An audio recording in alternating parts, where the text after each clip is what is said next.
Chapter 105. In the distance, the Archduke of Black Sand region, Chapman Lampard, was fully armed as he rode on his horse. Under the protection of countless infantry and cavalry troops, he looked into the distance with cold eyes.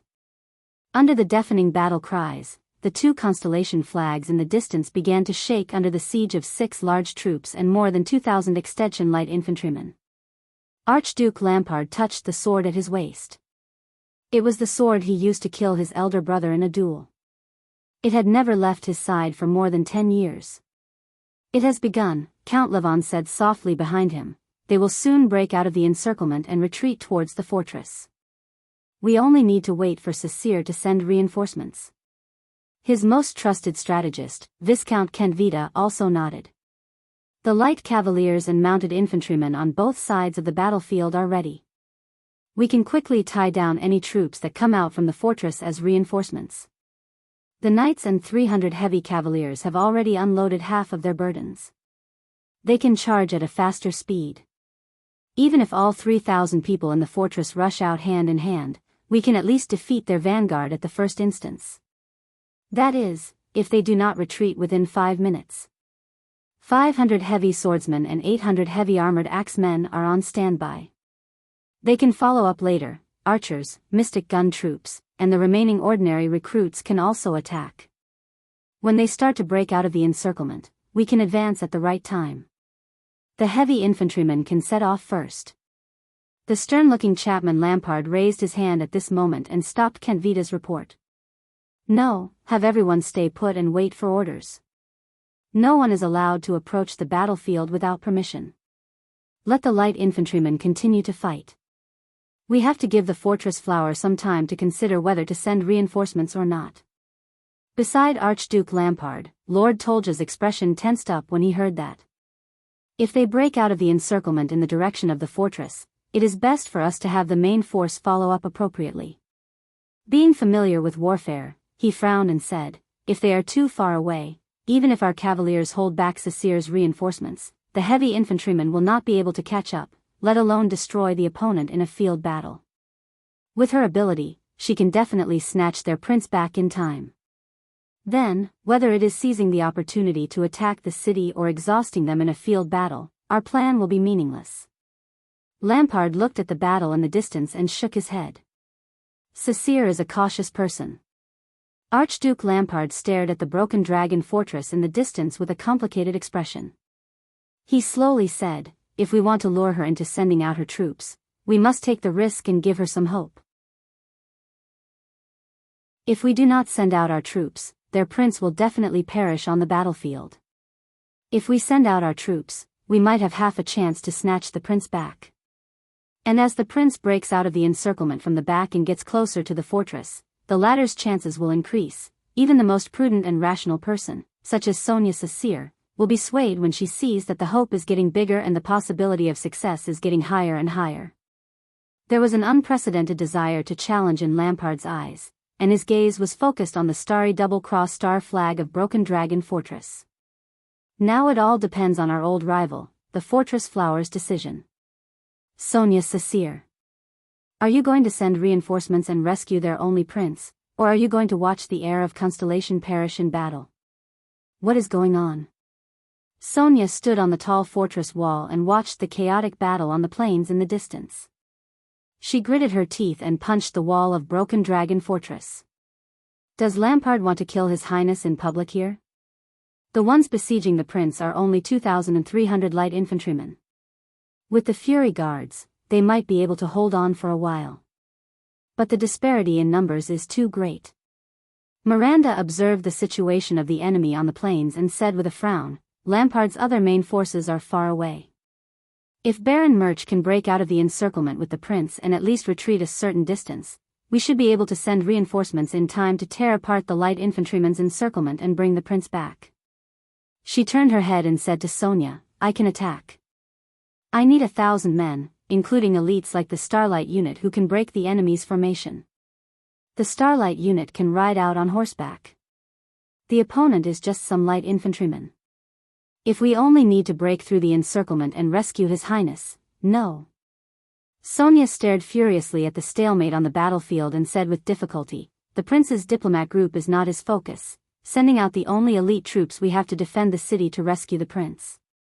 This is what Lampard wants. I can guarantee that his cavaliers are already prepared. They will stop our reinforcements at all costs. They will even attack the fortress sluice gate without caring about casualties and injuries. Then, they will press forward on a large scale. At least, they will be able to destroy our reinforcements. If it's the former, then the fortress will be in danger of falling. If it's the latter, it will also be able to greatly deplete the fortress's military strength and pave the way for him to attack the city later on." Sonia clenched her fists tightly. "We will never do as the enemy thinks." Miranda raised her eyebrows and remained silent for a while. The sounds of battle in the distance continued. "But that is the second prince, and the only heir of Constellation." Miranda thought for a while and said quietly, "If the fortress does not send out troops, then it is very likely that he will be annihilated in the battle." As for His Majesty, Sonia gritted her teeth, closed her eyes and let out a long sigh. "This is Lampard's goal. He is waiting for me to make a choice. The fortress and the prince's safety, military or politics. He wants me to choose one of the two. This is a trap that cannot be more obvious. It was originally impossible for Lampard to take down the fortress, but he actually managed to find a chance.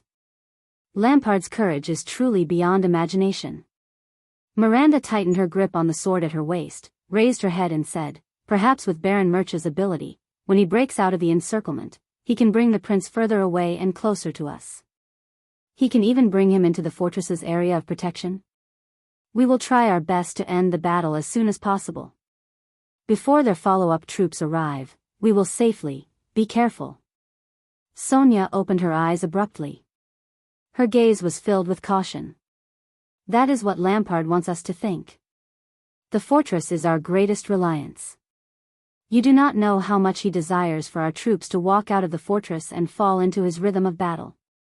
Everything he did was for the sake of smoothly taking down Broken Dragon Fortress at the lowest cost." Miranda was stunned. But does he really dare to use the crime of killing the Prince of Constellation as a wager? What if the Prince of Constellation really dies in the battle? Lord Tolja looked at the battle in the distance and said hesitantly, "Anything is possible on the battlefield. Then, we will see if the Sunset Goddess will protect us, and how loyal Sonia Cecere is to the Jadestar royal family," Archduke Lampard said in a low voice. "If we win this gamble, we will open the door to the northern territory of Constellation. If we lose..." He did not speak again. "I am afraid that the prince's life or death is not a matter of luck, but of our choice," Viscount Kentvita said in contemplation. "If Cecere refuses to send her troops and would rather watch their prince's entire army be annihilated than defend the fortress, are we really going to kill all of the prince's diplomat group? Not necessarily." Count Levon shook his head. "We only sent out light enlisted infantry. Based on the current situation, the Constellations can at least hold on for more than 15 minutes. If that time really comes, it will not be too late for us to blow the horn and withdraw our troops. Then invite the prince in and tell him that everything just now, including so many dead people, was a misunderstanding?" Tolja replied with a frown. Their Archduke lifted the reins and urged his horse forward a few steps so that he could get a clearer view of the situation in the distance. Archduke Lampard stared at the huge fortress with an indifferent expression. "If Cecere still refuses to come out, it will be fine." Archduke Lampard tightened the sword belt around his waist and inhaled a breath of the cold winter air. "When that time comes, we will slaughter everyone in the diplomat group, leaving only that 7-year-old brat alive. Then, everyone in the fortress will see how we strip their only prince and tie him to a flagpole. Then, we will raise their heir and attack the fortress. Let's see how much of a test the Constellations' morale can withstand.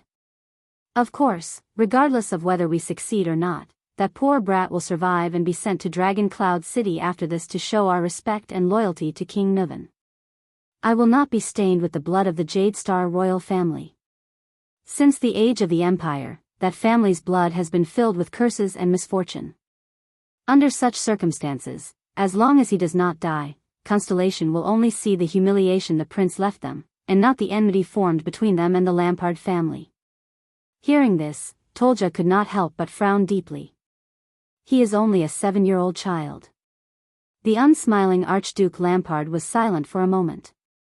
The scenes of his brothers fooling around flashed across his mind. But the others did not know what he was thinking. The next moment, Chapman Lampard raised his eyes and said coldly, "He is a prince. A prince cannot be a child from the moment he is born. This is their privilege, and also their price." Tolja stared at Archduke Lampard in a daze. He seemed to want to say something, but in the end, he lowered his head and sighed. Only Viscount Kenvita frowned. "That child will hate you when he is crowned as king in the future," but he was interrupted by the Archduke. "He will be afraid of me," Lampard said resolutely. Lampard said firmly, "Even if he becomes the king of Constellation, wears the 9-pointed star crown, and holds the staff of Constellation in his hand, I will also make him remember today, the most humiliating, terrifying day of his life." Thud. Gened raised his shield to block a heavy hammer. The huge force caused him to lower his body. But the veteran cleverly took advantage of the situation and cut open his kneecap. Then, he ended Gened's life when he fell to the ground. But Gened's left shoulder blade was pierced by a sword that came from the side. He endured the pain and retreated to the second row while trembling. However, the soldier who replaced Gened was obviously inexperienced. The moment he moved forward, he was stabbed in the thigh. Gened could only grit his teeth and move forward again. He blocked the enemy's sword fiercely and let his injured comrade retreat. The veteran sensed that the frequency of Extet's light infantry's attacks had begun to decrease. "It looks like it's time to break out of the encirclement." However, Gened sighed at this moment. On the battlefield, the first to die were the unskilled new soldiers. The surviving veterans were all smart, tough, and steel-like existences. What comes next is a tough battle. So, the key to the battlefield lies in Sasir's choice. At the center of the battle formation, Thales panted harshly and said to Putre, who was nodding slightly, and Araka, whose face was covered in blood. "And no matter what she chooses, Lampard should have his own corresponding strategy. Attack the fortress, weaken our military strength, or capture me in a humiliating manner to use as a bargaining chip to attack. No matter what she chooses, we will still be in a dilemma." Putre furrowed his brows. "Lampard's light infantry is enough to give us a hard time. The soldiers will not be able to hold on for too long." Araka looked at the dead and injured subordinates around him. He was extremely furious as he sneered, "If you have any ideas, you better say it out loud before the extensions chop us into minced meat and hang you up while they're at it." Thales did not mind Araka's disrespect. He raised his head and glanced at the Lampard family's iron fist flag not far away. He exhaled and slowly said, "No matter what, Sonia's choice is a dilemma. So, she cannot make the choice." Thales' gaze was cold. Under Putre and Araka's different expressions, he clenched his fists. "We can only choose on behalf of Lady Sasir. To eliminate her hesitation. Prepare to break out of the encirclement," the second prince said coldly. Putre was slightly startled. On the other hand, Araka grinned. "It seems like they are about to break out of the encirclement." Miranda looked at the battle situation in the distance and said hesitantly, "Are we really not going to send reinforcements? Even if they really break out of the encirclement and get closer to the fortress?" Sonia closed her eyes in pain. "No, guarding is my greatest duty. I have already failed once. This time, I cannot, no." Sonia gritted her teeth and lowered her head. She placed her hands on the city wall and said with difficulty, "It is impossible to save them by sending only a small number of troops. If we send out all our elites, we will be falling into Lampard's trap. Guard our fortress well. We cannot give him even the slightest chance. I will face His Majesty." Miranda did not say anything. The city wall was silent for a while. But the silence was soon broken. The sounds of battle rang again in the distance. Commanding officer. Miranda looked at the chaotic battlefield in the distance in shock. They are starting to break out of the encirclement. But it is very strange. Miranda's face was filled with disbelief. Sonia opened her eyes in puzzlement. Sir. Tolja urged his horse anxiously from afar. News from the Light Cavaliers. They are starting to break out of the encirclement. Archduke Lampard opened his eyes and looked at the two flags of constellation. Very good, he said, now, we just have to wait for Cecere, wait. Lampard narrowed his eyes. The fluttering of the flags, something is not quite right. He immediately realized that something was wrong. It can't be. Archduke Lampard widened his eyes and opened his mouth in shock. Could it be? Yes, my lord, our plan must be amended immediately. Tolja said loudly and nervously. And according to the report from the Light Cavaliers, there is more than one accident. Lampard suppressed the hidden annoyance in his heart and cast an inquiring gaze at Tolja. Tolja gritted his teeth and said on his horse, there is another person with that prince. Archduke Lampard furrowed his brows tightly as he watched Tolja say something that caused the surrounding vassals' expressions to change. It's him. It's that guy. With that bow. With a cold expression on his face, Araka tied Thales tightly to his back. His body was pressed tightly against the silver-black greatbow. Is it really safe to stay behind this guy? Ida asked angrily. I keep feeling like I've lost my job. Thales smiled at her. Just take it as a vacation. Even authors have times when they stop updating their novels. This is very risky. It means that we are also gambling, Putre said worriedly. We are betting on the enemy's choice.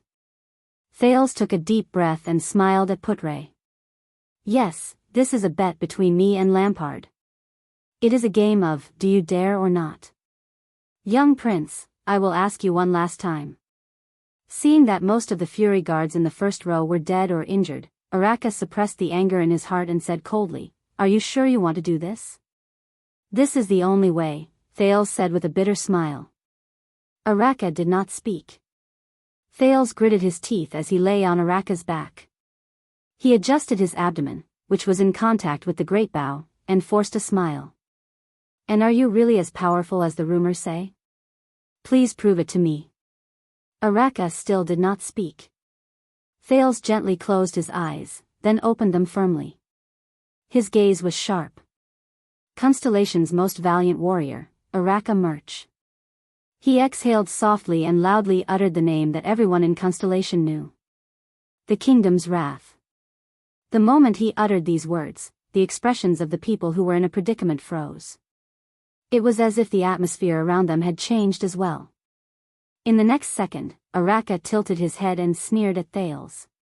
A long time ago, in a hopeless situation, a jade star told me. Thales could not help but be startled. Araka pulled out the two-handed greatsword from the ground, swung it around, and strode forward. Putre, Waya, Ralph, and the others followed behind them with either determined or worried expressions. Araka strode onto the stirrups. His gaze was fierce. Ida nimbly followed behind their horses. Araka continued to speak coldly. He said, since there is no way to retreat, why not go forward with all your might? Thales could not react for a moment. In the next moment, Araka Murch, the man known as the kingdom's wrath, spurred his horse forward with a fierce expression and bypassed his guards. Fury guards, attack the formation. The kingdom's wrath's greatsword pointed at the iron fist flag fluttering high in the distance. He roared furiously, our target, north.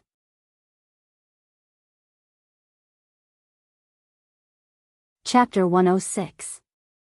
An extension light infantryman held a hammer tightly in his hand. With steady breaths, he rhythmically hit the thick wooden shield in his left hand and followed closely behind his teammates' footsteps. As one of the dozen or so combat captains under Leroque's battalion, he was in his early 30s. This was not his first time on the battlefield. Men in Northland, be they farmers, hunters, craftsmen or woodcutters, were born to fight with swords. Sometimes, even women were the same. It was exhilarating and glorious to shed blood on the battlefield, fight to the death against the most powerful enemy, and drink the wine of victory to the fullest. Every time he swung his hammer, he felt the faint sound of bones cracking in the enemy's body, which made him even more excited and agitated. For example, right now, the combat captain in his 30s roared in delight. He strode forward to catch up with his companions and fiercely hit the head of a constellatiate who could not defend himself in time. He roared and pulled out his hammer. Blood splattered on his face. The next moment, the combat captain pounced on the constellatiate in front of him without hesitation. But these constellatiates are really tough. As he thought of this, he swung his shield and knocked his opponent to the side. With this level of casualties, if it were an ordinary army, their morale would have collapsed and they would have fled in all directions.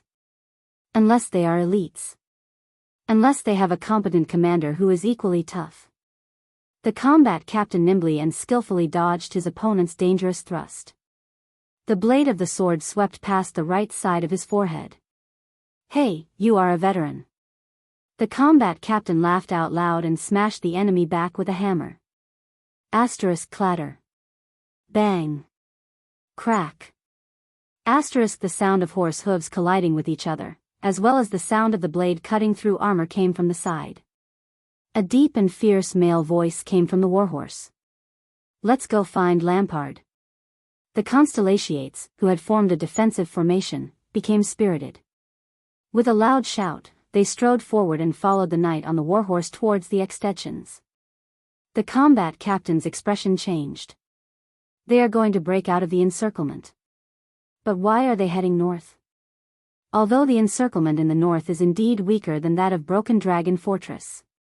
Even if we break through, we will still face the Archduke's military camp and other more elite troops, right? And that knight who rushed out of the formation? It was a man with a murderous aura. He waved a large sword with great force, and as the sword flashed, a head was cut off, along with scattered flesh and blood. The warhorse under him rammed into two people. There was a child tied to his back in a silver-black bow. Wait a minute. The combat leader's pupils shrank. Is that bow? The next second. Him. It's him. Ekstedt's infantry commander roared madly, as if he had found the most valuable prize. He no longer cared about the panting Constellation veteran in front of him. He gritted his teeth in excitement and rushed towards the horse without hesitation. The combat leader roared madly, "Kingdom's wrath." Many extensions shuddered and turned their heads towards the man on the horse. The team leader raised his shield over his head to defend against the man's sword. The hammer in his hand smashed towards the horse's belly. However, the great sword did not slash at him as he had expected and was deflected by his shield. Instead, it trembled in the man's hand and stabbed downwards. The combat leader felt a chill on his right collarbone, and a sharp pain assaulted him. The warhorse swept past his side. His knees buckled, and blood gushed out from his shoulder. But he still tried his best to throw the weapon in his hand. The hammer slashed across the horse's belly and opened another wound on the warhorse, which was already riddled with scars. The warhorse neighed sorrowfully and fell in front of him along with the man. He, at least. I stopped the Kingdom's Wrath steed. The combat leader thought strenuously. The shield fell from his hand. The combat leader covered the bleeding wound on his shoulder and felt the pain that penetrated deep into his lungs. He raised the hammer with all his might, wanting to smash the man who was climbing up from the ground and the boy behind him. Then, my final attack killed the Kingdom's Wrath, he thought. However, just as this thought appeared, a petite figure wearing a cloak rushed towards him from behind. She attacked him with a machete and chopped off his right hand, which was holding the hammer. Ah! The combat leader howled angrily in indignation. In the next second, Gened, who rushed towards him from behind, chopped off his head with his sword. That's right, Gened said to the corpse while panting, I am a veteran. One by one, the soldiers of the Fury Guards charged forward with all their might. They pushed aside the enemies who were blocking their way and fought to reach Araka-Murch's side. Only then did Putre and the others manage to catch up to Araka-Murch. The battlefield became chaotic due to the Constellations breaking out of the encirclement. The kingdom's wrath. He's here. Many extension soldiers shouted excitedly. The news spread rapidly on the battlefield. From the front, the sides, and the rear, countless extensions charged towards them while roaring madly, like sharks who smelled blood. Really? Waya, who was at the back, said in dissatisfaction, he's just like a target. And he's carrying His Highness. Do not doubt your commander. Putre also fell off his horse. He hurriedly advanced in the triangular formation used by the soldiers for assault. At least believe in the kingdom's wrath's reputation. His Highness is the safest by his side. Thales anxiously lay on Araka's back, enduring the dizziness he felt after falling off the horse. What do we do now? Araka coldly and fiercely held his sword with both hands. He slashed open the light armor of an enemy on his left, leaving the enemy to wail on the ground. He looked at the Iron Fist flag, which was a distance away. Then, he looked at the countless enemies surging towards them from the fan-shaped area in front of him. He said coldly, our steeds can only bring us up to here. Attack the formation. Araka shouted loudly. His entire body trembled. Thales, who was stuck close to him, could clearly feel that Araka's heartbeat accelerated. His body began to heat up. His muscles swelled and trembled rhythmically. It was as if he was a predatory beast that was ready to start its hunt. He immediately realized that this was Araka's power of eradication. In his field of vision, Araka was like a raging volcano. Dull and terrifying explosive waves were continuously emitted from within him. Araka clenched his teeth. He held his sword in his right hand and held the leather sheath on the sword's spine with his left. He dragged the weapon behind him and charged towards the numerous enemies in front of him. The remaining soldiers of the Fury Guards followed him on both sides as if it was a conditioned reflex. They followed their commander and charged towards their opponents without hesitation. Araka was at the very front, like the tip of a wedge. The 5 weapons at the very front whizzed towards him at the same time. 3 of them were aimed at his head and chest, while the other 2 were aimed at his left and right. The next moment, Araka let out a furious roar from his throat. He stomped on the ground with his hind legs, lowered his body and charged into the area where the weapons surrounded him. Thales, who was tied up tightly, tried his best to shrink his head and stick closely to Araka's shoulder. Even so, he could still feel at least 3 weapons whizzing past the top of his head. Araka let out a violent roar. The blood vessels in his arms bulged and released an explosive force. He swung his huge 2-handed sword ferociously and drew a blood-red arc in the air. Splat, the 3 weapons, along with the 3 forearms, broke away from their owner's control and fell weakly from midair. Blood splattered on Thales' forehead, causing him to grit his teeth and frown. Do I have to be so bloody every time? Araka ignored the weapons that came at him from his left and right. He roared and crashed into the chest of the infantryman in front of him, who was howling miserably while holding his right hand. He fiercely knocked him down with his elbow. The Fury Guards on both sides were only 1 body's length slower than Araka. They similarly roared and pounced forward. They stopped the enemy before the 2 weapons that Araka had missed could pierce into his left and right vital parts. The Fury Guard on the left successfully stabbed his sword into his opponent's lower abdomen. He pushed away his opponent, who was screaming in pain, and continued to follow Araka as he charged towards the second row of enemies. The Fury Guard on the right unfortunately had his shoulder blade cut into his opponent's shoulder. However, he still charged forward regardless of his own safety and pushed his enemy to the ground. The other Fury Guard did not even look as he strode over the 2 people who were wrestling on the ground. He completed the cone-shaped attack formation and moved forward once again. In just over a second, the fierce Araka, who was at the very front of the formation, charged forward by 1 body's length and broke through the first row of enemies. He did not slow down and continued to charge forward. However, he was met with a small team of 5 experienced veterans who were charging towards him. 3 of them held shields and swords, while the other 2 held axes. They stared vigilantly at Araka. "The kingdom's wrath," the person in the middle said in a deep voice, "you can't cross." Ugh! Before he could finish speaking, Araka fiercely thrust his sword forward and pierced straight into his shield. Under the terrifying force and momentum of the impact, the blade of the sword protruded from the other side and sank into the enemy's chest. However, the blade of the sword was stuck between the shield and the sternum. The enemy groaned in pain, but he still struggled to hold Araka's greatsword in place. He tried his best to let the 3 people around him take his life before he died.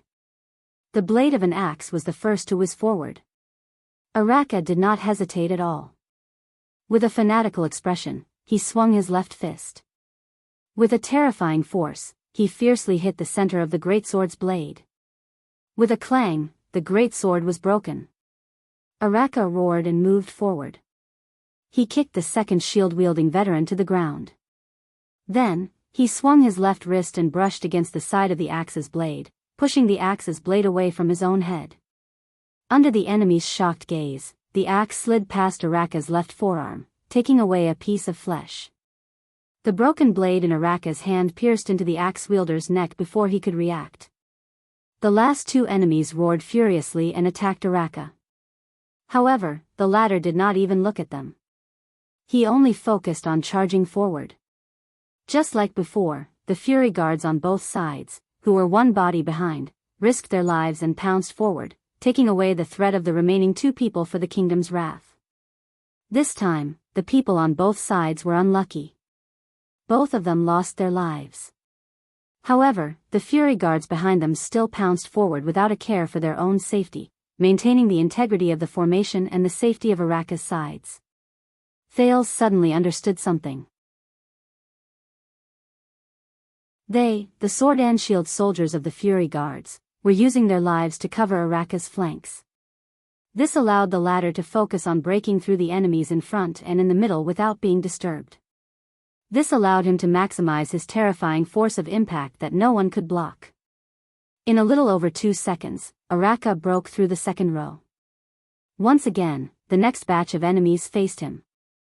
The 2 enemies in front of him held long spears in their hands. The tips of the spears were pointed at Araka's heart. They were determined that no matter how Araka charged forward, they would use the movement of the spear tips to force him to retreat.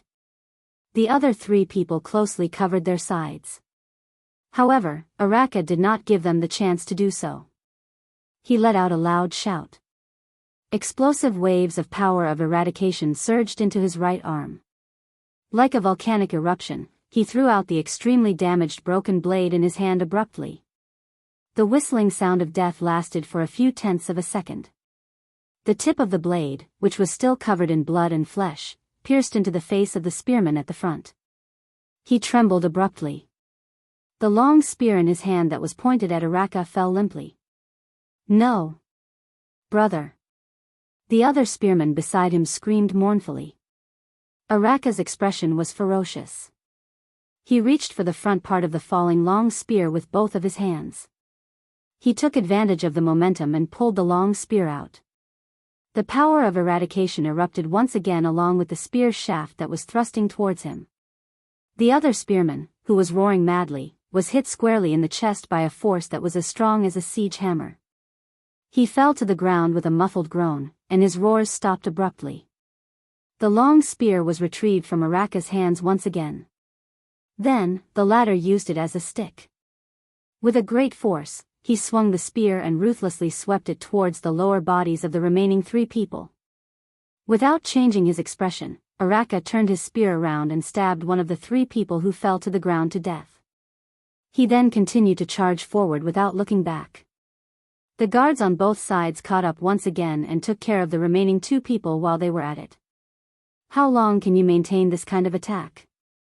Thales looked at the densely packed enemies in front of him, then at the Iron Fist flag in the distance. He calculated the time and distance in his heart as he asked Araka. "Long enough," Araka said in a low voice and charged towards an enemy who was holding a sword.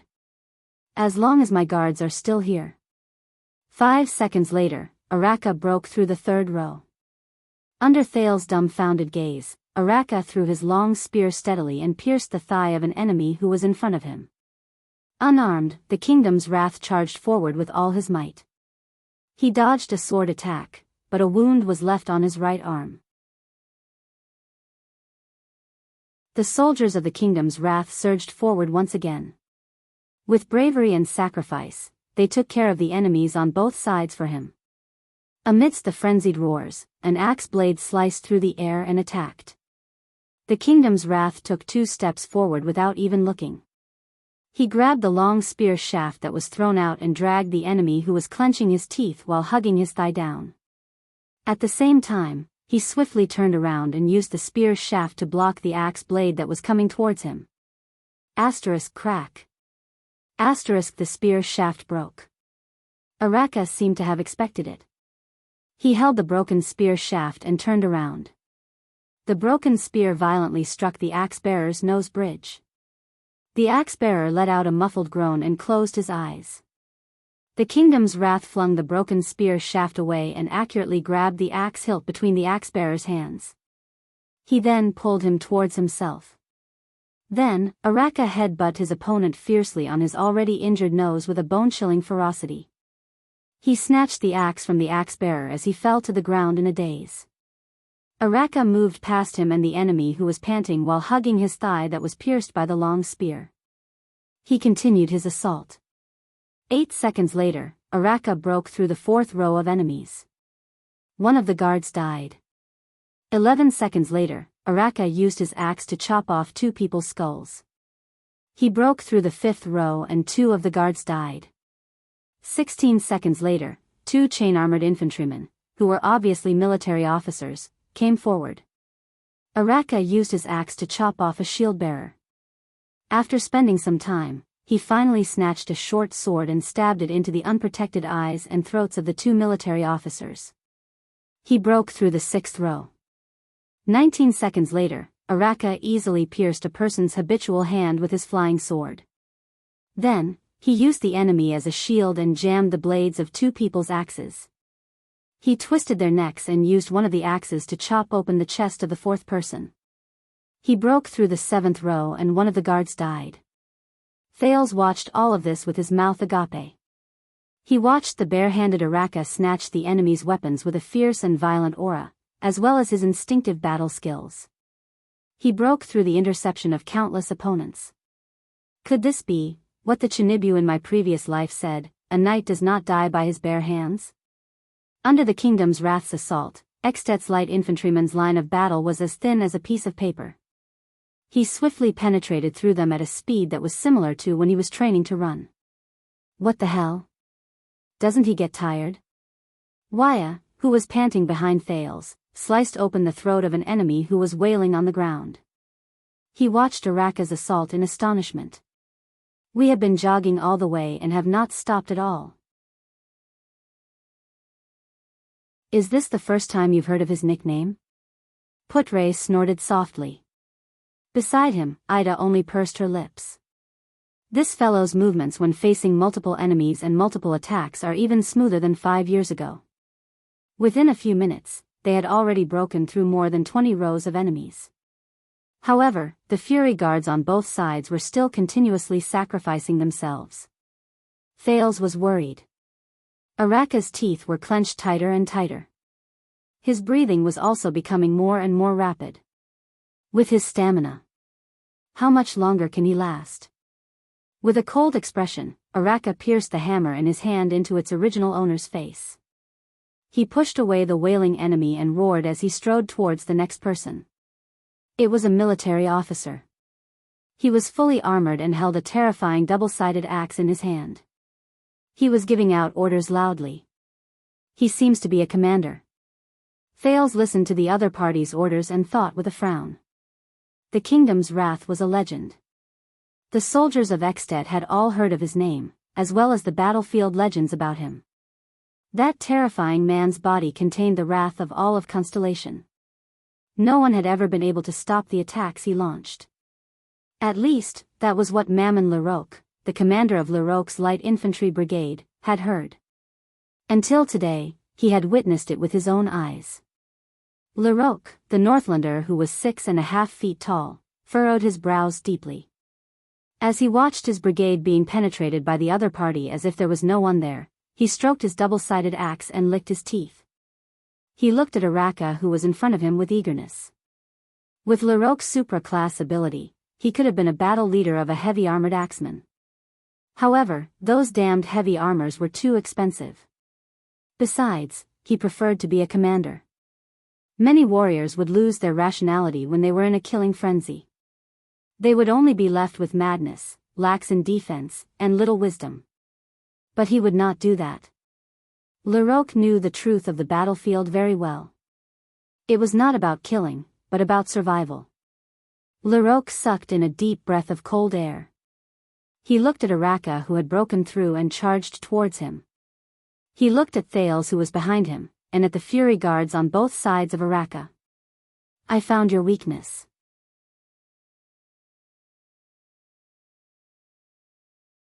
Chapter 107. Larocque shouted loudly and quickly took a few steps back, avoiding Araka's attack. Under his command, the dozen or so extet infantrymen on both sides of Larocque did not get into formation nor did they retreat. Instead, they charged straight towards the Fury Guards on both sides of Araka. Araka's expression darkened. Amidst the furious roars and the sounds of collisions, the extension soldiers firmly entangled the Fury Guards. Araka, who was charging forward, was instantly left alone. There was no one to protect him from both sides. 7 or 8 extet warriors surrounded him with fierce expressions.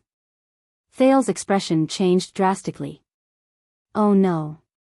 The reason why Araka could maintain an absolute advantage in the front and charge into the enemy's formation without any worries was largely due to the sacrifice and protection of the guards on both sides. Otherwise, Araka's speed would probably slow down after he killed 10 people. Then, he would once again fall into an impenetrable pincer and heavy encirclement. No matter how skilled a supreme-class elite was, he would still be exhausted to death in the end. Moreover, on the battlefield, facing an endless number of enemies, multiple attacks from multiple directions, and multiple weapons. Just like what Ida said, even supreme-class elites could not come out unscathed. Just like what Araka was doing right now, these wounds and exhaustion gradually accumulated. Araka looked at the situation in front of him and panted slightly. Cover him. Ida nimbly shuttled between the 3 extet infantrymen who had great teamwork.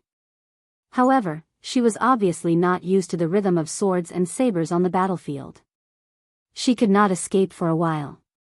Cover Araka. She yelled in exasperation, otherwise, we will be dragged into a tight encirclement again. Waya was entangled by 2 enemies. He was injured and could not quickly break away from the battle. Putre, on the other hand, obviously did not have the same martial arts skills as the others. He could easily break away and cover for Araka. Behind them, the countless extet infantrymen who were left behind due to Araka's conical impact formation's rapid breakthrough once again ran to catch up to them. Ralph's eyes widened. A strong gust of wind blew rapidly and used the scattered snowflakes to block the few extet soldiers at the front row behind him. The soldiers with the equipment of the Fury Guards are all entangled. Putre was in a difficult situation under the attack of a fierce infantryman. And our diplomatic group, including you, have obviously never fought in a war. We can't charge through. Is there anyone else? Except for the Fury Guards and the diplomatic mission? Waya fought with the enemy with an extremely low efficiency. As long as I can break through this encirclement and get to His Highness' side. A young soldier and a veteran with a sword and shield suddenly turned around in the middle of the fierce battle. If there were members of the Fury Guards by his side, Araka would not have to worry about the threats from his sides and behind him. He could just face the enemies in front of him directly. But now he had to face threats from all directions. Asterisk clang. Asterisk Larocque's great axe landed solidly on the nail hammer that Araka had just snatched. Araka growled softly like a wild beast. Even Thales could feel the oppressive atmosphere. The next moment, the kingdom's wrath's eyes were bloodshot. With a jolt of the hammer that was propped up against the giant axe, the power in his body instantly erupted. Clang! As the flames flickered, Leroque gritted his teeth and retreated in a sorry state. Behind you! Thales shouted nervously. However, before Thales could finish speaking, Araka instantly turned around. With a furious roar, he deflected the sword that came at him from behind, ensuring that Thales would not be hit. The kingdom's wrath immediately turned around and avoided a spear thrust that came at him at the same time. When he turned around, the nail hammer in his hand had already flown out and pierced into the chest of the swordsman behind him. Without cover, Araka could not continue his attack. He paused and retreated, dodging the blade that was aimed at his vital left side. However, a wound was still cut open on his waist, and blood flowed out. Maybe we should retreat and rendezvous with the guards. Thales endured the pain. His back was still cut by the sword just now. The beast-like man ignored the prince. With a low growl, he turned around and rammed his shoulder against the swordsman with the force of a volcanic eruption. The swordsman, who could not retract his sword in time, staggered from side to side. Then, he suddenly advanced with his elbow and knocked out all the teeth in his mouth. Rip, with a cold expression, Araka forcefully snatched his opponent's sword and slit his throat. Blood splashed all over Araka. Without any time to rest, the kingdom's wrath quickly lowered his waist and turned around. A broadsword that attacked him from behind from the side could only cut off a streak of blood from his shoulder. Araka then gave a low kick and hit his opponent's knee. Amidst the sound of bones breaking, the latter groaned and lost his balance. The kingdom's wrath's sword slid across his neck, and he caught the falling sword in passing. At this moment, the wind howled. Clang. The loud noise caused Thales' eardrums to hurt. Araka's legs sank into the ground. He raised his sword and blade above his head and blocked Leroque's great axe, which came slashing down at him with all his might. Precise control, perfect timing, and no wastage. Is that so, the Supreme Class Kingdom's wrath? Leroque exhaled ferociously. We charged at you together, but you still managed to kill 3 of us. A long spear attacked Araka's heart. The kingdom's wrath blocked the great axe with both hands and turned his chest in an inconceivable manner to avoid the tip of the spear. He clamped the incoming long spear firmly under his left armpit. Another long spear pierced through the air and attacked him. Araka's power of eradication was instantly activated. He deflected the tip of the spear and stepped on the incoming long spear ferociously. Thales felt his skin crawl as he watched Araka stubbornly block the 2 spearmen who were gritting their teeth strenuously. Their faces were completely red. This is bad. As expected, the enemy did not give him any chance to catch his breath. 2 Extet soldiers with 2 longswords attacked Araka's chest, abdomen, and head. Araka slashed the sword that was aimed at his chest with all his might. Then, he twisted the other sword tightly. Whoosh, the great axe pierced through the air and attacked again. But this is a battlefield. There has never been a one-on-one battle. The enemy's commander laughed savagely. The great axe drew an arc as it attacked. Even Supreme Class elites have their limits. A few Extet infantrymen howled furiously. They appeared from behind Leroque and surrounded Araka. Thales touched his dagger in shock and shouted, "Be careful." In the next second, the frightening sound of an axe piercing through flesh and a blade clashing against each other echoed. Splat. Clang. Thales felt a chill run down his spine. His eardrums were in intense pain. No, the prince panted and widened his eyes as he watched the great axe stop firmly on Araka's left shoulder. It cut through his breastplate, cut through his flesh, and stopped between his shoulder blade and collarbone. It was only an inch away from Thales' shoulder. Araka panted harshly. His dripping blood flowed all over Thales' shoulder. The sword in the kingdom's wrath's right hand had long since disappeared without a trace. He used only one hand to firmly hold the handle of Leroque's great axe. As he trembled slightly, he wrestled with the enemy's commander in a life-and-death struggle. And he was not alone. At the front end of the axe, a young Constellatiate soldier with black hair and brown eyes knelt on one knee beside Araka. He gritted his teeth and raised both his hands above his head. He held a pair of spears of equal length in each hand and used all his strength to block the axe blade that had already cut into Araka's left shoulder. Damn brat. Larocque's eyes were bloodshot. He unleashed his power of eradication and the axe blade in his hand gradually pressed downwards. The two spearmen who were wrestling with Araka also exerted force at the same time. They wanted to force the kingdom's wrath to die here. Don't even think about it. Willow Ken's two spears trembled. Under the influence of gravity and Larocque's power, he desperately blocked the great axe upwards to reduce the pressure on Araka. Araka panted in a low voice. He looked at Willow with a complicated expression amidst the intense pain. Violent winds howled in the air. Ralph's figure glided over and swept past the extension's weapons strenuously. He brought along two Constellatiate soldiers dressed in fortress soldier uniforms and crashed into the battlefield. They fought against Larocque's subordinates who were about to join the battle. A sturdy veteran of Constellation charged over with a shield and knocked down the extension soldier who had just fought with Araka with his sword to the ground. The veteran of Starlight Brigade and Genid firmly pressed down on the enemy who was struggling madly. They grabbed each other's sword-wielding hands and competed in strength and endurance. Both of them wanted to stab their swords into each other's vital parts before the other. Is there anyone else? Thales asked nervously as he pulled out his dagger strenuously. He was hesitating whether he should cut the rope that tied him to Araka's back. There are only a few of us. The Fury Guards and your subordinates are being held back. Genid, who was wrestling with his opponent, shouted with all his might, "You better be of use, you deserter who uses dual spears." Willow's face flushed red. His hand, which was holding the great axe, trembled continuously.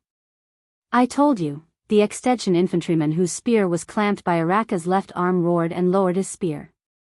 He pulled out a short blade from his back and rushed towards Araka, who was in a stalemate. Araka released his left arm and held Larocque's great axe with both hands. His eyes were filled with anger. "I am not a deserter," Willow hissed through gritted teeth. The soldier with the short blade rushed towards Araka and Thales in a frenzy. Thales trembled as he cut his own rope. "I really know how to use." Willow pulled out his right hand that was holding the spear. He used his left hand to block Larocque's great axe strenuously. He shouted desperately, "Dual spears." Willow's right hand suddenly thrust forward. The extension soldier with the short blade dodged the path of Willow's single spear with great experience. Thales felt a chill in his heart. This is bad. He did not manage to stab him. However, Willow's right hand suddenly trembled. The tip of the spear swayed and the handle of the spear left his hand. Shick. The extension soldier lowered his head in shock. The short blade in his hand fell down. Willow's spear had already left his hand. The tip of the spear had already pierced his throat. Thales heaved a long sigh and relaxed his mind. That was close.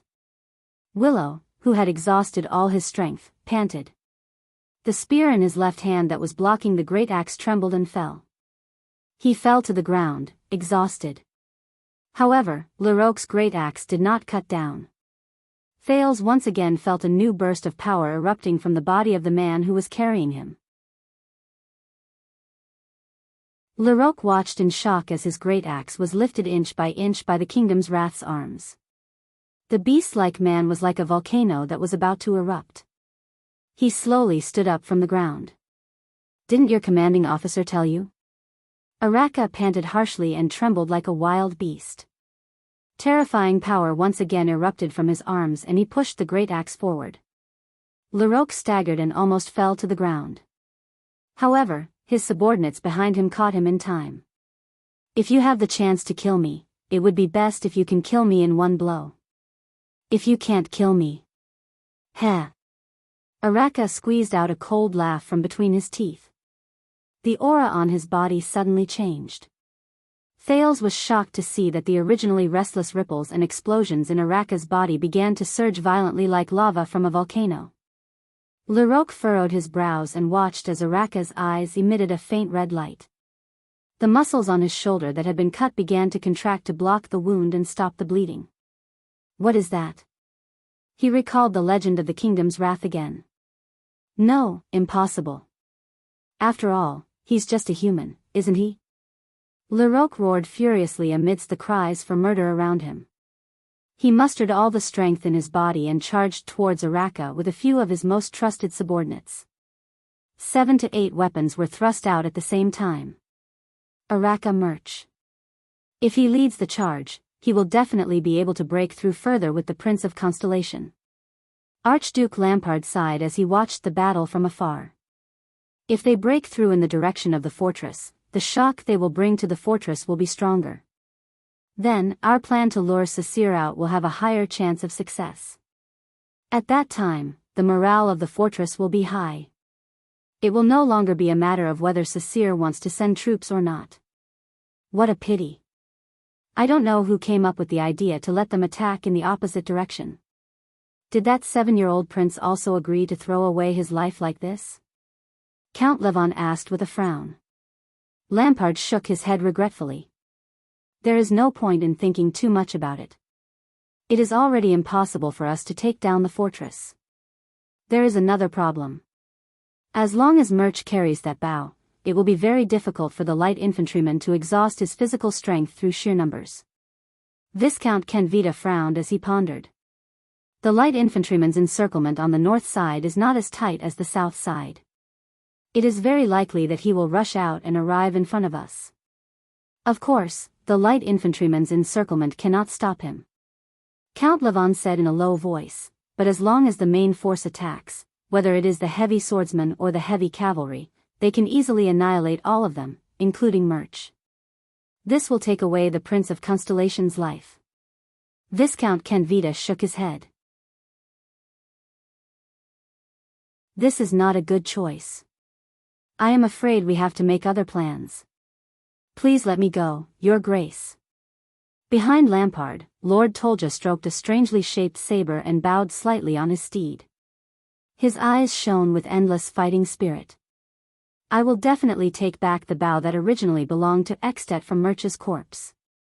If we cannot dispatch the main force, then the only one here who can fight against Murch is me.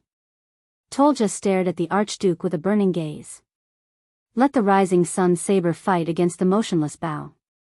Lampard stroked the sword at his waist and pondered carefully. No, I do not wish for any accidents to happen to you. Around 10 seconds later, Lampard slowly shook his head and refused.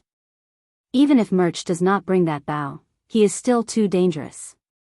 A hint of disappointment flashed in Tolja's eyes.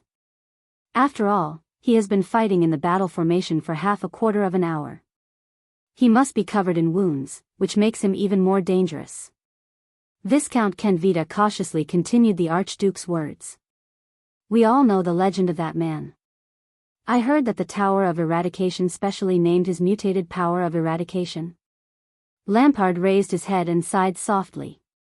Yes, the firmament's wrath. A power born for the battlefield. Tolja tightened his grip on the saber in his hand. The Archduke said faintly, the more he fights, the more he gets injured. The more he gets injured, the stronger he gets. When Thales came back to his senses, he was shocked to see Araka charging at full speed towards the 7 or 8 people in front of him. Without any protection on his side, he began his breakthrough once again. Facing the weapons in front of him, Araka's body suddenly moved in a strange manner.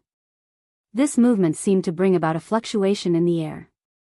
Thales, who was on his back, felt dizzy. A sword slashed across Araka's breastplate, leaving a deep wound between his ribs. A flail grazed past his raised right leg, taking away a piece of flesh. A saber was forcefully blocked by the wrist guard on his right hand. Countless sparks flew. Leroque's great axe swept past his head, which had suddenly turned around. The wind from the axe swept past his ears. A spear barely grazed past his thigh by a few millimeters. The last saber slashed horizontally into his unprotected left biceps, but not much blood spilled out. It looked as if Araka had moved slightly, avoiding all the vital parts during the pincer attack. However, Thales knew that this was definitely not a simple, slight movement. Araka did not care about the number of wounds on his body. He only charged forward with a fanatical expression. Until he squeezed between the enemies. Kill him. Leroc retracted his great axe and ordered furiously. However, the slightly panicked extensions could no longer keep up with Araka's rhythm. In the next moment, Araka let out an earth-shattering roar. His right fist erupted with an astonishing heat wave, and he punched the swordsman's face. The clear sound of bones breaking was heard. The extension howled madly. Araka laughed loudly. The power of eradication surged and erupted from his body. With a tremendous force, he rammed his shoulder against the flail-bearer's shield. The latter let out a pained cry and flew backwards. The Kingdom's Wrath grabbed his opponent's flail, turned around and smashed it, knocking away a saber that was aimed at the back of his head. Without losing momentum, the flail flew back until it dented the enemy's head. As red and white splattered, Araka turned around again and accurately locked a saber with his chain. He pulled the next enemy in front of him and used his lower abdomen to block a long sword that followed closely behind him. The swordsman who accidentally killed his comrade was stunned for a second. Araka then grabbed his clothes and crushed his windpipe. 5 extensions instantly fell at Araka's feet. Leroc roared furiously and swung his axe horizontally. Araka retreated at an astonishing speed and accurately avoided the trajectory of the axe. Thales, who was already dizzy from the battle where he dodged left and right, almost fainted. However, in the next moment, a shocking explosion came from within the Kingdom's Wrath's body. He kicked backwards with his right leg and instantly shot up like a flying swallow. He charged towards Leroc, who could not retract his axe in time. Thales saw stars and his vision immediately became blurry. Araka pressed his hands on the long handle of the great axe. "I like your axe." Thales could vaguely hear the Kingdom's Wrath's laughter and Leroc's despairing howl. When he raised his head again, he only saw Araka fiercely waving Leroc's double-sided great axe and smashing it into the face of its original owner. The latter flew out like a kite with a broken string. "Follow me." Araka, whose face was covered in blood, waved his great axe and roared at his comrades behind him. Araka waved his double-sided axe and charged into the crowd in front of him like a ferocious beast. He opened up a bloody path. Wherever he went, blood splattered everywhere and limbs flew everywhere. The death of their commander and the ferocity of the Kingdom's Wrath caused the surrounding extensions to fall into chaos. However, in the next second, the Kingdom's Wrath's body actually swayed. He propped his axe on the ground and panted as he looked at the extensions who were still lined up in front of him with hesitant expressions. Thales was greatly shocked. "Hey! Baron Murch, can you still hold on?" Araka panted strenuously and said discontentedly, "I can't believe I have to use this thing to charge at a light infantry formation. If only I was 10 years younger." "No, 5 years younger," Thales was stunned. At this moment, a feeling he had never felt before came from the touch of cold metal. It was that bow. The great bow on Araka's back. Following Araka's words, the silver-black great bow that was pressed against Thales' skin suddenly vibrated. Thales quivered. At that moment, Thales felt a sudden burning sensation erupt within his body. It was as if the great bow was suddenly charged with a weak electric current. It was as if it was repelling his touch. In the next moment, Araka, who was physically exhausted, took a deep breath and his entire body trembled. The extension infantryman watched in disbelief as the Kingdom's Wrath slowly stood up and waved his great axe in a relaxed manner, as if he was filled with strength again. What a nostalgic old time. Araka flashed a terrifying smile as he looked at the enemies before him, who had complicated expressions on their faces. The electric shock of discomfort slowly faded from Thales' body. Thales resisted the discomfort brought by the great bow with great difficulty and asked, "What is this?" Araka twisted his neck and revealed a murderous aura towards the enemies again. This is the most incredible weapon in the world. He grinned and said, each one of them gives its user a corresponding ability. Thales was shocked. He scrutinized the silver-black, metallic great bow again. A legendary anti-mystic equipment? He suddenly realized that this bow did not have a bowstring. Yes. The kingdom's wrath nodded. The motionless bow. Then, what is its ability? Thales asked in bewilderment, even though he already had the answer when he saw Araka's rejuvenated physical strength. Araka snorted. Perpetual motion. Thales was slightly stunned. After Jen had dealt with his opponent, he pulled the exhausted Willow up and stood on either side of Araka. Ralph followed behind them with a complicated expression on his face. Leroque's death brought chaos to the Extension Brigade. The Fury Guards finally broke through the infantryman's entanglement. Hey, boy with 2 spears. Araka suddenly turned his head and looked at Willow. Willow shuddered violently. 3 days ago, this man wanted to send him to the gallows. Looks like you really don't look like a deserter, Araka snorted softly. Willow's expression became joyful. But your dual spears are terrible. Willow's expression froze again. Don't mind him. Thales smiled behind Araka. This is his way of saying, thank you. Araka snorted coldly. He swung his great axe and strode forward. Next time, change to a pair of long and short spears. The kingdom's wrath's voice came from the front. Spears of the same length. How stupid. Willow was stunned. He immediately smiled and followed closely behind. The extensions in front of them were no longer as densely packed as before. Lampard's military camp was right before their eyes. A member of the Fury Guards howled angrily and pierced his sword into the body of an extension soldier beside Araka. At the same time, he pulled out the blade of the axe from his lower abdomen. He panted a few times, cast a powerless glance at Araka, and fell to the ground. Araka trembled slightly, but he still broke through the last layer of enemies without looking back. The remaining Fury Guards and Diplomat group members finally broke through the encirclement. The moment they broke through the encirclement, the light infantrymen at the back seemed to have received some order and stopped chasing. Before their eyes, they could already see the densely packed army of the Lampard family. Thales raised his head, still recovering from his shock. Are you sure this is our chance? Araka threw away Leroque's axe in his hand and tore the rope that bound Thales as he asked quietly.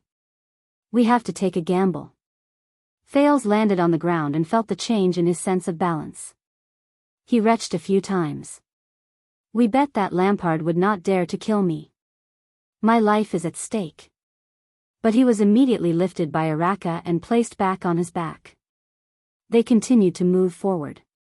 Putre rushed over from the back with bloodstains all over his body. He said tiredly as he hurried, at least Lady Cecile does not have to hesitate between your highness and the fortress. Thales grabbed Araka's shoulder and nodded. He turned his head and suddenly saw Ramon, who was still in the group. He's still alive?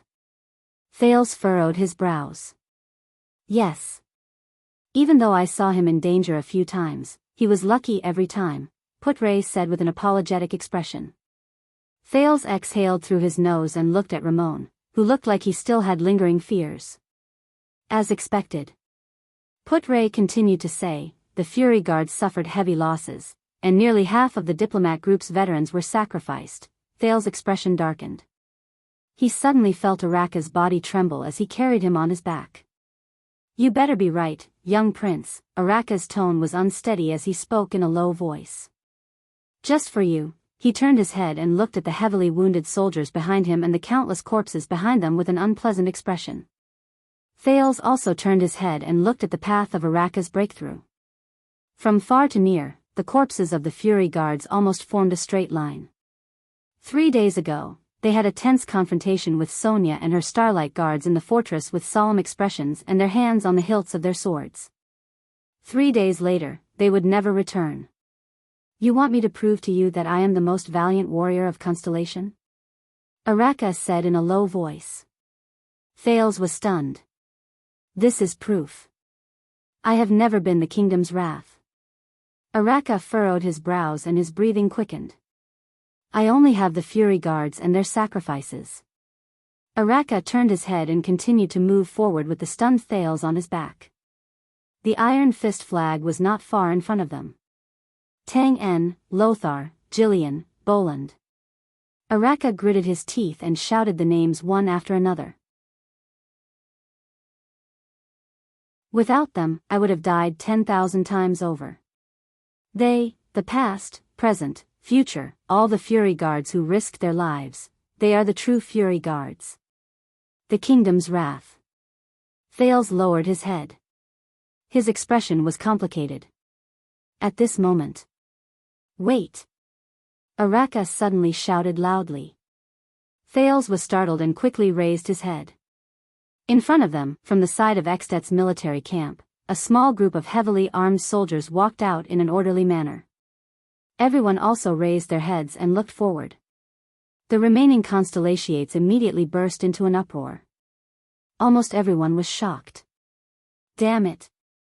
Ida punched Putre and said angrily, What did you do? What did we do? That's not right. Putre stared at the group of soldiers in bewilderment. Everything today is wrong. It should not be like this. Ramon screamed and fell to the ground. I knew it. Following this prince is simply. Wyatt chased after Thales in fear. Your Highness, please seek cover immediately. Ralph was so nervous that he was out of his wits. He kept shaking his head. In the crowd, Willow poked Jennard beside him with a strange expression. What is that? What is that? Jennard also furrowed his brows. He replied snappily, The ferryman of Hell's River. Willow shook his head with a confused expression. Thales looked at everyone with a puzzled expression. What's going on? That small group of soldiers, arc light shield. Araka put Thales down and roared madly, Get into formation quickly. Adjust the angle of deflection. All the Constellation soldiers moved frantically. The Fury Guards and the veterans of the fortress quickly took out the shields on their backs, especially the ones that glowed with a strange metallic luster. The soldiers arranged themselves into formation layer by layer and raised their shields. Even though Constellation had inherited the tradition of the Empire and was accustomed to the infantry formation, it was different from the normal Constellation formation. This time, the formation was particularly dense. There was only one row of soldiers, some squatting or standing, and they blocked the direction of the small group of strange extension soldiers in front of them. Watching all this, Thales asked loudly in confusion. What happened? Those soldiers. What are they? Everyone was silent for a while. You said that you bet that Lampard would not dare to kill you? Araka broke the silence and said through gritted teeth. Thales looked at Araka's expression in bewilderment. Looks like it was a failed gamble. Araka's face was filled with anger as he pointed at the group of soldiers in the distance. Do you see what is waiting for us? Thales narrowed his eyes. He suddenly realized that the soldiers were holding strange and heavy long strips in their hands. They had one hand in front and the other at the back. One of the ends was aimed at them. This posture, his heart suddenly trembled. Araka's low growl, which was forcefully suppressing his anger, rang in his ears. That is, the Mystic Gun Unit.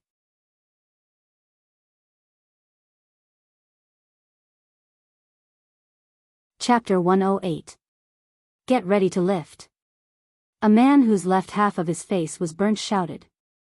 As the trainer of Black Sand Region's Mystic Gun Unit, Hardy watched with satisfaction as the 30 strong and elite soldiers under him wore heat-resistant gloves and glass goggles.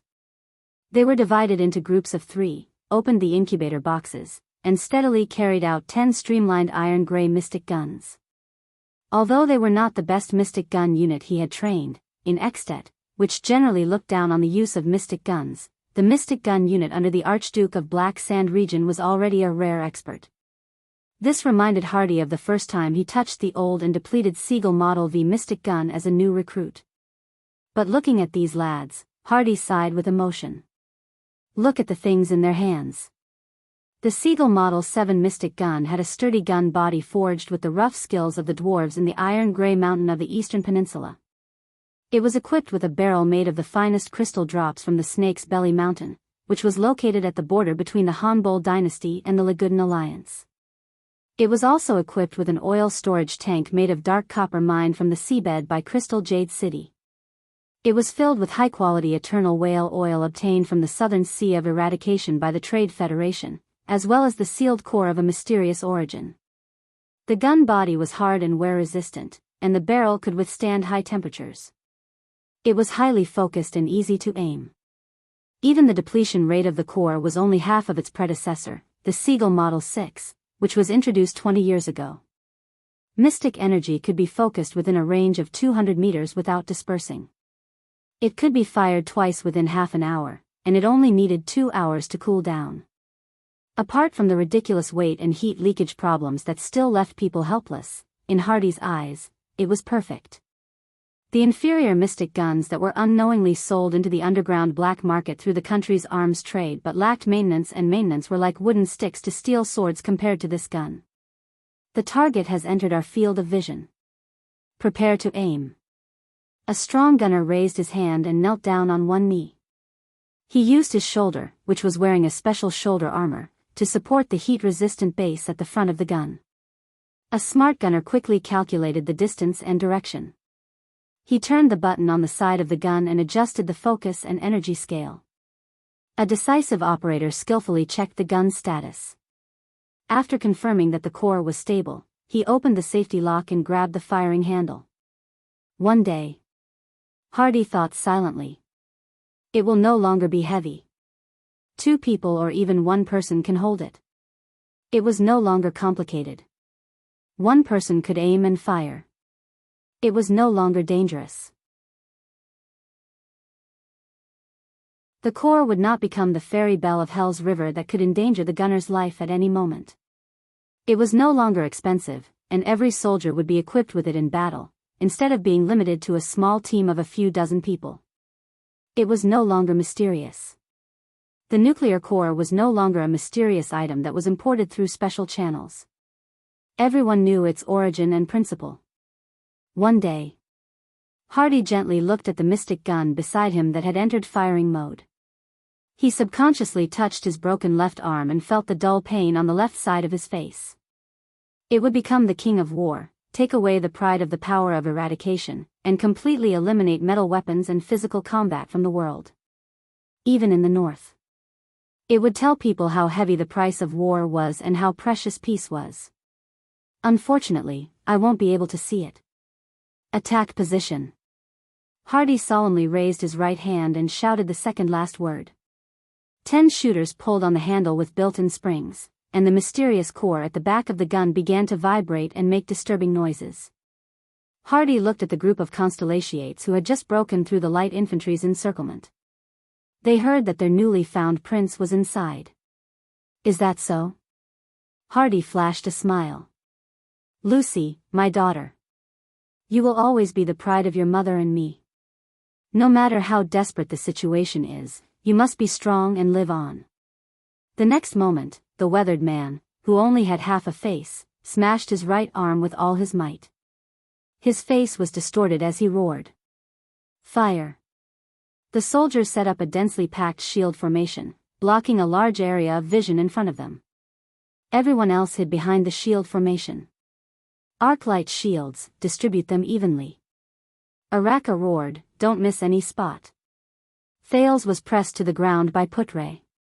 He could not even lift his head.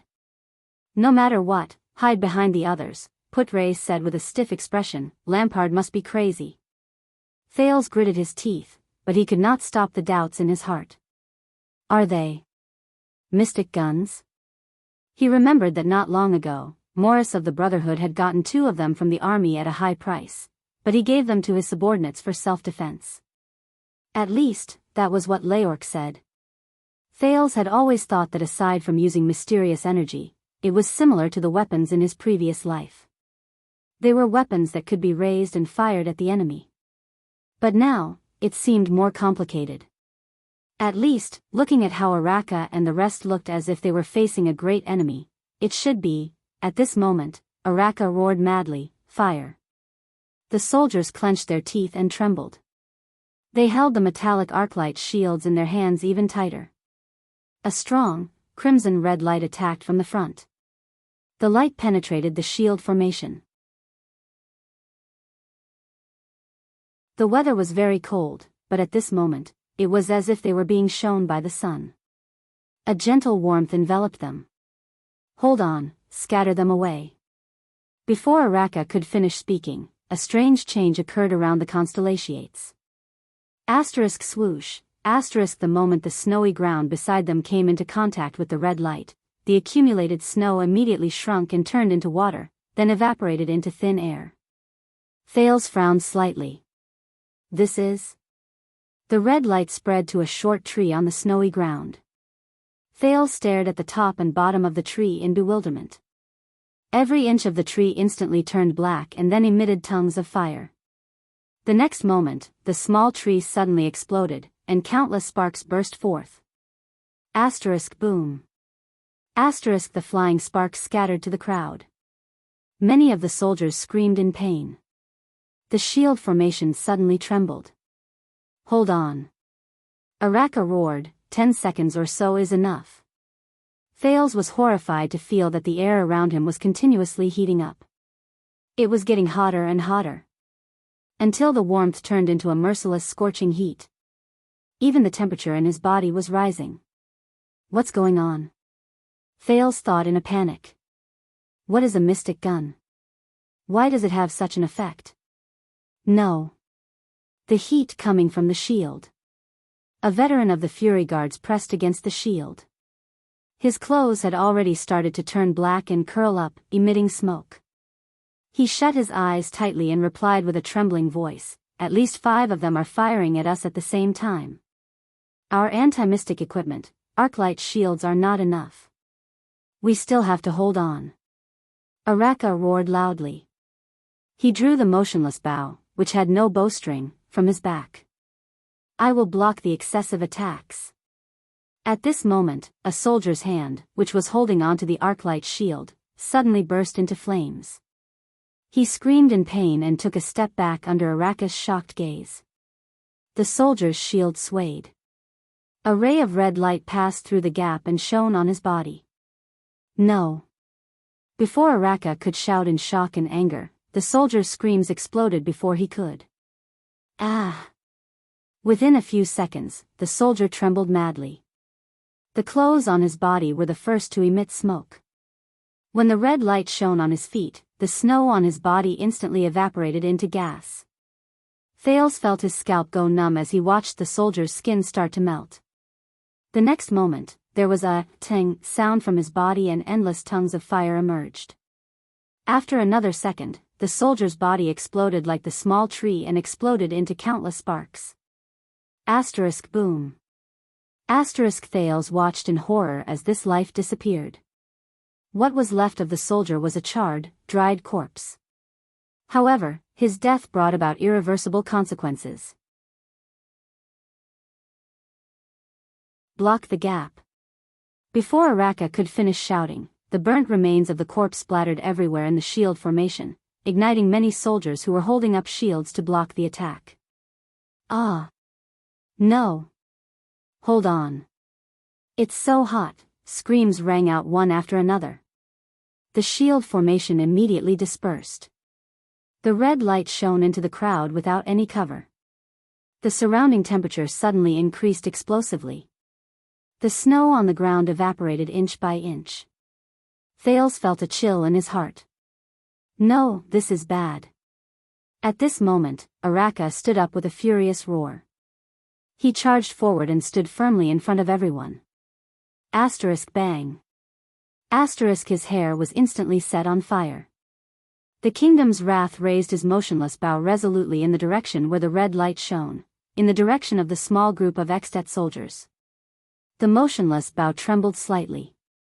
Then, it emitted a strong silver light that was not inferior to the shot from the mystic gun. When the red light from the mystic gun met the silver light, it suddenly weakened and scattered in all directions. It was as if the silver light had sealed off the path of the mystic gun's red light. Araka roared. His right hand, which was holding the motionless bow, began to emit smoke. But he still persisted. However, the area of the silver light was not enough. Araka could only block in front of the people in the center. There were still many soldiers at the periphery who were shot by the red light from the mystic gun. Boom. The second soldier turned into a huge fireball and immediately exploded. No. Boom. The third. Jennad covered his right shoulder in pain, which was illuminated by the silver light. He was desperately dragged back to the area protected by the silver light by Willow. During this process, one of the black-haired soldier's short spears suddenly exploded into countless sparks. He can't hold on for long. Ida shouted through gritted teeth. I can't die here. This was Ramon. Bring His Highness out. Waya said while sweating. No, there are too many mystic guns, Putre said with difficulty, we can't escape. While everyone was in a mess, no one noticed that the second Prince of Constellation was in a strange state. The moment the silver light erupted from the motionless bow, Thales experienced that electric shock again. And it was even more severe than when he was on Araka's back. It was as if the silver-black metal bow that was emitting silver light was rejecting every corner of his body. Thales lay on the snow-covered ground. His face was contorted and trembling. No, is the legendary anti-mystic equipment really rejecting me this much? The silver light suddenly weakened. Araka's right hand started to catch fire. In the endless scorching heat, the kingdom's wrath still gritted his teeth and endured. A few rays of red light leaked in and shone on Thales' body. At that moment, Thales suddenly shuddered. His clothes started to smoke. He only felt the cells in his body suddenly heat up. So hot. It was as if he was on fire from the inside out. That familiar fluctuation surged through his entire body. Time seemed to have slowed down again. In the vision provided by the fluctuation, the red light and the silver light were like two pairs of enemies that were strangling each other, melting each other.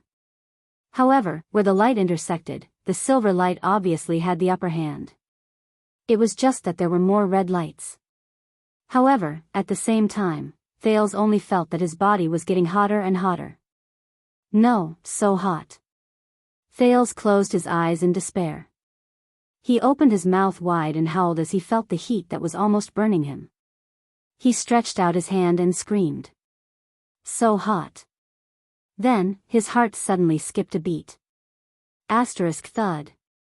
A feeling that he had never felt before assaulted his senses. At that moment, Thales only felt that his vision had penetrated the distance. He saw the origin of the red light, the mystic guns in the hands of the soldiers.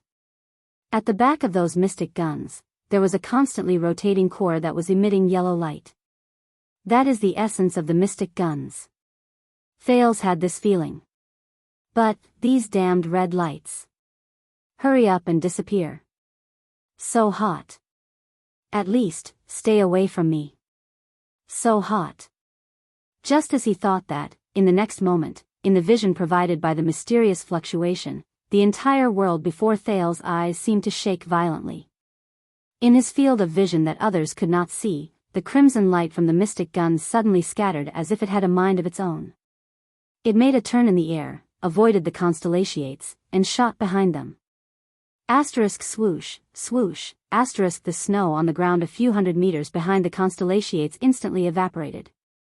In the next second, the red light from the mystic guns disappeared before everyone's eyes. Araka knelt on the ground with a thud. However, he still fiercely raised his burning right hand and extinguished the flames on his head and hands. The constellations seemed to heave a sigh of relief and fell to the ground one after another. In the scorching air, many of the soldiers had already turned into charred corpses or were burned to death. One round of shooting has ended. It seems that their aim was not very accurate. Araka gritted his teeth and climbed up. He said, but if they were using Seagull 7, at this moment, a shrill horn resounded through the sky. Asterisk beep, asterisk Araka furrowed his brows.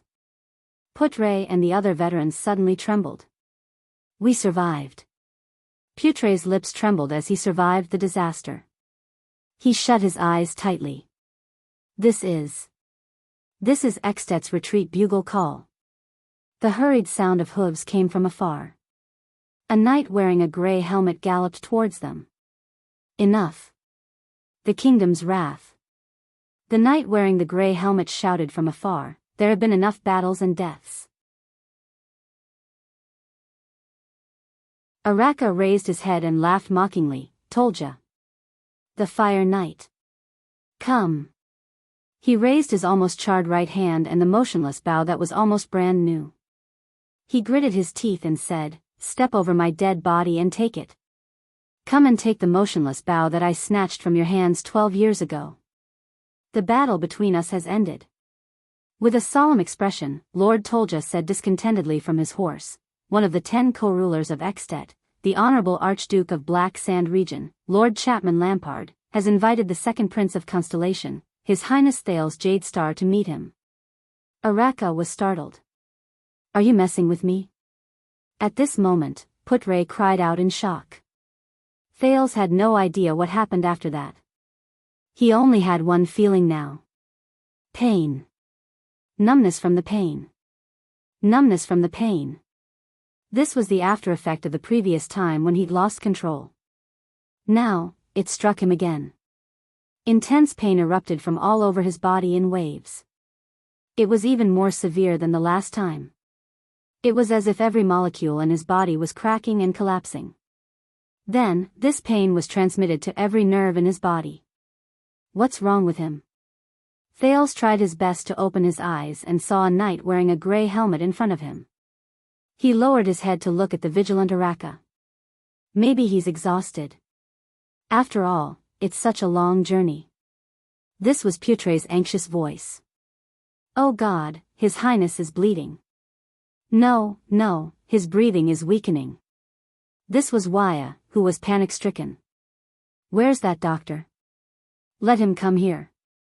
The last thing Thales saw before he lost consciousness was Ralph, who was running towards him anxiously, and Ramon, who was dragged over by Ida. Those two voices again. Thales thought in a daze, it's like a dream. I'll probably forget about it once I wake up. Oh, it's him again? How long has it been? Just a few minutes. Forget it. This time, it can finally stay, right? Yes, although the buoyancy of the soul is still strong, I can feel that its body is close to collapsing. Wait. It's different from the last time. Someone is stimulating the potential in its body and mending its life. And its life force seems to be exuberant, too exuberant. It can't be. When was the last time we encountered such a tough fellow? Thousands, hundreds, or decades ago. I can't remember clearly. I think it was that arrogant knight-come-wizard. Sigh, what does Mother think? Mother is still unwilling to accept it. I can only say that having a strong life force is a good thing. Even Mother is lenient, there's no point in thinking too much. Mother has her own plans. Do you still remember the Sovereign of the Abyss from a long time ago? He even had 3 of his hearts destroyed by that calamity. TSK, that scream could even be heard clearly from the lowest level. Mother was about to accept him, but he actually struggled and crawled back. Silence. Prepare to open the countercurrent gate. It's going back. Sigh, let's hope that the next time it comes down, it won't go back, in a dark thicket of unknown address. A delicate girl slowly stood up from under a tree. I thought Heilon would be the first to arrive. The blood mystic, Giza Streelman, smiled. Without turning her head, she said softly, after all, I caused such a huge commotion. After so many years, it seems that she has become lazy. Right after she finished speaking, a man slowly walked out of the thicket behind her. Do you know who I am? Giza smiled charmingly and stroked her hair. The man did not speak. If you knew, why would you dare to follow me all the way here? Giza smiled sweetly and turned around. The man remained silent. It was as if he did not hear anything. This was a man who, no matter how one looked at him, was ordinary and unremarkable. Ordinary looks, ordinary clothes, ordinary figure, ordinary temperament. It was difficult for him to leave any impression on anyone. Except for the left side of his waist. 2 weapons were tied to the belt there. One of the weapons was wrapped tightly in old sackcloth. It was barely visible that it was long. Giza raised her eyebrows slightly. Under the sackcloth, she sensed a hint of an annoying presence. And the man's other weapon seemed to be a sword. But the shape was not very regular. The man was still expressionless. But he moved. He held the irregular sword at his waist in a backhand grip. He slowly drew it out. Are you sure you want to use a sword against me? Giza exhaled softly. You don't look like a commoner. The man still did not speak. He only raised the sword without changing his expression. It was as if he was doing the most insignificant thing. Giza smiled softly. In the next moment, she saw the sword in the man's hand. That sword. The blood mystic's expression darkened slightly. It's a strange sword. More importantly, it's, from the hilt to the blade. A strange sword that was completely black.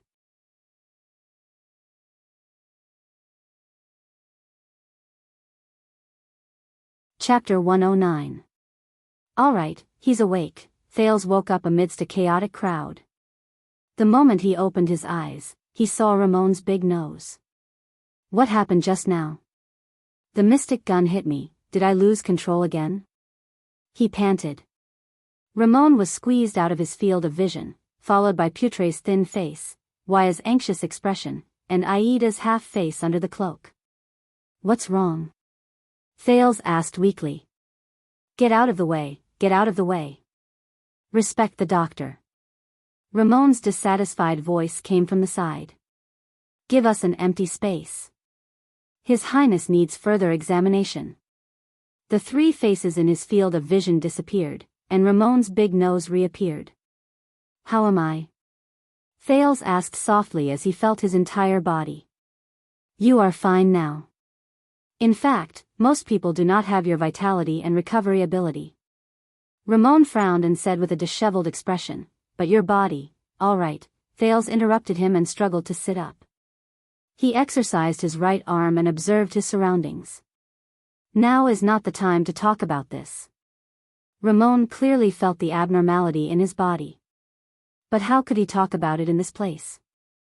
However, Ramon did not seem to want to give up, and his next sentence made Thales clench his fists. Listen, Your Highness. Ramon was bandaging his shoulder that was injured during the chaotic battle just now. He clenched his teeth and said softly, the others might not know, but I can feel that those mystic guns did not miss their target. Instead, you did something to make them miss their target. Ramon wrapped up his shoulder that was injured during the chaotic battle just now. What? Thales tried his best to control his astonishment and not show that he was too shocked.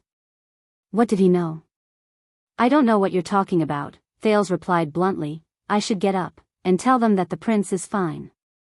But Ramon still chattered on with a dissatisfied expression, whether it's a psionic ability or something else. Judging by their reactions, I guess this is not something that everyone knows. But it's okay, I'm not interested in your secret, there's just one thing. He lowered his head and said fiercely, let me go after we cross the border. I don't want to join your damn journey anymore. Or else. Or else what? Thales turned his head abruptly and glared at him. Use that power of yours that can bring people back to life to deal with me? Ramon was slightly stunned. You are not a doctor, Ramon, Thales whispered coldly. Yes, I know this very well. You use another kind of power to treat people. I guess this isn't something that everyone knows, right? He looked at Ramon's incredulous expression and tapped his forehead. We'll talk about this later. Thales stood up, leaving behind the dumbfounded Ramon. The mystic gun troops in the distance had already retreated. The Fury Guards were cleaning up the battlefield, tying the corpses of their comrades to ropes. Everyone's face was filled with sorrow and anger. Damn it.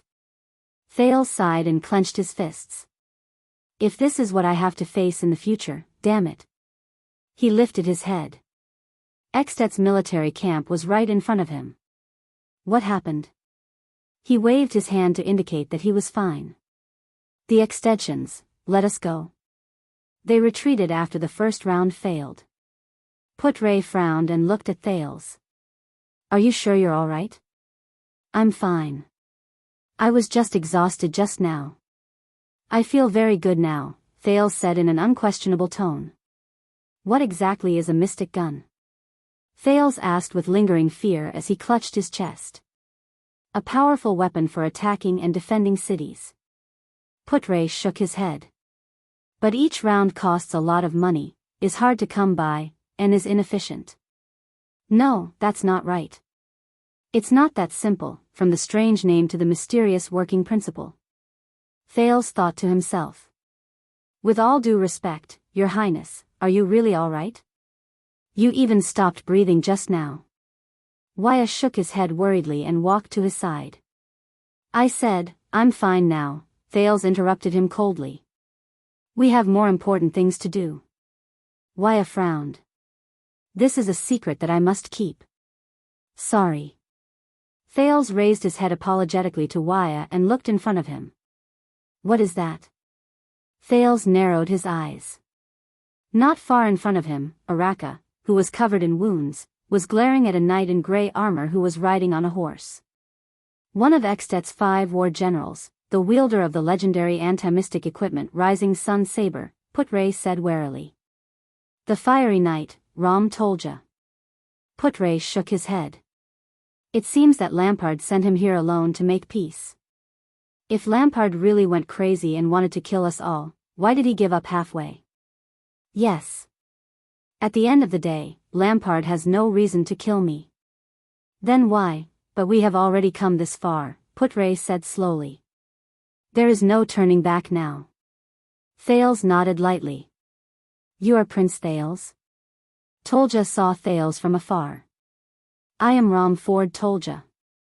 The knight in grey armor looked at Araka warily and said slowly, Sir Chapman Lampard invites you to meet him. Thales sighed and strode forward. The Archduke of Black Sand region. I thought he would be friendlier. Thales looked around and saw the charred corpses on the ground, as well as the soldiers and diplomat group members covered in cuts and bruises. He suppressed the dissatisfaction in his heart. He wouldn't hypocritically extend an invitation after killing most of our people. Tolja raised his head and looked at Broken Dragon Fortress in the distance. If you have any opinions, you can ask the Archduke himself. The Fire Knight's gaze under his grey helmet was sharp and profound. I am only responsible for bringing you to him. Thales clenched his teeth and exhaled. At this moment, the ferocious-looking Araka strode towards Tolja. Have you forgotten something? An extension? The kingdom's wrath's words were filled with anger. Forget it, Araka. Go back. Tolja looked at the kingdom's wrath, whose gaze was hostile, and turned his horse around. The Archduke does not welcome you, neither you nor your guards. You are only here to escort the prince, aren't you? Lampard does not welcome me. What kind of joke is this? Araka said fiercely. His brother died in his hands, and his father died in my hands. With this in common, we should be able to chat very well. Thales furrowed his brows. Especially when I killed so many of his soldiers, and he also killed so many of mine. Araka said coldly, we will definitely become good friends. The battle is over. You cannot change its outcome. Tolja answered nonchalantly, as though he was already used to the other party's provocation. The dead who died in the battle are certainly worthy of commemoration, but the living cannot forget their mission. What is your mission? Araka? Araka lowered his head and looked at a charred corpse that was tied to a makeshift tow rope nearby. He clenched his fists tighter and tighter. You fought very bravely, but your mission has been completed. Tolja stared coldly at his opponent. You should be glad that we did not take the opportunity to snatch the motionless bow. Why don't you try? Araka fiercely grabbed the motionless bow and stood one end in the snow. You brought that knife anyway, didn't you? One day, I will. Tolja's eyes shone brightly. He shook his head. But not now. One day, he said slowly, we will settle all our debts of blood. Araka stared at him and let out a disconcerting sneer. Your Highness? Tolja did not look at Araka again. He nodded slightly on his horse and extended his hand in the direction of the military camp. Thales glanced at Putre. The latter gave him a supportive look. I think we do not have any other choice, right? Thales looked at the gray-armored knight. The latter smiled at him. All right. Thales looked at the messy battlefield and exhaled. He walked forward. Let us go and see the organizer of this welcoming ceremony. Thales looked at Araka, whose expression was hard to read. Thank you, Baron Murch. And your kingdom's wrath, Thales added hesitantly. Araka did not respond. He only watched silently as his guards cleaned up the battlefield. Thales sighed and lowered his head. He turned around and walked towards the military camp. Putre was the first to catch up with Thales. Waya and Ralph followed closely behind him. Ida looked at the corpses around her and walked to the back of the group. Willow supported Jenned. Ramon, on the other hand, followed Thales in dissatisfaction after being pushed by a few soldiers. Child. Thales turned around in surprise. On the snow-covered ground, Araka lowered his head and put the motionless bow back on his back. More than half of my soldiers, including your diplomat group, died, the kingdom's wrath said quietly, just to send you here. Araka Murch raised his head. His eyes were filled with emotions that Thales could not understand. Do not let them die in vain. Thales was stunned. But the kingdom's wrath had already turned around. Araka grabbed a rope and dragged the corpses of 4 to 5 soldiers. Without turning his head, he walked back the way he came. Behind him were the remaining Fury guards and the corpses of their comrades, who were either intact or incomplete, who were dragged along the snow-covered ground with ropes. His back was lonely. The extension's military camp appeared wild and crude. The camp walls were simply built from tree trunks cut from the coniferous forest beside them. The tents that the soldiers rested in were built from thick branches. But in comparison, the extensions left a deeper impression on Thales. They were really too passionate. Thales even suspected that if Tolja had not led his horse and led the way at the front, the extensions would have pounced on them. The extension soldiers who were standing guard stared at the group of constellations with hostile expressions. There was even a sentinel who spat fiercely at his feet.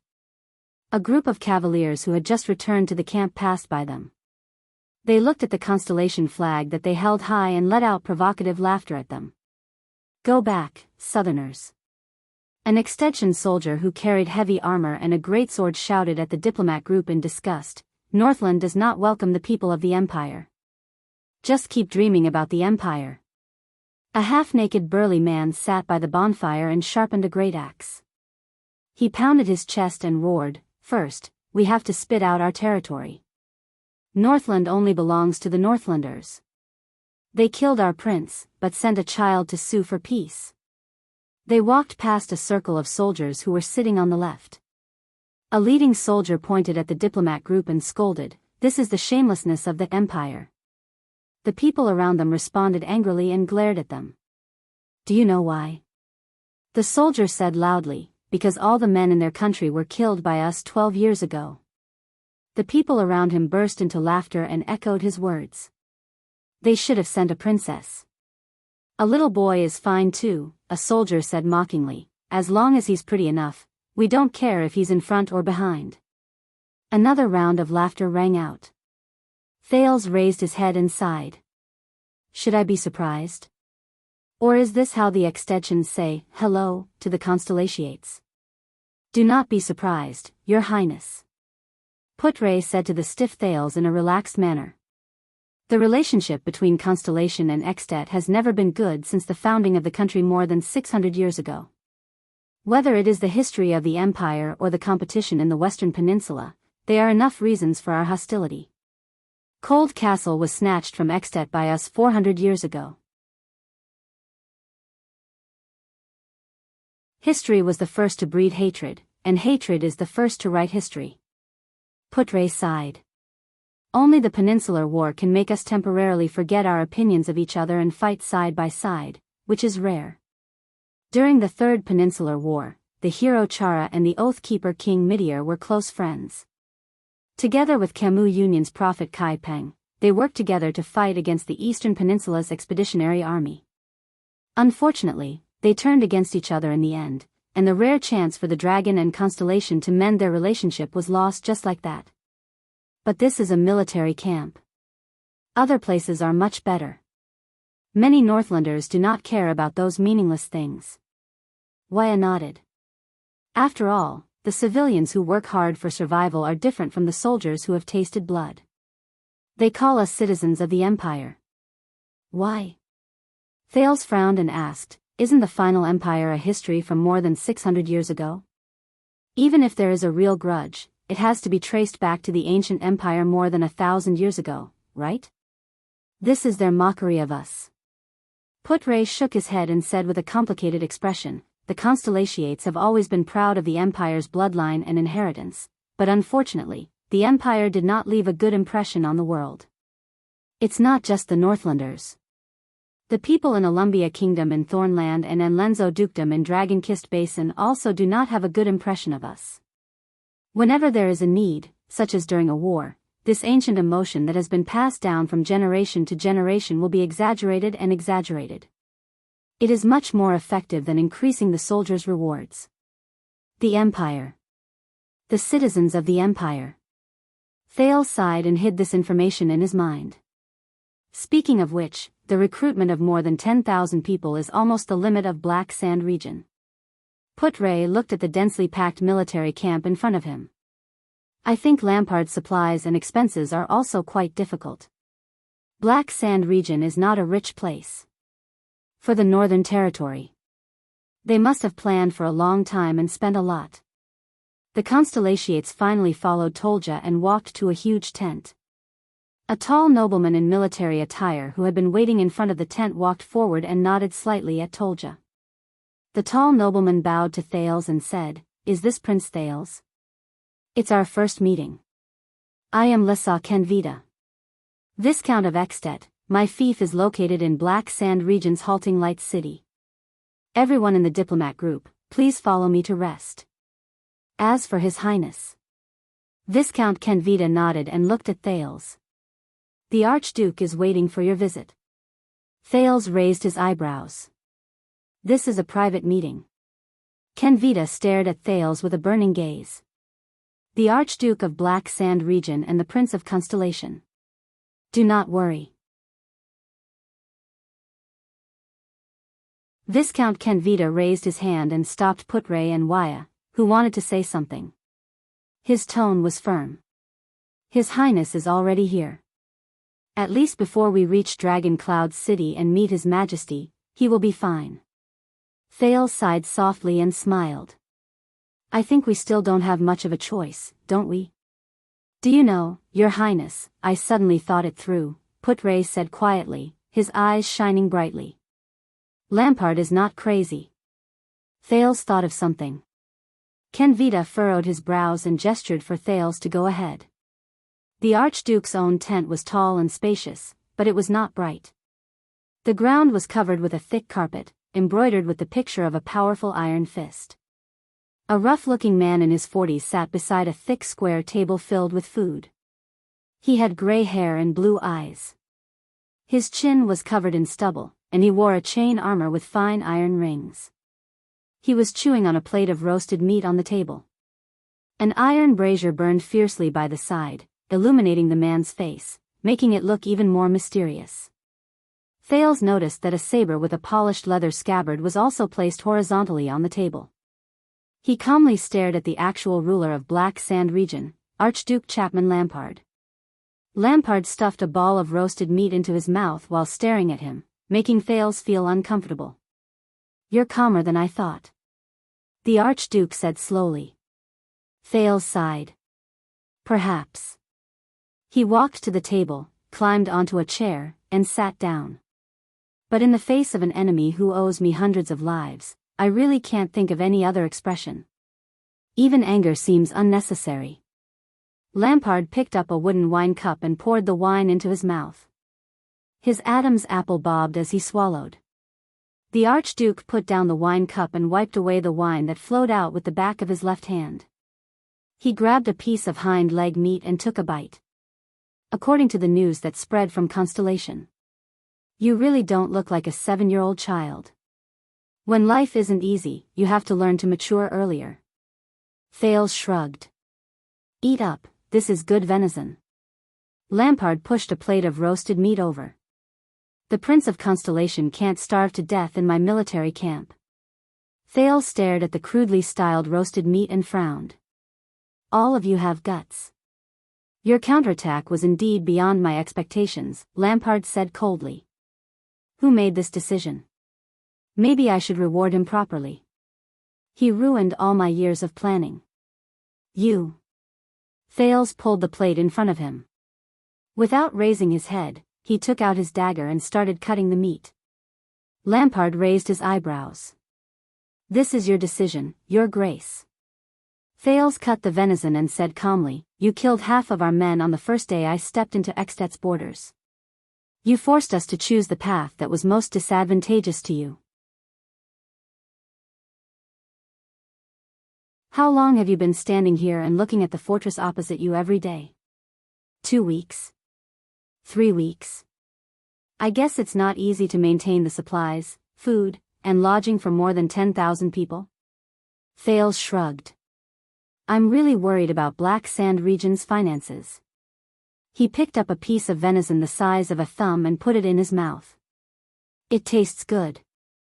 Lampard stopped eating and drinking. He stared straight at Thales with a fierce look in his eyes. "You know," the Archduke said slowly, "I originally planned to spare your life and only kill the people around you." Thales frowned.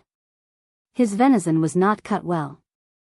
"But we encountered the Mystic Gun Unit. That level of attack." Thales snorted softly and began to cut off a piece of meat. "It was to kill me." "That was an accident," Lampard said flatly. "An accident." Thales was so angry that he laughed. He put down the dagger in his hand. "Your mystic gun," but he was immediately stunned. "Wait." Putre said that Lampard did not go crazy. "So," Thales stared at Lampard in a daze. "Could it be that was an accident?" Thales asked in disbelief. "It was an accident." Lampard placed his arms on the table, his eyes burning. Thales closed his eyes and exhaled deeply. After a while, Thales opened his eyes and said with certainty, "You did not send out the Mystic Gun Unit." "I did not." Lampard put down his wine glass and shook his head slowly. "You did not intend to kill me either," Thales continued. "I did not." Lampard's eyes were burning. Thales clenched his teeth. "So that's how it is." He exhaled and laughed. "Someone else is commanding the Mystic Gun Unit. Lampard had no reason to kill me from the beginning. The Mystic Gun Unit is an uncontrollable killing weapon. No matter how stupid he is, he will not use this kind of thing against me." Thales sighed. Lampard closed the wooden plate with the venison, pulled it in front of him, and grabbed a piece of meat. "You are much smarter than I thought." Lampard's expression was unpleasant. He stuffed the meat into his mouth and narrowed his eyes slightly. "Do you understand why we met here?" "Yes, I understand." Thales wiped the dagger with his sleeve and put it back on his waist. He sighed and said, "But I really did not expect that the command of the Mystic Gun Unit under the command of the famous Archduke of Black Sand Region would be so easily tricked by someone." Lampard suppressed his anger. "That officer is called Hardy. He has been in charge of training my Mystic Gun Unit since 3 years ago. The commander of the unit fell ill this morning, so he is only temporarily in charge." How is he? Thales asked quietly. After the signal to retreat was sounded, he still ordered a second attack, but there were soldiers who immediately questioned his orders, Lampard said gloomily. Then, Hardy did not hesitate to slit his neck and committed suicide. We are still investigating the person behind him. This also explains why you hurriedly blew the signal to retreat after only one shot. Thales sneered. Even the command malfunctioned. Sorry, I really do not know what expression to use at this time. Archduke Lampard pursed his lips tightly and said nothing. Their goal should be to use you to kill me, or to use my death to plot against you. Thales sneered. I think the latter is more likely. My enemies are all in the country. The higher you stand, Lampard said quietly, the more enemies there will be. So, the sudden accident also made you cancel your plan. Thales snorted. Were you originally prepared to humiliate me by capturing me and see if the fortress would waver? There was silence. Lampard opened the bottle of rye wine beside him and filled his empty goblet. I hate to say this, but King Kessel made a good move. He pushed you out, Archduke Lampard said calmly. The moment you stepped into my military camp, I could no longer take down the fortress and the northern territory. And the oath he made in Renaissance Palace was equivalent to forging a suit of armor for you with the ownership of royal power.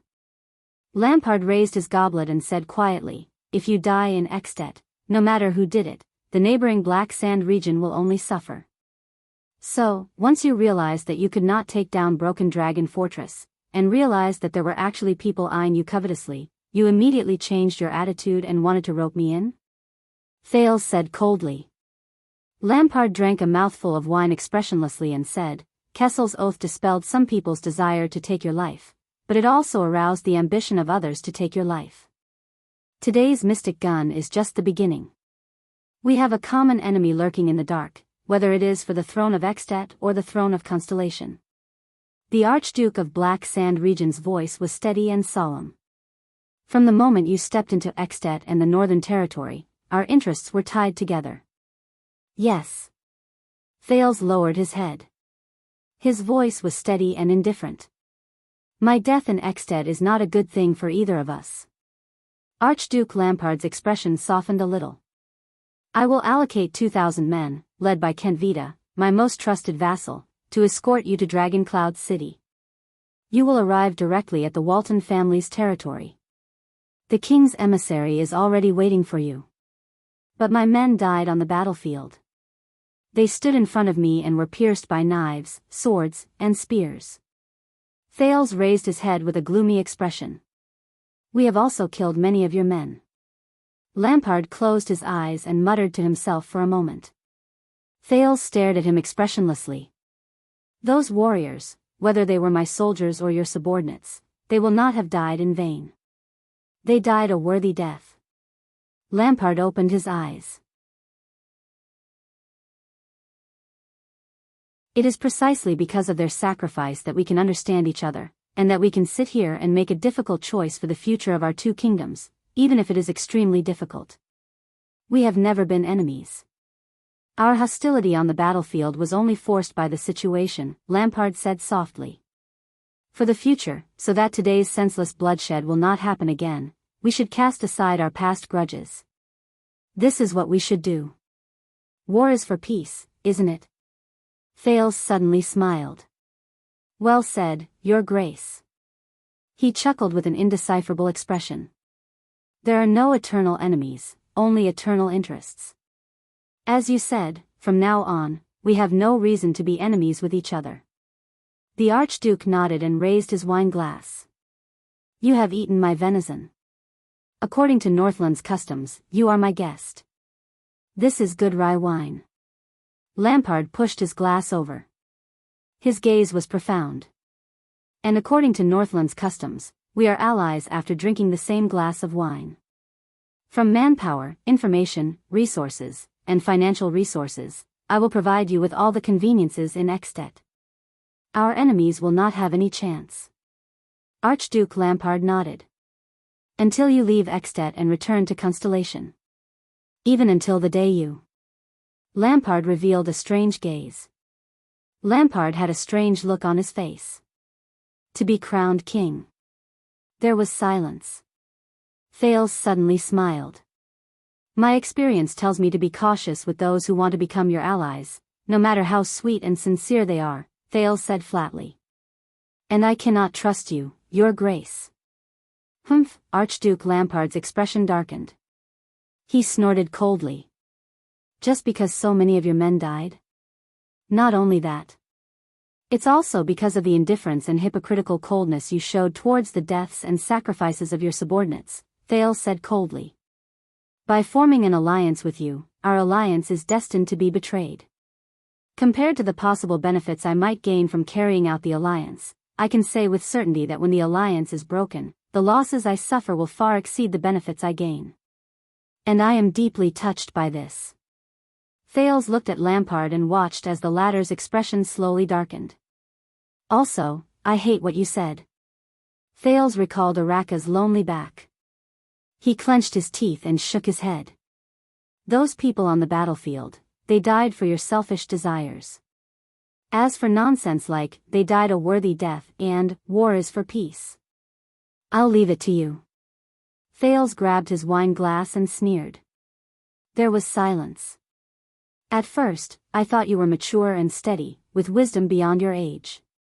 Lampard snorted coldly and shook his head. But now, you are acting like a child. You are right, Thales said coldly. He poured the wine in his glass and said to the gloomy Archduke Lampard, and children cannot drink.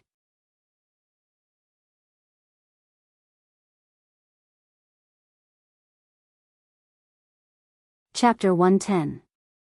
At night. I'm still worried about letting that strange doctor stay with His Highness. Beside the bonfire, Waya stared at another bonfire in the distance with a strange expression. There were only two figures, one big and one small, sitting around it. This was the third night since they came to Lampard's military camp. Ramon claimed that he wanted to examine Thales' injuries alone, and the strange thing was that the prince agreed to it. He's a prince. He can do whatever he wants. Putre smoked his pipe and exhaled a cloud of smoke. Beside him, Waya's expression darkened. Also, relax. Ramon's fear of His Highness is not an act. Also, there are so many extension soldiers guarding the area. His Highness' safety is assured. Putre glanced at the hostile extension soldiers who were either on sentry duty or patrolling around. He then glanced at Ida, who was not far away, and said slowly, also, if Ramon is really an assassin, he had too many chances on the previous battlefield. Don't forget, he was the one who saved His Highness. Waya recalled what happened on the battlefield and his heart skipped a beat. Speaking of this, what happened to His Highness? The young attendant said worriedly. At that time, even his breathing was. Putre looked at Waya, who had a doubtful expression on his face, and narrowed his eyes slightly. You've been brooding over this matter, the thin vice diplomat asked with interest. It's not just this. Waya furrowed his brows. As he recalled solemnly, he voiced the doubts in his heart. His Highness' physique is very good. In fact, it's better than I expected. No matter how serious his injuries are, the time it takes for him to recover is calculated in days. But this is even more suspicious, is it not? Also, the psionic ability that His Highness said he learned from the Black Prophet. I can't ignore it. Waya lowered his head and glanced at the single-edged sword beside his hand. After all, that's the Secret Intelligence Department. Although His Highness, he's still just a child. It's not a good thing to be too close to the Secret Intelligence Department. Secret Intelligence Department. Humph, Putre raised his head and exhaled a cloud of smoke at the moon in the sky with a complicated expression. You think the Secret Intelligence Department is a scary place? The vice diplomat did not look at Waya. Waya pursed his lips and nodded. I've heard a lot of stories about that place. Some are ridiculous, some are bizarre, and some are unreasonable. The young attendant drew his sword, his voice filled with hesitation. But I have to admit, the mysteriousness of the kingdom's secret intelligence department and the reputation of the Black Prophet are terrifying. I thought that with your age, you wouldn't have heard too much about the Black Prophet. Putray chuckled. After all, Murat has been in charge of the Secret Intelligence Department for more than 30 years. I even suspect that when the young 82nd was crowned, Murat was already working in the Secret Intelligence Department. Waya wiped his sword and shrugged. When I was training in the Tower of Eradication, I heard this joke. An incident happened in each of the 4 major intelligence agencies in the world.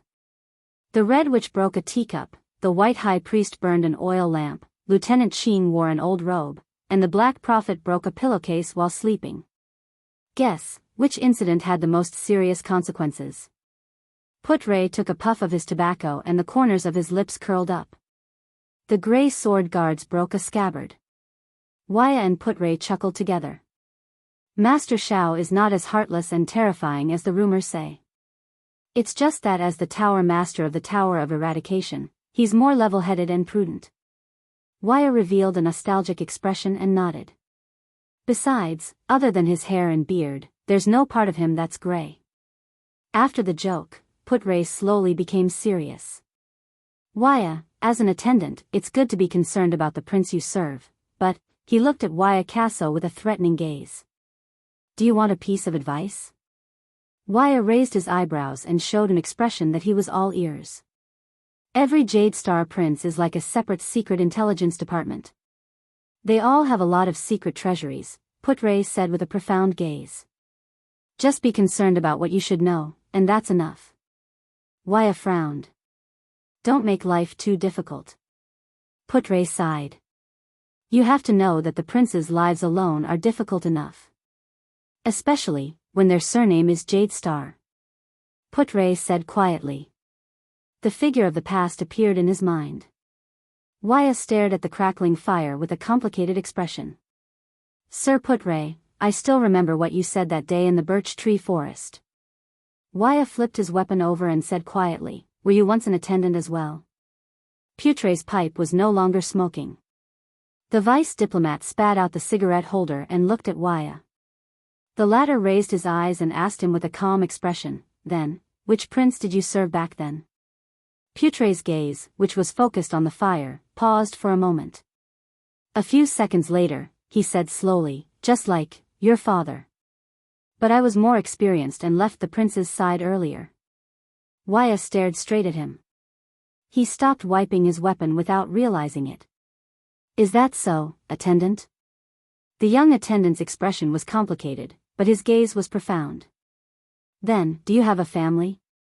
Putray turned his head and gave Waya a profound look. How funny. He said quietly, Constellation's famous cunning fox, the leader and signatory of the Fortress Treaty, can't even handle his own family properly. But his gaze immediately darkened. How much better can I be? Listen, Waya. The vice diplomat stroked the slowly cooling pipe in his hand. His tone was heavier than usual. Gilbert is a competent and outstanding attendant. He is orderly, meticulous, and loyal to his ideals and goals from the beginning to the end. He has his own principles. Wyatt gently tightened his grip on the tip of his sword. Even if sometimes, those principles are so callous, the young attendant said faintly. Callous? Putray snorted softly. Sometimes, you have to make a choice, no matter how difficult it is. Before Waya could respond, a discordant voice interrupted their conversation out of nowhere. Good evening, Constellation's 2 esteemed guests. Viscount Kenvita, the Archduke of Black Sand Region's subordinate and his most trusted advisor, walked over from afar. He was dressed in a thick military uniform unique to Northland.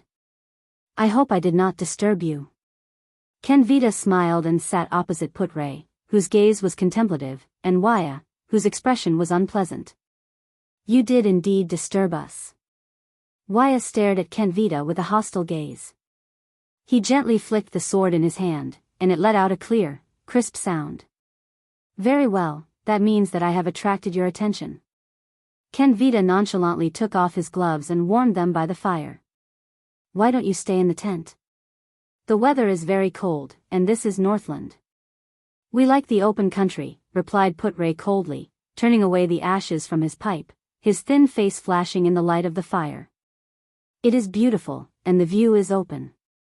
Do not worry. Kenvita smiled softly and saw through their thoughts. You are an extet, and extensions do not have the habit of eavesdropping on tent corners. He turned his head and looked at the Prince of Constellation and his doctor in the distance. The prince is safe here. Kenvita narrowed his eyes. He is truly a special prince, isn't he? Otherwise, the Archduke would not have given such an evaluation. Waya snorted in disdain. Putray furrowed his brows. They are starting to pay attention to the prince. The child probably said something strange in Lampard's tent a few days ago. This is not a good sign. The vice diplomat pulled out his tobacco pipe, grabbed a handful of tobacco, and said flatly, "Looks like we will have to depart tomorrow." Waya raised his eyebrows.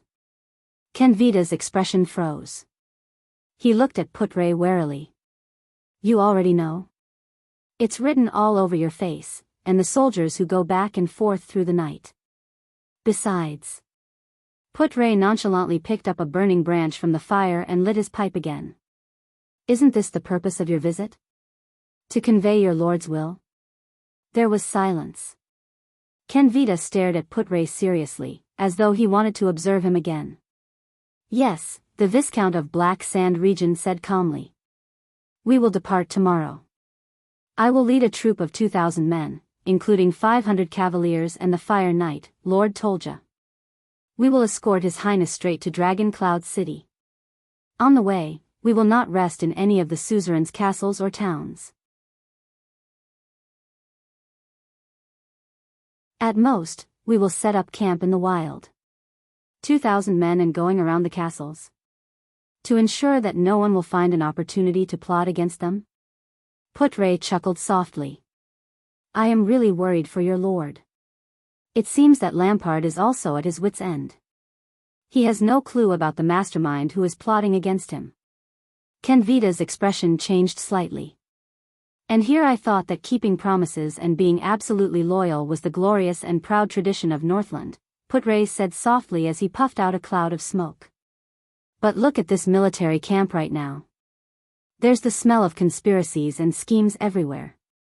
Who else can you completely trust? Kenvita's expression gradually stiffened. Do you know what this is called? Putray snorted softly. Even a crooked beam will have a crooked shadow, whether it's King Nuvan or your lord. Kenvita grabbed a handful of snow from the ground and gently scattered it. He watched as it fell between his fingers. Do not comment on Northland's internal affairs, citizen of the Empire, the Viscount said coldly. At least on the land of Black Sand Region, accidents will not happen again. Waya sheathed his sword. He sensed that the atmosphere was not quite right. Accidents? That mystic gun trainer might have a different opinion. Putray put down his pipe and laughed. Let me give you a suggestion, Your Grace, clueless Viscount. Kenvita's gaze flickered. What do you know? Stop investigating Officer Hardy's connection with the Archdukes and suzerains. Your efforts are destined to be in vain. Frowning, Putray tested the temperature of his pipe to make sure that it did not burn well. Why don't you look for his business offline and start investigating the discarded mystic guns sold on the black market? Kenvita looked puzzled. Black market? Ah, Northlanders who look down on mystic guns. Putray sneered. Compared to buying them directly from the Empire, the training of mystic guns is the most expensive. The usage rate of the core and the freshness of the spare parts are inversely proportional to the soldier's proficiency in operating the mystic guns. Kenvita revealed a contemplative expression. Beside him, Waya was baffled. The Archduke of Black Sand Region's mystic gun troops are very proficient. Their aim during volleys is also very good. Putray glanced at Kenvita and flicked the metal rod of his pipe. Based on my experience, unless Archduke Lampard is willing to dismiss half of his knights and heavy cavaliers and allocate a large amount of gold coins every month to support the mystic gun training, he will definitely not be able to train such a troop within 3 years. Kenvita seemed to be deep in thought. He must find a sufficient source of income and maintain such a troop with a large amount of training. Only then can they be of use during critical moments. Fortunately, it's only 3 years, and there's only one trainer. Putre lit up his pipe and mocked. After 3 years, those troops will probably be able to carry out orders like, turn around and fire at the Archduke's location meticulously, won't they? Kenvita ignored Putre's mockery. He continued to speak word by word, so, he must find his way to the black market. For example, he can use the mystic guns that have already been scrapped and should have been destroyed according to the agreement to exchange them for money, damaged parts, eternal oil, or even bribe the purchasing officers who go to the Imperial Kingdom to purchase mystic core cores. Putre shrugged and lit his pipe again. I guarantee that his contact in the black market knows him a lot better than that group of soldiers. Kenvita exhaled and immediately asked, why can't the mastermind and financial backer behind him directly provide him with financial support? Kenvita exhaled and immediately asked, if that's the case, all of you would have found clues about his dealings with other forces a long time ago. Why would you have to drag it out until now?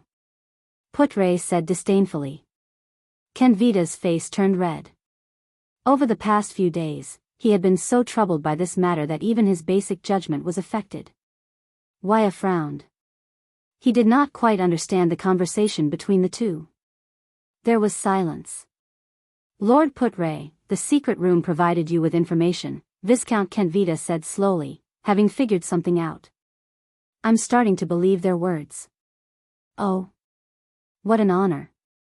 With an intoxicated look on his face, Putre took a deep puff of his tobacco. What did the secret room say about me? They only have information about you before you left the palace, but it's already interesting enough. Kenvita's eyes shone with great interest. Putre Nemain, the web weaver within the palace walls, and the mastermind who keeps his composure. Waya looked at Putre with a surprised and bewildered gaze. This guy, ha. Putre turned his head and smiled. The Red Witch's subordinates really think highly of me. Kenvita had a contemplative look on his face. No, instead, I think that it's time for their information to be updated. Viscount Kenvita curled up the corners of his lips and put on his gloves again. The people within the palace walls might be good at observing people's words and expressions and coming up with strategies. But some wisdom must be accumulated through experience and knowledge. Putre made 2 trilling sounds through his nose and puffed out a puff of smoke. By the way, Lord Putre Nemain, Constellation's former viscount, Kenvita stood up and smiled from ear to ear. Your decision to charge in the opposite direction on the battlefield was both brave and decisive. Very well. Putre cast a deep glance at Thales and Ramon in the distance. Compared to you, they like me more now. We're already within Extet's borders. This is not our deal.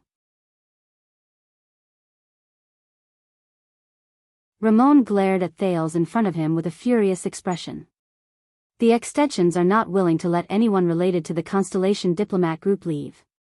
Thales grabbed a branch and stirred the fire. He gestured at the extension soldiers around him with his chin and sighed. I'm just a powerless Constellation prince. What can I do? You can't do this. Ramon gritted his teeth. I saved your life. Hurry up and find a way to let me out. You didn't save my life. Thales furrowed his brows. Remember, I'm just exhausted, and you're just on the battlefield. We both know that's a lie. Ramon was so angry that he laughed. I don't know what you did, but most of your organs were already failing that day. It's useless no matter how strong your physique is. Even the strongest steed can't drag a carriage without wheels. I was the one who tried my best to stimulate your life potential, snap. Thales forcefully snapped the branch in his hand. It's a good thing that my body is strong. You, on the other hand, better keep your voice down. You don't need to raise your voice when examining a patient's body, Thales said coldly. If you don't want that pitiful little secret of yours to be known by others. Ramon, doctor. He especially emphasized the word doctor. Ramon looked around and said with an uncertain expression, speaking of this, all right, at least find me a messenger crow. Thales snorted through his nostrils. Don't worry, Doctor. Thales scratched on the snow-covered ground and recalled many of the memories that popped up in his mind over the past few days, such as those block words that looked like pictures. The gangsters won't dare to provoke a well-trained army. You don't have to worry about Blood Bottle Gang. At the end of the day, gangsters are just gangsters. Your Highness, do you really think so? Ramon turned his head and smiled mockingly. Thales was expressionless, but his heart sank. Actually, what Ramon said is not without reason. Those two gangs might not be as simple as they seem. Especially when Blood Bottle Gang is the power of Asda and Giza, two lunatics, the power of the calamities. How strange. Even if Blood Bottle Gang often helps powerful nobles do some dirty work, they can't ignore the threat of mystics, can they? Why would Constellation allow such a gang to occupy Eternal Star City? Is it because they are confident in the legendary anti-mystic equipment in their hands and believe that they can control mystics? How is it possible? Thales recalled Giza's figure and laughed self-deprecatingly. Even though Asda did not seem to care about the survival of Blood Bottle Gang, why would someone as powerful as him meddle in a gang's territory that he doesn't care about? Isn't Red Street Market a brothel? And Black Street Brotherhood? They actually dared to harbor people from the Regicide family, the Charlton family, in the capital. They even suppressed Blood Bottle Gang. After all, Blood Bottle Gang was backed by both mystics and great nobles. Those two gangs. Thales could not help but recall his 5 years in the Brotherhood. There were too many suspicious points. And there was one in front of him. Thales looked at the strange doctor with the big nose. The latter stared at him in the firelight. Ramon himself, a doctor with a secret, travels between the borders of two countries, and is at the center of the whirlpool of conflict between Blood Bottle Gang and the Brotherhood. A smile appeared on Thales' face. The second prince of Constellation looked at Ramon with great interest. A prince is not someone who can casually agree to other people's requests. Since you have a request, let's make a deal. Give me something valuable in exchange. Ramon was stunned. For example, I find the origin of your power very interesting. Thales pretended to be nonchalant and stretched his body. In exchange, I will try my best to negotiate with them. At the very least, I can let you use messenger crows to contact your friends in the Brotherhood. Maybe there are other conveniences. Ramon stared at Thales in a daze. He still cares about that? A prince? Wait, if, after a long while, Ramon opened his mouth with great difficulty. You are the Prince of Constellation, and your relationship with Murat Hansen is unclear. Ramon gritted his teeth and deliberated over his choice of words and tone. I'm not that stupid to hand over my secret to you. Besides, didn't you learn the mind-reading ability from the Black Prophet? Ramon snorted coldly. Oh, come on, I don't want to dig out any more secrets from your brain. Thales shook his head. That ability is very brain-damaging. It will damage your brain. Ramon fixed his gaze on Thales. There was a strange look in his eyes. Although you are just a child, you don't look like you care much about my health. Thales did not speak. He only stared back at Ramon quietly. I do have some guesses, Thales enunciated each word clearly. I have seen divine arts and know what kind of process it is, but you don't seem to have reached the step of communicating with the gods, those powers, the powers you use to heal and save people. Under Ramon's strange gaze, Thales slowly voiced out his biggest guess. It's magic, right? Ramon was expressionless. He neither admitted nor denied it. Thales knew the answer. Magic. Thales exhaled softly in his heart. This was a word he had never heard since he descended into this world. Until that night in Red Street Market that changed his fate. A long, long time ago, there was only magic in the world. There was no mystic energy. These were Asda's exact words. So, you don't even know the connection between mystic energy and magic, these were Giza's words. It was true that the extensions would not let anyone in the diplomat group leave. But Thales was the Prince of Constellation after all. If he insisted, it was not impossible for Lampard to relent and let the unimportant Ramon leave. But Thales did not do so. Because Ramon might have what he wanted. Thales had to find a way to understand everything about himself. For example, mystic energy, and the closely related magic. Ramon chuckled. Until Thales frowned impatiently. The Black Prophet is not close to you, and you are not his student, are you? The strange doctor stopped laughing and asked slowly, otherwise, it is impossible for you not to know about these things. Thales thought of something. He knew the crux of the problem. So. Thales looked at the extension soldiers around him. He glanced at the bored Ida at the entrance of the tent, then at Putre and Waya in the distance. Magic. Is this a secret that even the Black Prophet can't sit still? Ramon did not speak. He only stared at him. Thales suddenly smiled. I am a prince, and he is my father's vassal, the second prince said. He sometimes agrees to my requests, that's all. He did not tell me much. This is really interesting. Ramon widened his eyes. His expression was strange and fanatical, just like the first time he met Thales. The new Prince of Constellation is actually interested in that kind of thing. It is really interesting. Thales frowned. What do you mean? Is that something I should not know? Do you really want to know? Ramon widened his eyes and clicked his tongue. Morat will not be happy. Thales clenched his fists lightly. I am the future Supreme King of Constellation. When he said the word king, Thales felt his voice tremble slightly. Do you think I care whether he is happy or not? Very good, very good. Explaining magic to the Prince of Constellation and the descendant of the Empire. Ramon flashed a strange smile. He shook his head and closed his eyes. This is a good deal, and I can also get a lot of fun from it. Thales narrowed his eyes. Then can we begin? The prince said slowly. Ramon opened his eyes abruptly. How was your history class, Your Highness? I mean, how did humans fight against the ancient orcs, defeat them in the Holiness Exorcism campaign, and how did they negotiate peace with the ancient elves and dwarves in the battle for survival, and finally rise in the world's history? Thales blushed. All right, ever since he was brought to Mindy's Hall, he actually did not have much time to study history. Not much, Thales said slowly, but I know that in the history of humans fighting against the orcs, we awakened to supernatural powers, which is today's power of eradication, and the first batch of knights appeared, but Ramon interrupted him. So, it's not just magic. The strange doctor looked at Thales in high spirits. You don't even know the history of wizards and magic towers, do you? Thales furrowed his brows. So. Ramon chuckled and said, like most people in the world, you live in the kingdom of gods, the seven hells, and the human world.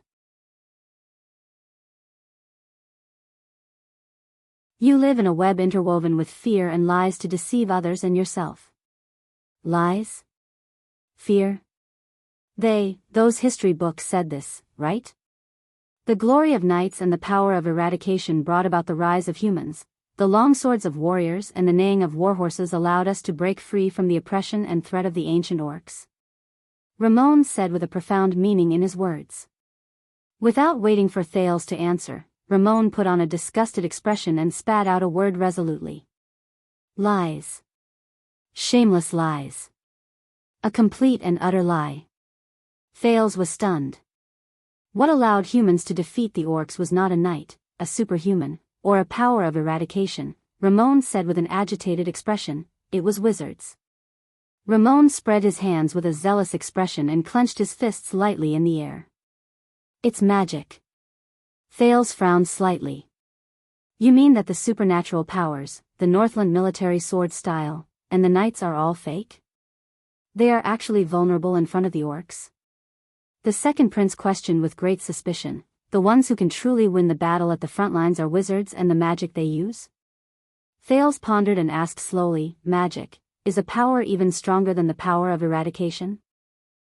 You actually compared magic to the power of eradication?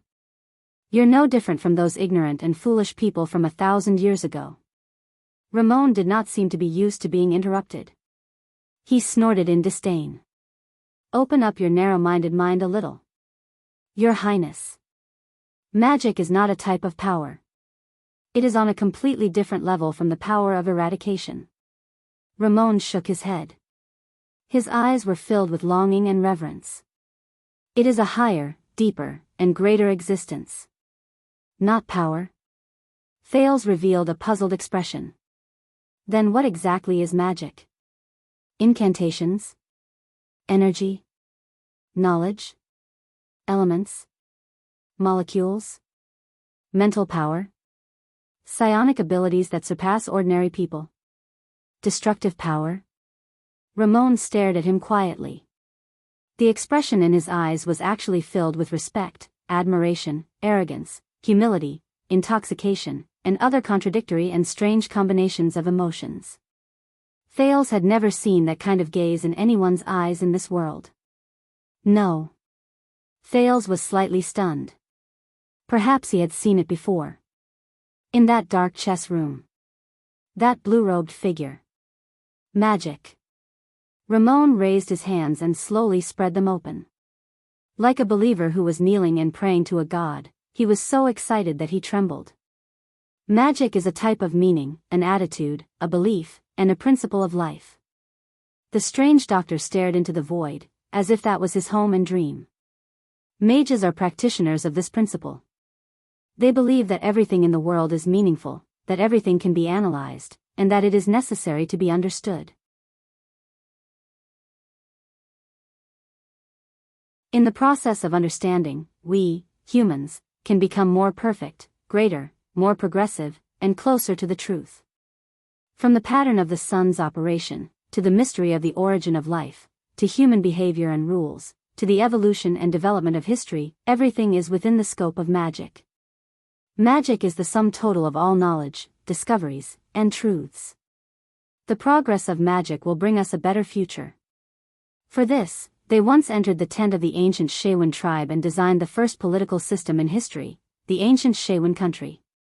They once stood beside Takmu, the first king of the north, and warned him about his relationship with the orcs. They once stood behind the Iron Blood King and used their knowledge and experience to design and supervise the construction of the humans' last line of defense. They once continuously improved their weapons and skills in the midst of sacrifices and defeats. They summed up the experience and skills that every warrior came to understand on their own and perfected the first unified Northland military sword style in history. They once noticed the potential in the human body and researched the birth and development of that power day and night. They named it supernatural power. They once worked hard to advance in the battlefield of blood and fire. They worked hard to research the art of killing and improve the art of healing. They once studied iron and steel tirelessly and created stirrups and saddles for horses. They built the first cavalry and allowed the knights to possess the speed and power to charge in front of the orcs for the first time. Of course, they also developed their own power. They unearthed the truth of matter, interrogated the truth of spirit, drew the energy of nature for their own use, and converted the resources of the world to serve the humans. The power in my hands is only the most insignificant part of it. They even attacked together with the knights on the ice layer of Queequor Glacier. Time and time again, they charged without caring about the sacrifices and completely ended the legend of the orcs' heavy infantry being invincible. They made the Holiness Exorcism campaign the most magnificent scene in human history. They even questioned the existence of gods and challenged the Emperor's authority. The three great magic towers once represented the wisest and most progressive existences in the world. They were aloof and independent. Even the Supreme Emperor and the powerful Bright God Church had to show their respect before the three great magic towers. Wizards made many people believe that the things worth pursuing in this world are not only power and status, but also truth. Ramon slowly put down his hands. There were already some tears in his eyes. This is what wizards are, this is magic. He choked with sobs and said, in the history of the rise of humans, this is the most important, the most brilliant, and the most precious chapter that everyone has forgotten. And now, Ramon lowered his head and said desolately, no one in the world remembers magic anymore. Only people like me, who are both unfortunate and fortunate, are left. Through books and scrolls. I struggle to burn the embers of magic. Thales stared at Ramon in a daze. He did not even know that the branch in his hand was burnt. He could not believe what he had just heard. He could only try his best to widen his eyes and open his mouth wide. Magic. Wizards. This was different from any version of magic he had heard of in his previous life. It was not those whizzing fireballs, not a transaction where one obtained an elemental response by chanting an incantation, not using oneself as a spiritual energy sponge, not a ritual to communicate with a certain existence, not a psionic ability that could be learned after birth, and not powerful for the sake of being powerful. Magic is a kind of meaning. A kind of belief. A kind of principle. Thales was completely stunned. At that moment, Asda's words kept echoing in his mind. Wizards seek the truth of the world. With all kinds of ingenious methods and wisdom, they use the resources and energy of the world to serve a better world.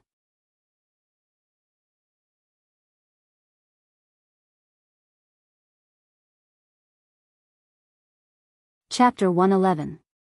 Extet, on the road from Black Sand region to Dragon Cloud City. Your Highness, I would still advise you to put away those 2 flags, especially the constellation flag with the double cross-shaped stars. Among the marching groups of Northland soldiers, Viscount Kenvita held the reins in his hand and rode to Thales' side, who was heavily surrounded. He ignored Putre and Waya's unpleasant expressions and said to the second Prince of Constellation, although we have 2,000 well-trained Northland elite soldiers, it is obviously not the best choice to let everyone along the way know that the Prince of Constellation is here. Thales did not pay any attention to the snowy scenery on both sides of the road, the indistinct mountain range in front of him, and the occasional chimney smoke.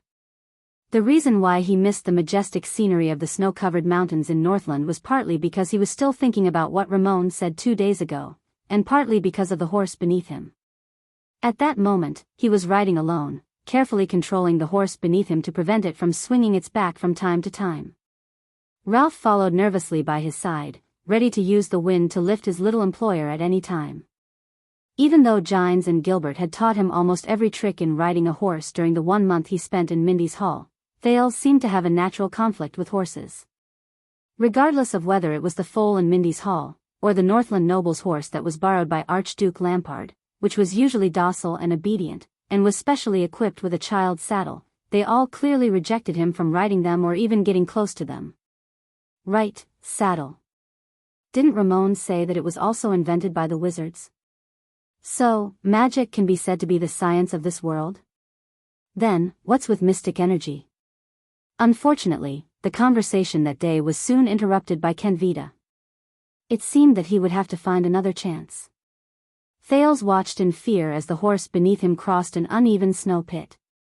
He breathed a sigh of relief. I thought it was international practice for the diplomat group to show their flags to show their identity. Thales turned his head and looked at Kenvita helplessly. At the same time, he carefully paid attention to his mount, which was chewing in dissatisfaction. Besides, an army of 2,000 people stretches for hundreds of meters.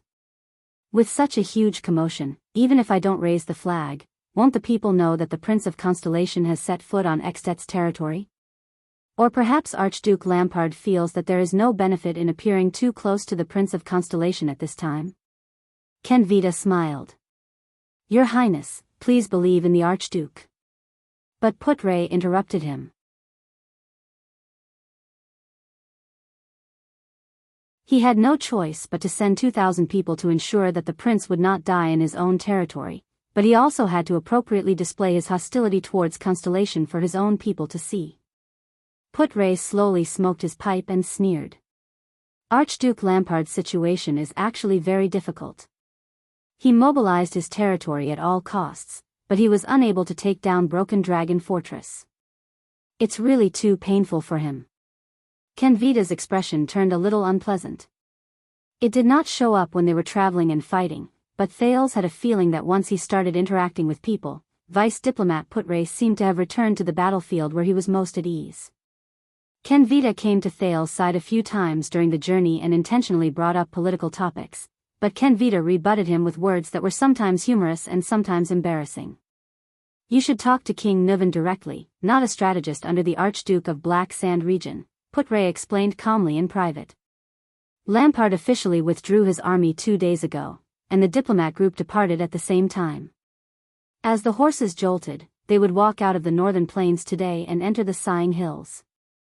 The southwestern part of the hills was still the territory of Black Sand region, but the northeastern part of the hills was the territory under the jurisdiction of Ekstedt's Archduke of Reformation Tower, the Trentide family. Even though Thales had rejected Archduke Lampard's offer of goodwill and alliance without hesitation, Archduke Lampard still generously allocated 2,000 men to protect Thales on the journey. The regular soldiers among them would protect Thales on the journey, while the conscripts would gradually disperse and return to their homes. Thales did not know whether this was the Archduke's generosity or hypocrisy, or a combination of both. At this moment, a knight in grey armor in front of them parted the infantry formation and rode to their side.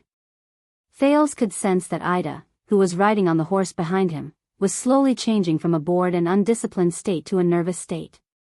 In fact, after being nourished by that wave of fluctuation, all of Thales' senses seemed to have been improved slightly, but definitely.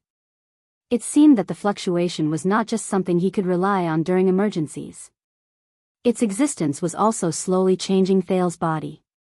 But this was precisely what Thales was most worried about. He did not quite remember what happened during the time he was dead, when Serena grabbed him by the neck, or rather, he lost consciousness for a short period of time.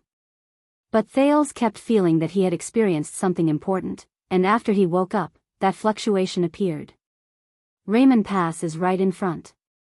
The knight in grey armor in front of them was the supreme-class elite who confronted Araka on the battlefield previously. He was the Fire Knight, Tolja. He solemnly reined in his horse and rode in the same direction as Thales. He solemnly said, "There is a village there. We can rest and eat. We will continue to move forward in the afternoon, and at the same time, let the scouts scout out the area. After all, we will soon reach the Archduke of Reformation Tower's territory." Thales acutely noticed that when Tolja said Raymond Pass, Putre and Waya's expressions darkened slightly, while Kenvita curled up the corners of his lips. "What do you think, Your Highness?" Without waiting for the others to speak, Kenvita smiled at Thales and said, "Regardless of whether it is due to practical needs or personal reasons, I suggest that you stop for a while at Raymond Pass so that you can recuperate or pay homage." Personal reasons? Pay homage? While Thales was puzzled, Putre rode to his side and heaved a deep sigh. Raymond Pass is the starting point of the southwest side of Sighing Hills. It is also the only way to enter the hills from the northern plains. The thin vice diplomat extinguished his pipe and furrowed his brows tightly. Beside him, Wyatt turned his head away. But that was also the place where Constellation's former second prince, Prince Horus, finally lost his life during the Bloody Year, Putre said with a displeased expression. Thales' expression changed. He understood why the other people's expressions had changed. As the Prince of Constellation, Thales lowered his eyelids in a timely manner and sighed. "Of course, Horus is also my blood relative." However, he was also mumbling quietly in his heart. Did the genius swordsman of eradication in Kessel's words, and the royal general with cruel military rules in Sonia's words, die here? But this is also a chance to further understand the truth behind the Bloody Year. He turned to Putre. The cause of the prince's death? At the end of the Bloody Year, the winter was unusually warm. King Nuvan gathered 7 archdukes and an army of nearly 100,000 men. They had sufficient rations and weapons to besiege the fortress, which had few troops. Putre sighed in response to Thales' question and was the first to answer. At that time, the southwest battlefield in Constellation had reached a critical juncture. Duke John had the last main force of the rebel army pinned down at Blade's Edge Gap. Victory in the battle to quell the rebellion was within reach, but this also meant that they could not go north to provide aid. The reinforcements from Broken Dragon Fortress were nowhere in sight. Putre shook his head and put away his pipe. His gaze was complicated as he said, catapults, siege crossbows, mystic guns, and countless troops who went up to the city walls. Faced with an incessant and fierce attack that disregarded sacrifices, Prince Horus believed that it was only a matter of time before Broken Dragon Fortress was breached. So he took the risk and attacked.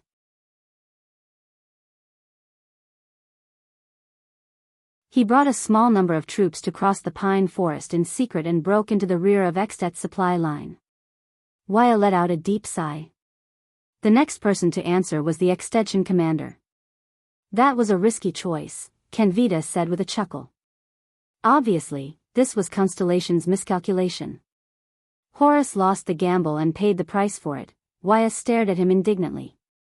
That was a good choice. At least it went straight for your vital parts, Putre replied with a cold snort. Thales frowned. For a moment, he did not know how to answer. With his status, it was best for him not to say anything at that moment. He had heard Gilbert's story about the tragedy of the royal family during the Bloody Year. In his story, Horus had fallen into the extension's trap. Gilbert's statement that there were no reinforcements for 3 hours seemed to imply that Horus's death was the same as that of the other members of the royal family. He was framed. But from what Putre and Kenvita said, it seemed that Horus had taken the risk and attacked. He only had himself to blame. Moreover, they were so far away from Constellation's border. Was it not normal for them to be without reinforcements for 3 hours? He needed to understand more. At this moment, Tolja, who was beside them, spoke up. That was indeed a wise choice. When Kenvita heard this, he looked at the Fire Knight with a displeased expression. Tolja's solemn voice made Thales furrow his brows. Horus succeeded halfway. He burned nearly a quarter of our supplies. Our supply line was too long and fragile. What he did at least bought a lot of time for Broken Dragon Fortress, Tolja said solemnly. He sounded as if he was complaining about Horus's injustice. If we hadn't noticed it early, King Niven would have stopped attacking the city, retreated the main forces at the front line, and set up an ambush on the way back to the fortress. Yes, we blocked Horus's way back from the pine forest and forced him to the plains. Viscount Kenvita snorted, seemingly dissatisfied. Just like how we surrounded a fox. Putre's expression darkened. Thales was also very embarrassed. Waya, on the other hand, had an indignant look on his face. Any Constellatiate who heard an extension tell the story of how they killed the Prince of Constellation would probably not be happy. That's not fair. After all, he only has a little more than 1,000 men. But Lord Tolja spoke again. He said solemnly, we used an army that was nearly 20 times our number to surround Horus on the plains. But his warriors were elites who had gone through hundreds of battles. Their willpower was as tenacious as the Northlanders. Under their counterattack, the Archduke of Elifure City's troops suffered heavy casualties.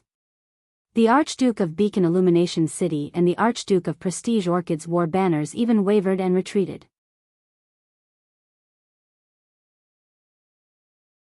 King Niven had no choice but to use the rest of his troops and send the elite White Blade Guards under his command to block the gap. Only then did he manage to stabilize the battle line. The battlefield was terrible. The black smoke burned so much that even the fortress could see it.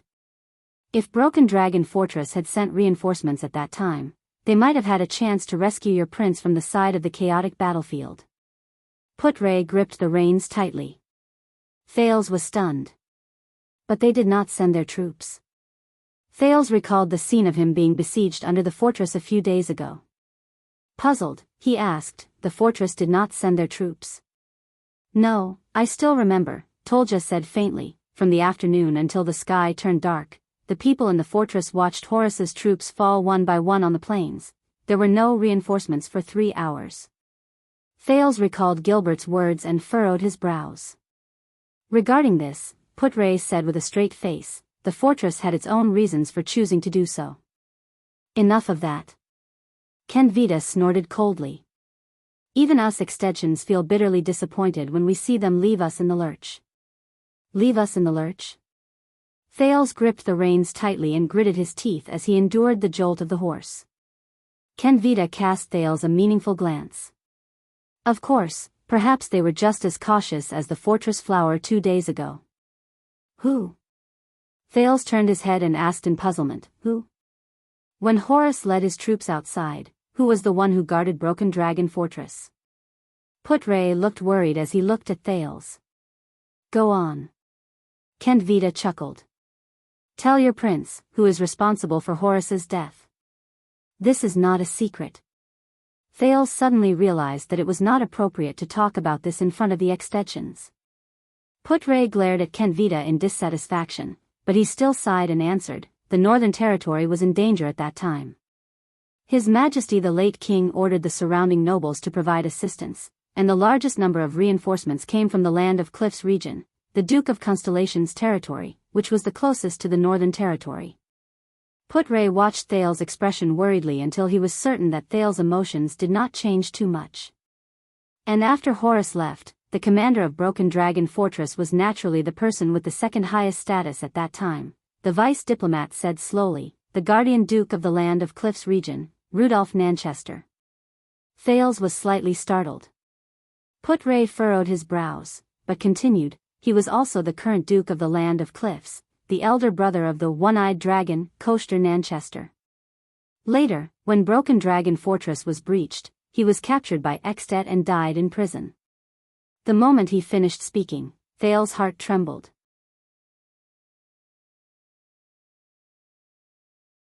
The former Duke Nanchester. Could it be that the brother of the current Duke Nanchester had something to do with Horus's suspicious death? At least, when Horus was besieged, the one-eyed dragon's elder brother stood by and did nothing to save him. Is that so? More importantly, does Kessel think so too? What about the one-eyed dragon? What does he think? What does he think of Kessel? And the one-eyed dragon's already dead elder brother? Could it be that, and the one-eyed dragon's words when I set off from Eternal Star City? Thales thought about the relationship between the two, and his brows furrowed. Putre patted Thales' saddle and shook his head at him. "Don't think too much." Thales felt that this was what he meant.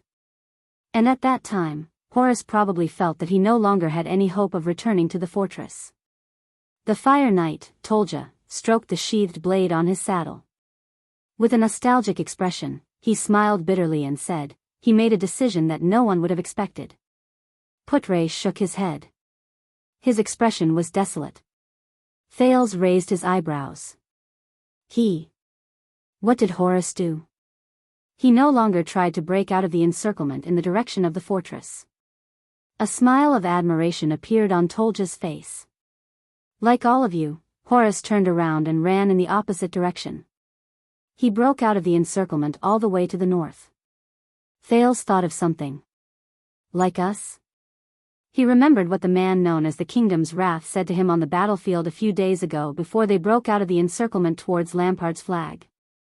"A long time ago, in a hopeless situation, a Jade Star told me, since there is no way to retreat, why not go forward with all your might?" So, what Araka said was, after an entire day and night, they escaped here. We, the army of Black Sand region, also chased them here. Tolja's expression was complicated. He raised his hand and pointed at the snow-colored hills that had begun to rise and fall in front of them. Thales turned to look. They arrived at the end of the plains. A black mountain peak that was half covered in snow began to appear in front of them. There was only a narrow entrance between the two low mountain peaks. It was only as wide as the gallop. The Extet troops moved slower and slower until they stopped. "We are here," Viscount Kenvita said faintly. "This is Raymond Pass. This is the battlefield from back then?" Thales looked at the strange rocks covered in snow in front of him and asked Tolja, who was beside him, with a strange feeling in his heart. "We held them in place and surrounded them once again. Horus's remaining troops guarded the area next to those rocks." Tolja nodded and said with a profound gaze, "The former Archduke of Black Sand region lit a torch and personally led his guards to besiege them continuously. He also ordered them not to use crossbows.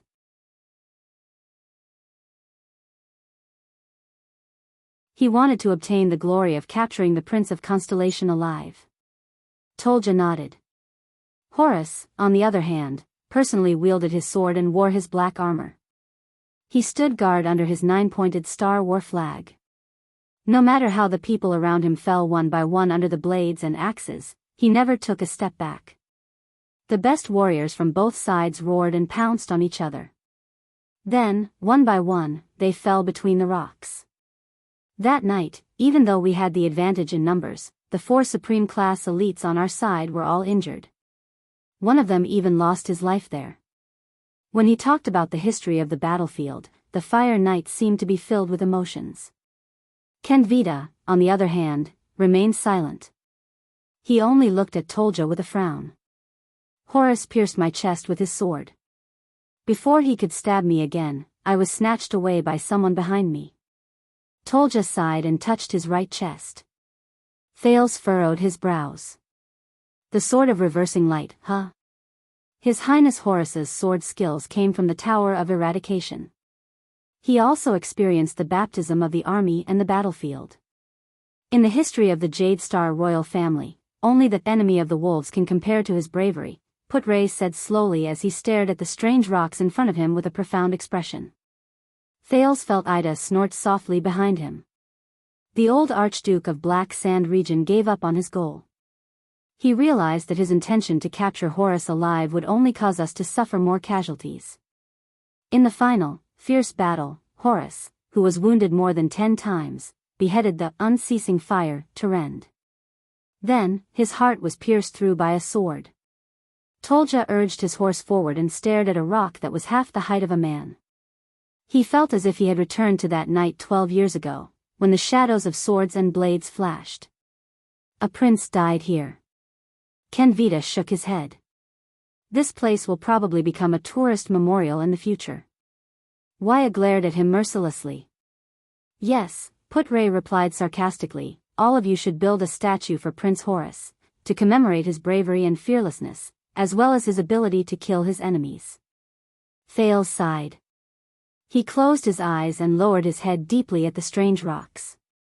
Another group of people who were unfortunate during the war. When they saw Horus fall, the last of his soldiers also lost their will to fight. Just when we thought that everything was over, one of Horus's soldiers snatched the bow left behind by Tarend in the chaos, Tolja continued to say faintly. Kenvita's expression suddenly changed. Thales raised his eyebrows. There was a hint of surprise in his voice. You mean? Tolja looked to the south and exhaled a long breath. That soldier carried Horus's corpse on his back. He carried that bow, and with wounds all over his body and a few crossbow bolts, he roared angrily like a madman.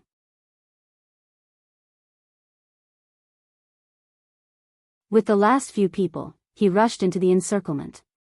For some reason, our people could not stop him. Until he reached the old Archduke of Black Sand region, and then, Tolja flashed an indecipherable smile and snorted softly. In the chaos, the soldier disappeared into the night. From then on, Araka Murch was known as the Kingdom's Wrath. Tolja stroked his own blade. Endless fighting spirit shone in his eyes. Thales took a deep breath and stared at the strange rocks from afar. However, he could not tell that countless warriors had fallen here 12 years ago. A prince had also fallen here, and another legend had become famous from then on. No, I still have some doubts. Thales turned to Tolja. So, Lord Tolja, you personally experienced the war between the two kingdoms 12 years ago? Including how to break through Broken Dragon Fortress? I participated in that war. The Fire Knight nodded. But as I said just now, thanks to Prince Horus's sword, I was injured during the early stages of the war. When I returned to the battlefield, it was already a few months later, during the later stages of the war. At that time, Sonia Sasir brought her Starlight Brigade and gathered the defeated soldiers along the way, including Murch. They fought a few battles against us in the north. Oh. A thought flashed in Thales' mind. You even fought against the Fortress Flower?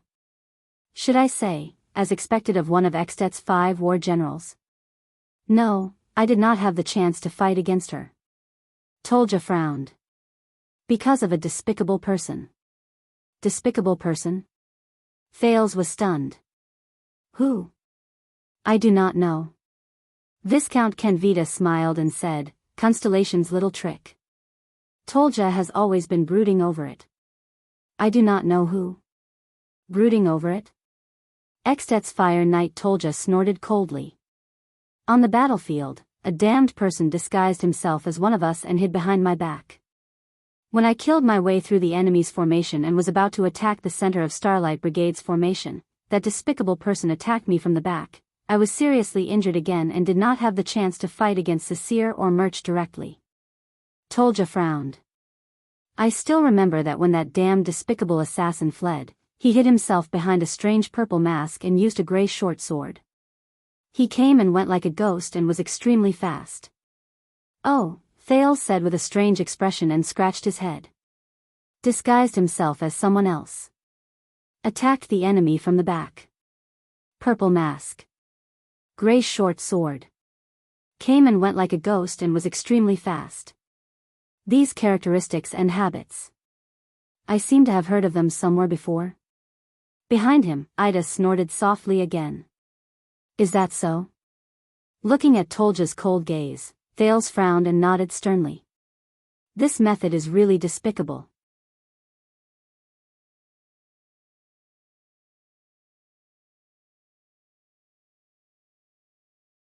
Chapter 112. The undulating land you see in your eyes is the Sighing Hills. It is spread out on the western edge of the Sighing Mountains. Look, those snow-capped mountains in the distance that reach the clouds are the Sighing Mountains. Putre, who was riding on his horse, pointed at the mountains that towered into the clouds in the distance and explained the geography of Northland to Thales. Thales raised his head and widened his field of vision. He exhaled a breath of hot air in the chilly environment. The Sighing Mountains used to be the highest mountain range in the land during the era of the ancient empire. It is connected to the Quequor Glacier in the north and separates the Northland Province and Eastern Wasteland Province in the north of the empire. It gradually extends south to the north of Greenheart Province, which is now Constellation's Eastern Sea Hill and Duke Cullen's fief. The danger and difficulty of climbing the Sighing Mountains made travelers shrink back at the sight of it. They could only lower their heads and sigh. That's how it got its name. Putre put down the pipe in his hand and sighed softly with his head lowered, as if he was responding to his own words. When the ancient empire was still around, this place was famous for being a place of exile and chaos.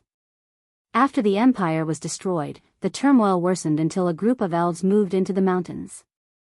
They took root here for nearly 300 years and moved freely between the mountains. During their heyday, they formed their own kingdom. After the Battle of Eradication, the northwestern side of the Sighing Mountains belonged to the Western Peninsula, while the southeastern side of the Sighing Mountains was within the borders of the Eastern Peninsula's Hanbol dynasty. The elves in the Sighing Mountains? Wait a minute. I think it was mentioned in the War of Eradication, Heaven's Fall and Earth Rend?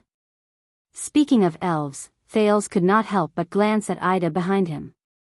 What's wrong? Ida spread her hands in exasperation. I don't even know which generation of my relatives they are.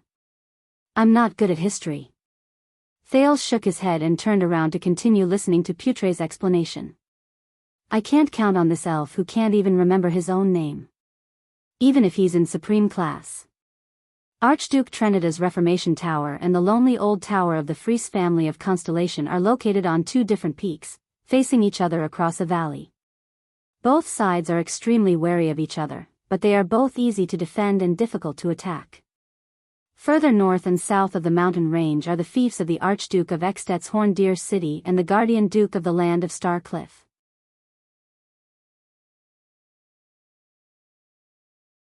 However, due to the precipitousness of the Sighing Mountain range and the high temperature in the north, Ekstet's Horned Deer City and the land of Star Cliff, which are located in the mountain range, are faced with the predicament of having territories near the Sea of Final Freeze and few ports. Putre took a puff from his pipe and looked at the mountain range in the distance with an intoxicated expression. Hence, during the First and Second Peninsular Wars, the Allied forces from the Eastern Peninsula crossed the Sea of Final Freeze and landed from Constellation's Eastern Sea Hill or South Coast Hill. It's because both Constellation's Land of Cliff region and Ekstet's eastern seaport are situated on natural sea cliffs that are easy to defend and difficult to attack. It was only during the Third Peninsular War that the Eastern Peninsula Army pretended to attack Constellation's eastern seaport, but launched a surprise attack on Ekstet's coastline.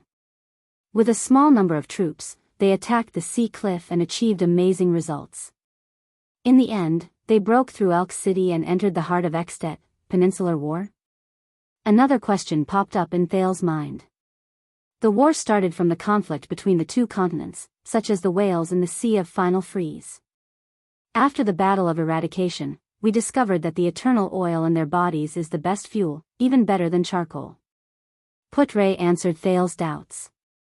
Fishing rights, quotas, areas, and rest periods have always been the focus of dispute between the countries on both sides of the Peninsular War. These were the main topics of discussion during the Fourth Peninsular War. Of course, after the Third Peninsular War, the political situation on both sides of the Peninsular War changed too much. We became enemies with Ekstet, while Main Nox fell into a struggle for supremacy in the Eastern Peninsula with Hanbol. In the end, under the virtuous King Mindis III's new policy, we formed an alliance with Main Nox, while Ekstet became close to Hanbol. This caused the Fourth Peninsular War that started in year 468 of the calendar of eradication to become a world war in name only.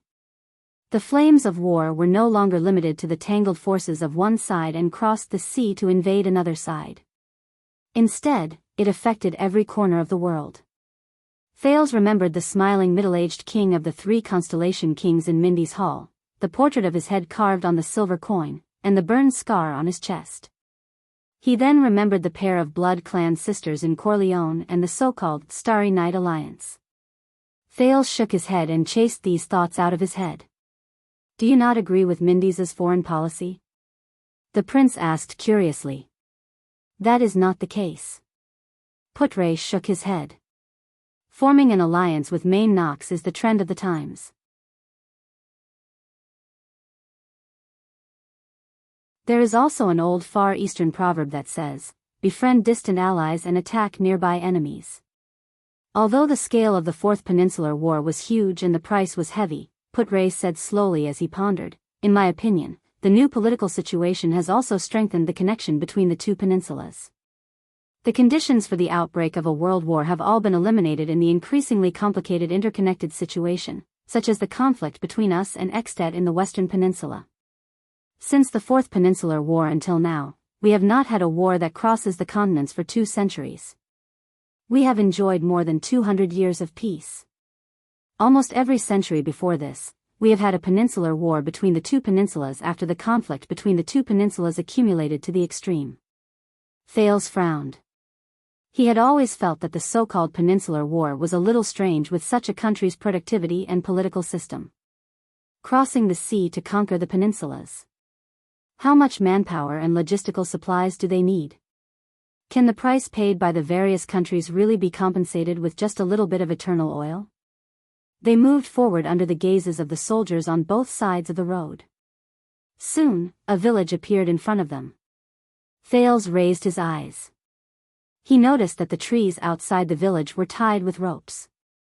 Many of them were tied with food such as jerky, bread, and so on. There were even deer, foxes, snow rabbits, and other prey. Is this a Northland custom? My soldiers have confirmed the safety of this village. At this moment, Kenvita followed them from behind. He passed the crowd, rode into the village, and got down from his horse. He handed the reins to a soldier.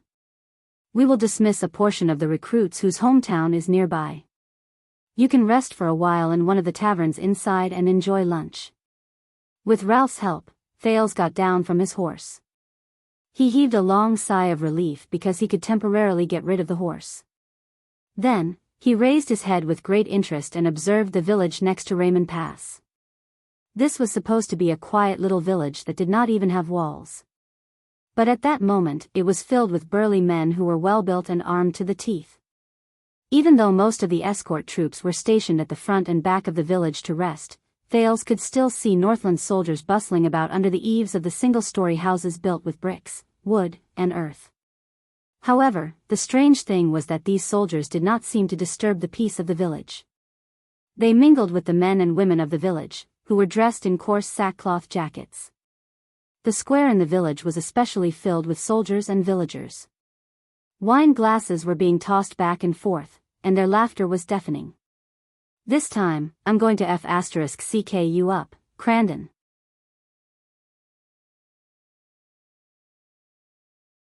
Two people sat beside a large wooden table that seemed to be used for selling goods. A village-like man slammed the table full of wine glasses with great force. He looked at a soldier opposite him who refused to show weakness and shouted, "I can drink 10 glasses in a minute. We'll know soon whether you're bragging or not." The soldier threw away his axe, took off his breastplate, and similarly slammed the table indignantly. Only the winner can get a rose's wreath. The onlookers in a circle jeered enthusiastically. A young lady holding a flower basket laughed loudly. "What nonsense are you talking about?" She put down the flower basket, lifted her skirt and sat down in a forthright manner. She joined the drinking party at the round table. "Only those who can outdrink me can get my wreath." Thales could not help but chuckle. At that moment, he even somewhat forgot that it was this group of Extet soldiers who risked their lives to fight against his protectors on the battlefield and killed each other. Unlike the society that Thales came into contact with in Eternal Star City, where social classes and statuses were clearly defined, the rhythm of this rural village in Extet was wild and brisk. The atmosphere was warm and relaxed. The villagers were basically tall and strong Northlanders.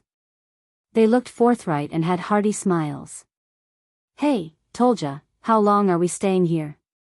A bearded soldier who looked like a middle-ranking officer carried a warhammer in one hand and a wooden wine glass in the other. He shouted at them loudly, please tell me that I can spend the night."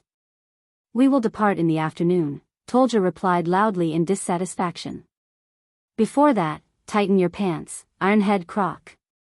"What a pity." The bearded officer drank a mouthful of wine with a disappointed expression.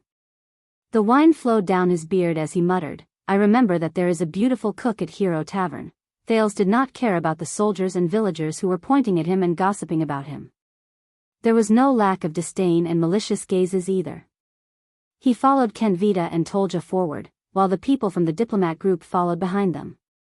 "Is the way for you to confirm that it's safe for the soldiers to enter the village and drink with the villagers?" The prince's young attendant, Wyakaso, looked at the Northland soldiers who walked past them and laughed heartily with their arms around the villagers' shoulders. He placed a hand on the sword at his waist warily and disagreed. "If I were an assassin, would blend in with these villagers. Don't be too nervous. This is not Constellation, it's Extet." Viscount Kenvita laughed loudly. "Almost all the people in this village are retired veterans. They can be trusted. In fact, out of honor and dignity, the prince, who is a guest, will only be safer among them." Waya, on the other hand, shrugged and pursed his lips to express his skepticism. "Don't worry."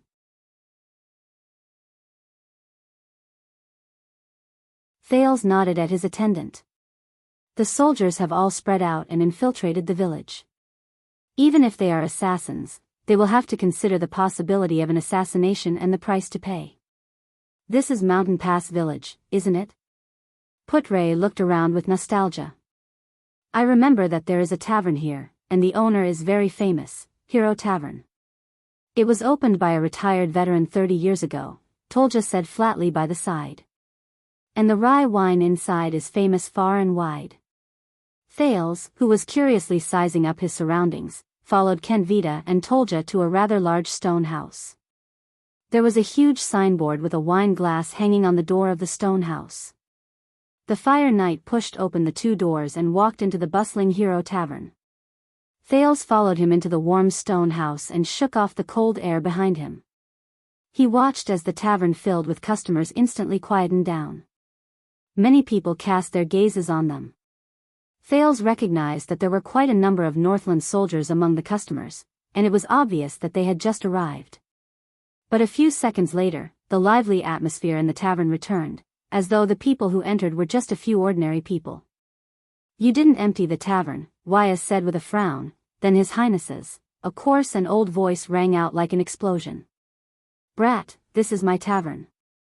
A sturdy, silver-haired old man with a frown on his face rested his elbows on the wooden bar counter. With a disdainful expression, he said, "Be it the king, the priestesses, the foreigners, or even the gods, no one can chase away my customers here. Why frowned. The old man then narrowed his eyes and lowered his head to look at Thales. He put on a strange expression. You have quite a lot of people here. I only serve customers who pay for the wine. Thales smiled at him. The prince could not help but notice that even though the weathered old man in front of him was a little old, at least 60 years old, his arm muscles were still well developed, his waist was thick and straight, and his gaze was direct and fierce. Caslin. Don't worry about the number of people and the money for the wine. Kenvita laughed and sat down on the bar counter in a straightforward manner. He took out a money bag. We have a lot of small golden round pieces with Rikuru's portrait here. By the way, the Archduke of Black Sand region asked me to send his regards to you. Thales' gaze shifted. A retired veteran and an ordinary tavern owner. How could the Archduke of Black Sand region personally greet him? But Kenvita obviously did not receive the response he deserved. Each cup of rye wine costs 6 extet copper coins, and the price for nobles is 60. The tavern owner, the old man Caslin, glanced at the money bag with a cold expression. He then pushed it back and snorted coldly. Also, I don't accept gold coins.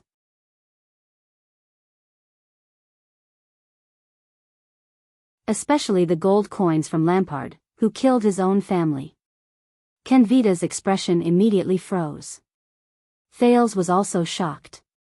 Killed his own family? Kenvita spread his hands at Tolja, who was behind him, and put on a resigned expression. That was a duel for the right to inherit the throne in accordance with the ancient rites. Tolja walked forward and calmly took out a bag full of extet copper and silver coins. He said flatly, the Archduke defeated his eldest brother, that's all. The casualties were just an accident. Let him quibble all he wants. Killing his own family is killing his own family. The old man Caslin took the money bag in disdain. As for the so-called ancient rites of duel, that was something the Empire used to make us kill each other.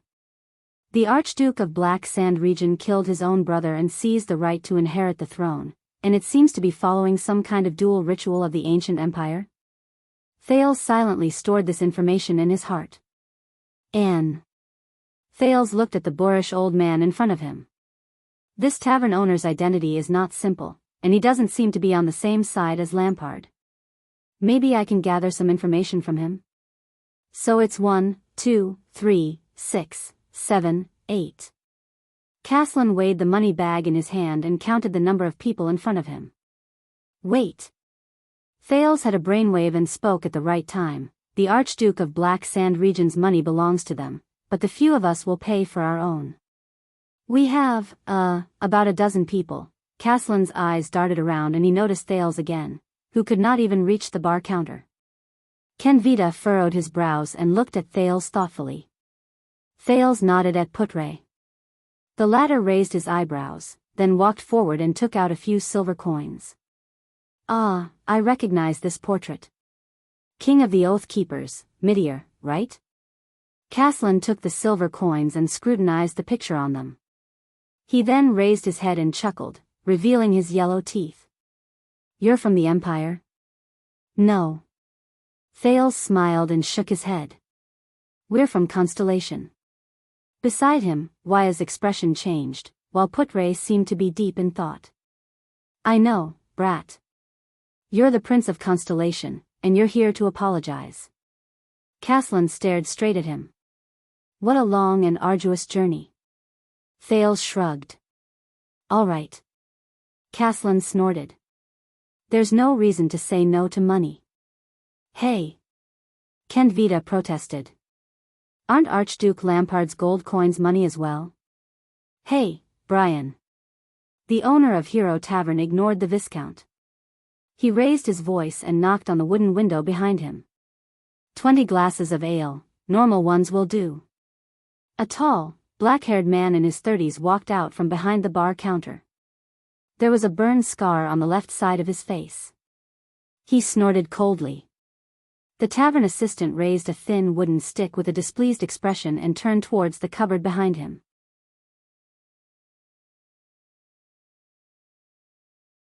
With a shake of his arm, he skillfully skewered the ears of a dozen or so wooden wine glasses and pulled them up like skewers.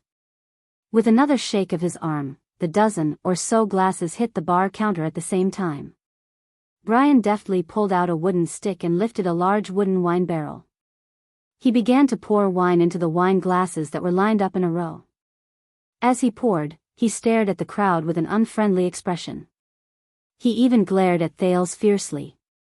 This is not something that can be done with arm strength. Wyatt watched the assistant's movements and his expression changed. He said in a low voice, "I bet he's an expert swordsman." "Don't be offended." Caslin laughed. "My buddies here are all uncouth men who served in the army, of course." Hero Tavern, Tolja said flatly, the gathering and distribution center for retired soldiers in Northland. Thales sadly realized that he could not even reach the chair at the bar counter. It would be too awkward for him to speak directly under the watchful eyes of the crowd. At this moment, it was especially important to have a guard who knew sign language. Ralph carried Thales to the high chair at the bar counter. Wyatt, the attendant, who realized that he had lost his job again, furrowed his brows again. Kenvita and Putre sat on either side of him. The people from Constellation and Extet were divided into two distinct groups. They sat at two round tables respectively. The soldiers glared at each other fiercely. "My God." Willow looked at the rowdy Northland drinkers around him and said in high spirits, "I've never come to a place so far away to drink." "Hold on to your guns." The veteran Genid furrowed his brows and said, "They might pounce on us at any moment." "Sir Caslin." Thales curled up the corner of his lips and brought out his ability to strike up a conversation with people from his memory. "When did you open Hero Tavern? Why is it called this?" "It's been 30 years. Caslin watched lazily as Brian filled the wine cups and brought 3 of them to the bar counter. He let Brian serve the other one on a plate. "After I retired due to an injury, I returned to my hometown and opened the tavern. As for why it's called Hero Tavern, it's a boring name my wife gave it." "Oh, right." Thales touched the wooden wine cup that was half the height of his head. Rationally, he decided not to touch it. "When I entered the village, I found all kinds of food tied to the tree at the entrance." "What's going on?" "The day before the bitter cold winter is coming." Caslin yawned and served a few plates of black bread that did not look appetizing. "That's a gift from the mountains." Tolja and Kenvita grabbed the black bread habitually and ate it with ale. The latter looked like he was watching a show as he stared at Wyatt, who had a distressed expression and did not know what to eat. "It's best if you eat more," Kenvita said flatly.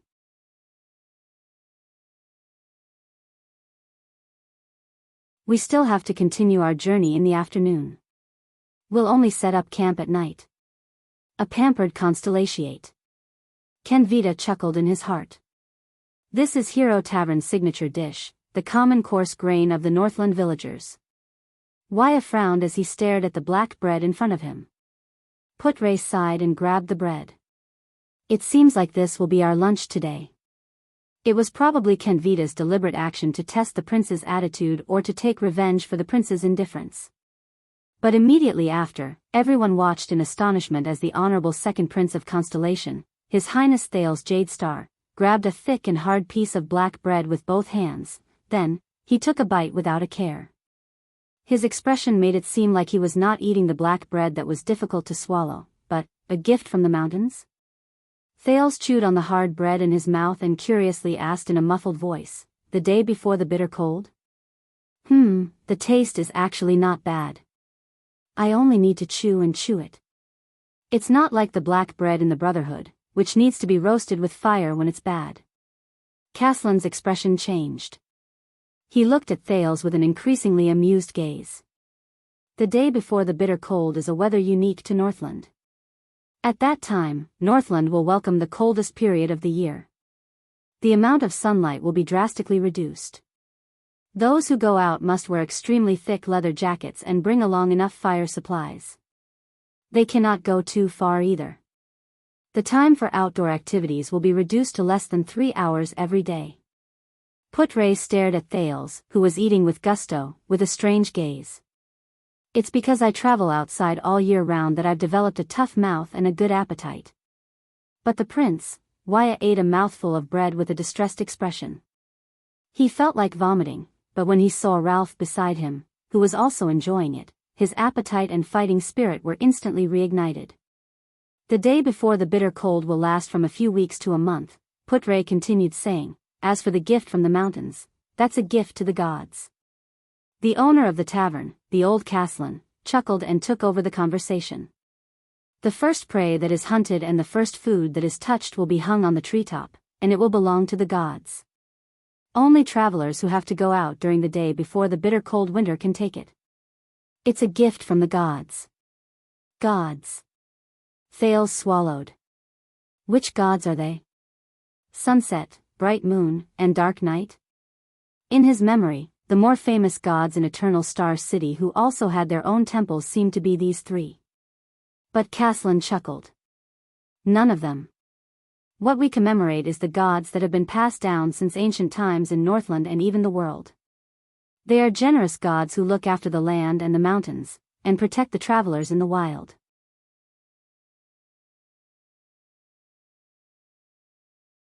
People call them, the Master of the Mountains. Constellation, the Western District of Eternal Star City, the entrance of the Western District Police Station. Sorry, Captain Cohen Caribbean has taken a month's leave. The secretary of the Western District Police Station, Miss Yora, looked at the young girl with short brown hair before her with a cold expression. I mean, at least a month. Taller than me. Longer legs than me. Perkier but than me. Miss Yora thought indignantly. Fortunately, my breasts are bigger than hers. Immediately, Miss Yora straightened her proud posture, stroked her long red hair, and said proudly, if you want to look for him, you can leave a message. I see him often, I can help you pass the message to him. Also. Not as feminine as me. Looks like a boy. Miss Yora sized up the brown-haired woman before her. The other party slowly furrowed her brows and said, is that so? He's not here. She also speaks in a gruff voice. Not like a woman at all. As Miss Yora thought of this, she immediately felt a lot better. That's a croaky voice. She would never admit that it was heroic. The brown-haired woman was silent for a while, quietly watching Miss Yora. Miss Yora felt a little embarrassed.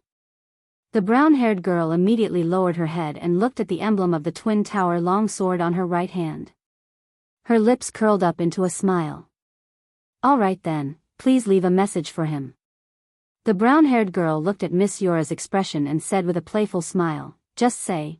Under the secretary's impatient gaze, the brown-haired girl licked her lips. That day at Red Street Market, the woman lying in his arms misses him. Miss Yora's expression changed as if she had been struck by lightning. Red Street Market, lying in his arms, woman, miss him. Miss Yora widened her eyes in disbelief. She furrowed her brows and looked at the woman before her with an uncertain expression. How could this be? This woman? With the handsome Captain Cohen, she actually, Jayla Charlton snickered. Ha ha ha, all right, I'm joking. Under the secretary's murderous gaze, the descendant of the assassin's flower stroked her abdomen and waved her hand with a smile. I've only met that blonde, green, police officer once. I just happened to save his life. You like him, have a crush on him, love him to death, and want to give birth to a child for him. Jayla shook her head under the secretary's strange gaze. I don't care about any of that. I'm not your competitor or rival in love either. I'm just asking him for a favor. Don't worry, he's not my type yet. The former bartender flashed a bright smile. The secretary blushed, which was rare for her. She looked at Jayla's sincere gaze and was momentarily at a loss of what to do. She was speechless. The silence lasted for more than 10 seconds. Miss Yora finally exhaled. All right. Miss Yora turned her head away in embarrassment.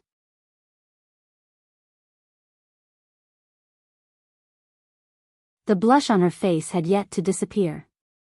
She said helplessly, actually, Captain Cohen has returned to the Tower of Eradication, and we can use messenger crows to contact him.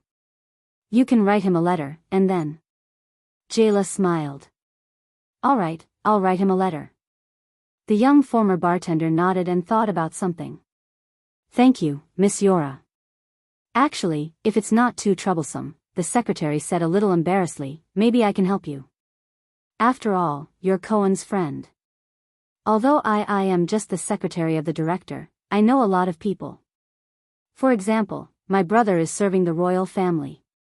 He can come into contact with a lot of important people. This way, you don't have to look for Captain Cohen.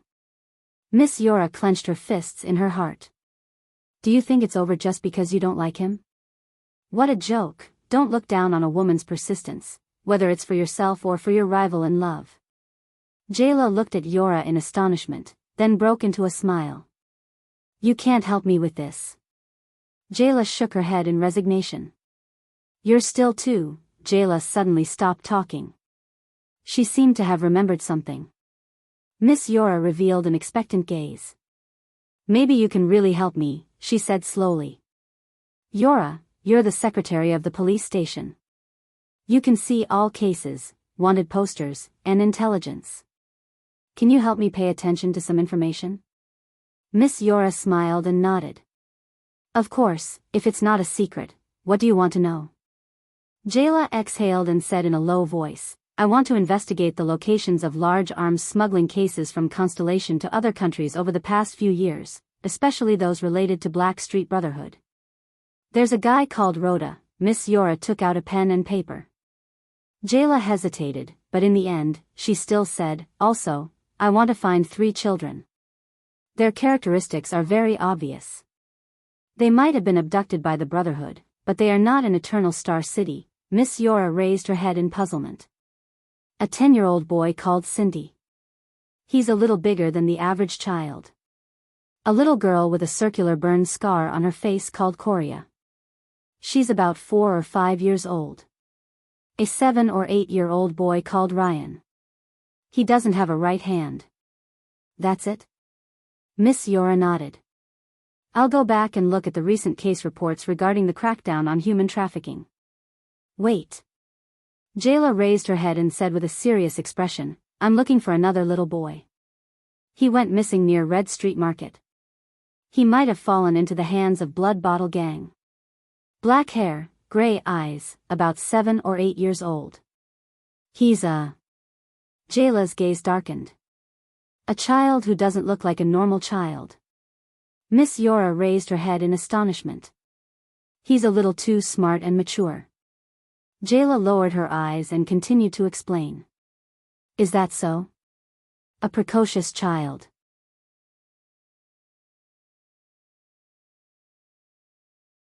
The secretary shrugged and lowered her head to continue taking notes. My brother said that he's seen 2 similar children, a boy and a girl.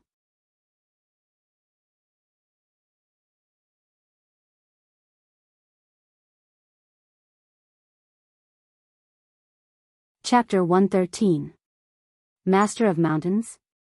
Fales was stunned. How come I've never heard of it?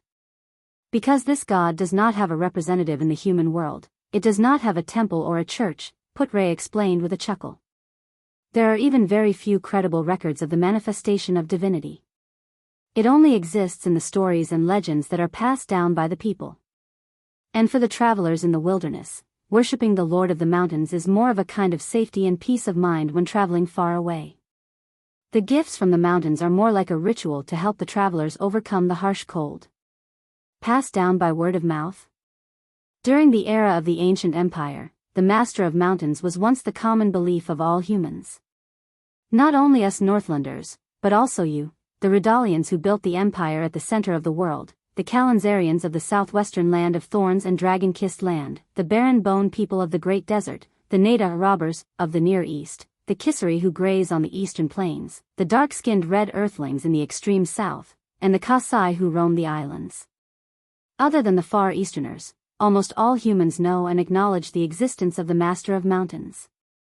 The old Castellan drank a mouthful of ale and said with emotion behind the bar counter, but now, even in Northland, this simple belief can still be seen in the simple and honest countryside. The name of the Master of Mountains has disappeared, just like countless precious Northland traditions. All that is left are the great temples wrapped in power and money. The Redalians and the Northlanders? Thales curiously lowered his head and nibbled on the next piece of bread.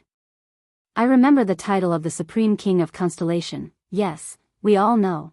Archduke Lampard strategist, Viscount Kentvita said with a mocking laugh, the common ruler of the Redalians and the Northlanders of the Western Peninsula.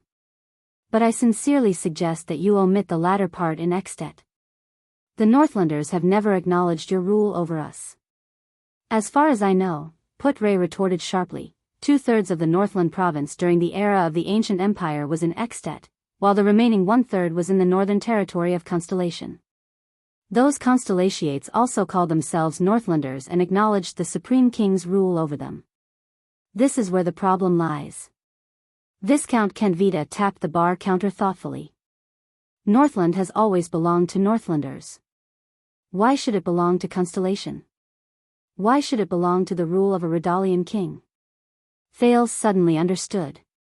Northland referred to the Northland province during the era of the ancient empire 1,000 years ago.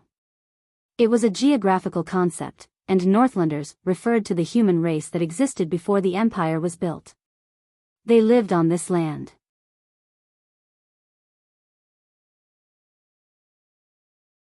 As for extet, it was a country that was built after the Battle of Eradication. The weight it carried was far less than Northland, let alone Northlanders. Just like how Constellation was a country that only existed after the Battle of Eradication, the humans who lived in Constellation were known as the Redalians thousands of years ago. By the looks of it, they seemed to be the main race of the ancient empire. Today, Northlanders and Redalians had long since mixed together in Extet's Black Sand region and Constellation's northern territory. Thales lowered his head and inadvertently saw the wheat residue that had settled in the wine cup. He suddenly remembered the Sunset Pub in the underground street of Lower City district of Eternal Star City, the careless female bartender Jayla, the fierce-looking fat chef Edmund, and the owner of the pub who only showed up once or twice. Why?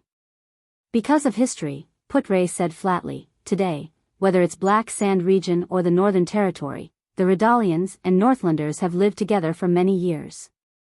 There is no longer any distinction between them. That's the land and people you snatched from Northland, Kentvita retorted. For example, Cold Castle 400 years ago, and the lonely old tower 200 years ago. Your Northern Territory is our southern land.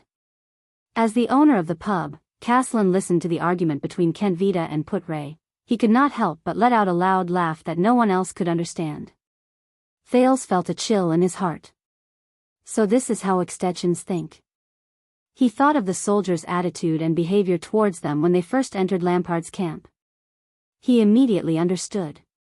Constellation wants to protect its northern territory, while Extet wants to recover the Northlanders' territory. Both sides are fighting for justice. How ironic. These are all voices I can't hear in Constellation, right? When Putre said this, he chuckled softly. If you really want to say that Northland only belongs to Northlanders, the Arund family of Constellation's northern territory used to manage the entire Northland province for the Emperor, and they were a dukedom family for as long as 1,000 years. Constellatiates are pointless proud. Viscount Kentvita snorted coldly and said, in the end, all of you still want to go back to the ancient empire that perished a long time ago, don't you? Are you still reminiscing about the supreme authority and glory of the Pegasus throne, the emperors who could make the entire world tremble with just a wave of their sleeves, and the era where the map of the country could be spread from one end of the room to the other? The empire is undoubtedly the most precious legacy in human history, the most glorious page, and the most powerful existence. Putre answered coldly, even though it no longer exists, its glory has been passed down to this day and has never faded. I almost forgot.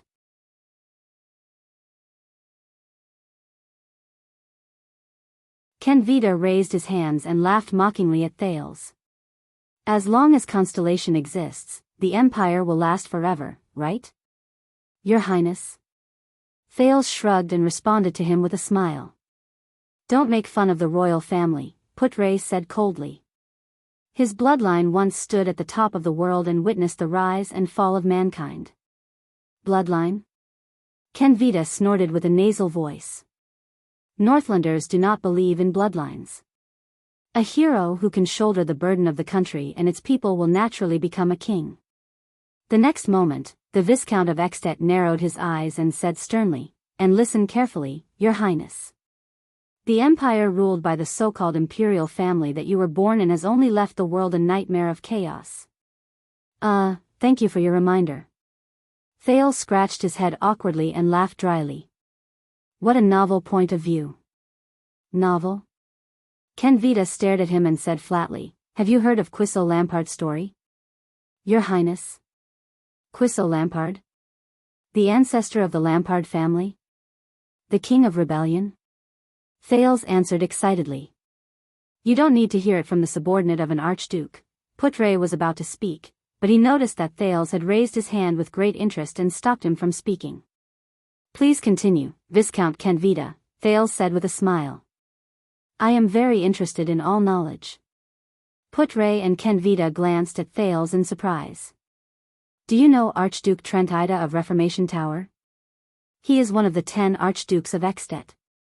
Kenvita pondered for a while and said quietly, "Reformation Tower is adjacent to your lonely old tower. It is ruled by the Trentida family, a famous family of knights in Northland's history. Their family emblem is a radiant blade." "I don't know much about it. Sorry, I am only 7 years old." Thales shook his head awkwardly. "But I am very willing to listen to your explanation. What about the Trentida family? What does it have to do with Quisso Lampard?" "It has nothing to do with the Trentida family. It is their territory, Reformation Tower, and its surroundings." Kenvita sighed and said, "That is the easternmost part of Northland. It is also one of the entrances to the Sighing Mountains. During the era of the ancient empire before the peninsula was split apart, Reformation Tower was once synonymous with barbarism and chaos. Do you know how Reformation Tower got its name?" Thales shook his head cooperatively. "It was once the ancient empire's penal prison and execution ground. Those who went there needed to be recreated." Kenvita shook his head and said, "Reformation Tower. Unfortunately, most of the prisoners inside did not come out alive and their lives were recreated." Thales nodded as if he was deep in thought. "And during the ancient empire, there was a famous person imprisoned there, Quisso Lampard." Thales frowned slightly. Quisso Lampard. He knew this person.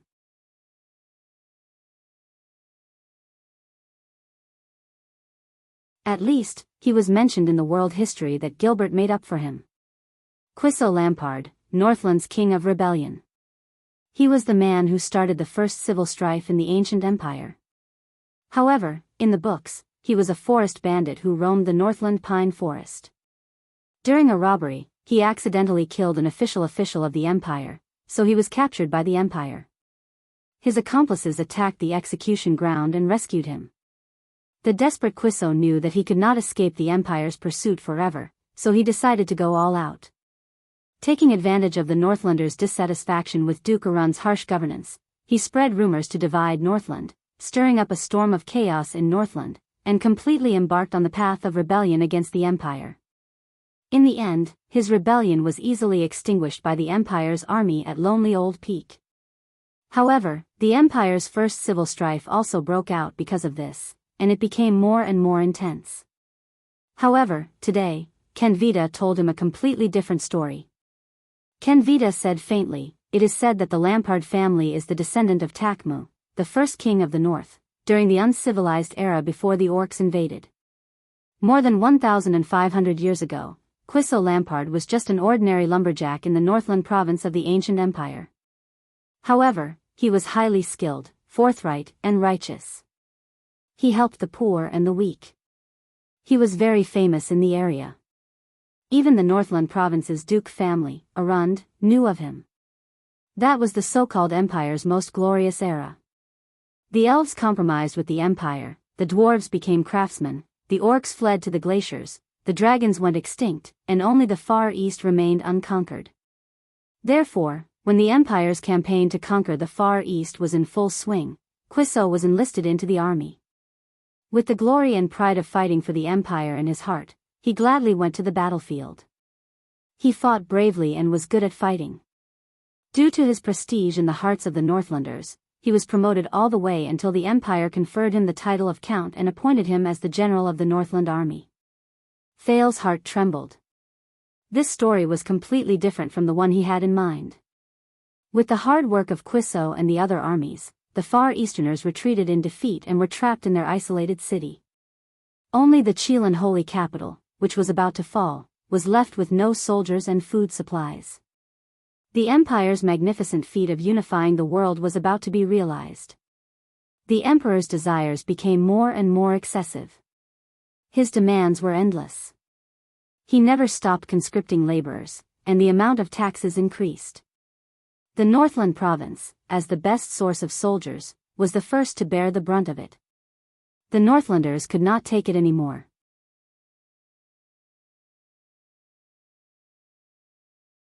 They began to resist taxes, escape from labor, and chase away the Emperor's tax collectors. They began to face the Empire's authority with anger and curses instead of enthusiasm and obedience. Therefore, Duke Arund, the Emperor's servants, could no longer collect enough taxes and labor. There were even frequent cases of tax resistance. The Empire's servants came up with a solution. They found the most famous person in Northland, the Northland Army's commander, Quiso, who was on his army's rotation break and had returned home to recuperate. Caslin sighed. Putre was silent. Kenvita continued to speak. They persuaded Quiso to become their colleague and go with them to demand the payment of taxes and labor, but Quiso did not agree. They then persuaded Quiso to make an announcement to convince the Northlanders to submit to the Empire, but Quiso did not agree. They then used the Empire's name and ordered the Empire's general to help them find the Northland rebels, but Quiso did not agree either. Quiso said this, "I am loyal to the Empire, but I am a Northlander." In the end, the Emperor found out about this. The Emperor sent an edict. There were only 2 words on it. Kenvita's gaze became extremely cold. He said flatly, "Choose one." Thales felt a chill run down his spine. Choose one.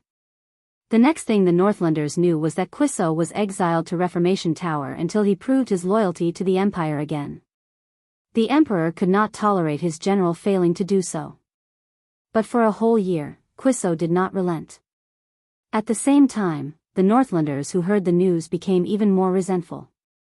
In the end, the Emperor, who heard the complaints of the Northlanders, was fed up with Quiso's stubbornness and decided to make an example out of him. He used punishment and fear to intimidate the Northlanders and reassert the Empire's dignity. Hence, Quiso Lampard was escorted to the execution ground. There, he watched helplessly as his son was beheaded, his wife was hanged, his daughter was hanged, and his friends were whipped to death. Finally, when it was Quiso's turn, the furious Northlanders and Quiso's subordinates broke through Reformation Tower together. They fought their way into the execution ground, killed the Empire's soldiers, and rescued Quiso. When the news spread, the entire Northland was shocked. The people picked up their weapons again, put on their armor, and gathered around the dying Quiso. But this time, they did not serve the Empire, but to rebel against the Empire. Of course you know the story after that. Thales savored the story. It was too different from what was written in the books in Constellation.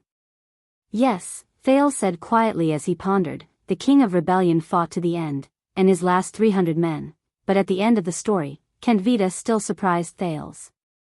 There's only one difference, Kenvita interrupted him, his eyes sparkling. There's no such thing as fighting to the end.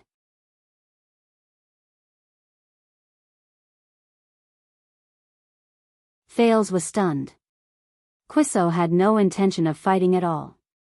He dismissed most of the revolutionary army, and only led the last 300 men who refused to leave and launched a final charge against the 3 great armies from the side of Lonely Old Peak.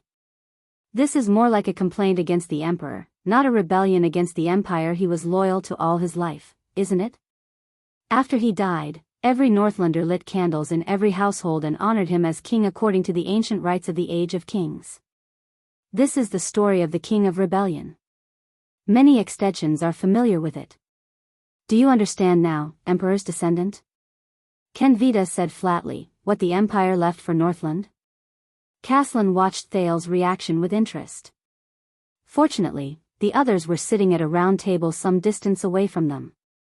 Otherwise, Thales reckoned that there would soon be another tavern brawl between constellations and extensions. A story that has been meticulously embellished. Putre snorted and laughed. I'm curious, though. How did you know the Emperor's edict so clearly? Are you sure that you didn't miss a single word? Go ahead and be sarcastic, citizen of the Empire. Anyway, your mind is only filled with the glory of the Empire. Kenvita's gaze was filled with disgust. He continued, what did the Empire give the world? Endless military conquests, unreasonable and harsh taxes, greedy and corrupt high-ranking officials of the Empire, cruel and oppressive rule by the ignorant people, ugly and dark religious oppression. Do you know that primitive beliefs like the Master of Mountains, the Maiden of the Sea, the Father of the Grasslands, and so on disappeared under the ancient Empire's ban and the conspiracy of the Emperor and Bright God Church? And the Temple of Knights in the north that was forcefully demolished by the Emperor 1,000 years ago. That was the cradle and sacred land of the Knights, the legendary place where humans fought against the ancient orcs together in Northland. Citizen of the Empire. Kenvita took a sip of wine and sneered. Stop lying in the glory of the past and wallowing in it. You have no idea how ugly your positions are. Continue to hold on to that thought, but history cannot be changed. Even now, Putre said in disdain, I only see your carriages running on the roads built by the Empire. Your currency is minted according to the gold, silver, and copper standards set by the Empire. No matter how many languages you speak, your northern accents and habits are still derived from the ancient and common language of the Empire.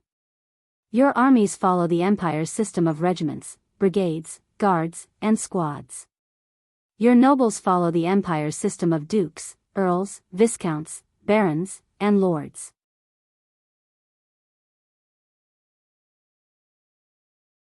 Your paintings, poems, and music all draw nourishment from the glory of the Empire. Without the Empire, I'm afraid that Northland would still be a piece of scattered sand, backward, and barbaric land. What can that prove? Kenvita interrupted him rudely. If we call the things that the Empire imposed on us with violence a gift and feel complacent about it, imposed? Putre seemed to be enraged as well. The Knights of the Northland Kings joined the great Emperor Camelot Carother almost at the same time as the chauvinistic King's army. You are the great Emperor's earliest supporters, the most active swords and blades when he built the Empire. Very well, Kenvita said coldly.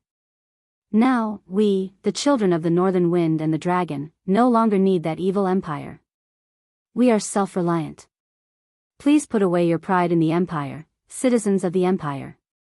I have seen a lot of Northern Wind, Putre said flatly.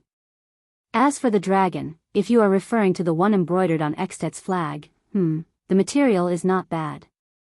The significance of the dragon on Extet's flag does not lie in whether it exists or not. After all, we do not rely on a legendary beast to protect this country, Kenvita said solemnly. But it represents the beliefs and temperament when Extet was founded. That is the revelation that Rikaru, the Northland hero, left to us during the Battle of Eradication.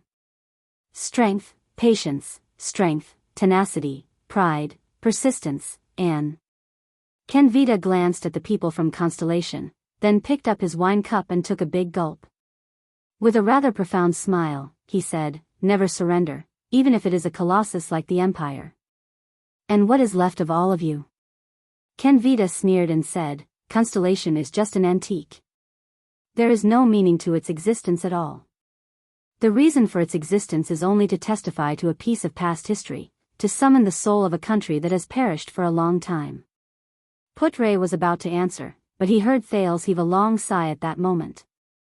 Do you know? Kenvita and Putre turned to the second prince of Constellation at the same time. Be it Putre or Viscount Kenvita, Thales sighed deeply and said, even though one of you is a constellatiate, and the other is an extension, in your unpleasant encounter, I found the two biggest similarities between the two of you. Putre and Kenvita were stunned at the same time. So, what are they? The one who spoke was the owner of the tavern, Caslin, who had been watching the show from the side. He tapped his chin with great interest and asked Thales, similarities? Thales raised his eyebrows and shrugged. When the two of you meet each other, even if you speak from your own standpoint, your minds will only be filled with the same thing. The most unoriginal thing. Put-Ray revealed a puzzled expression, while Kenvita frowned slightly. The Empire. Thales said softly. He took the last bite of the bread.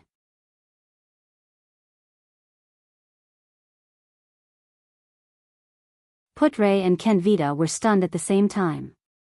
Ha ha ha ha. Caslin clapped and laughed loudly. What an interesting conclusion. What about the second similarity? The second, Thales bit into the black bread and mumbled, even though the two of them talked so much about the Empire, but in truth, none of them have actually seen the Empire with their own eyes, whether it was the final Empire 600 years ago or the ancient Empire more than 1,000 years ago. Caslin's laughter grew louder.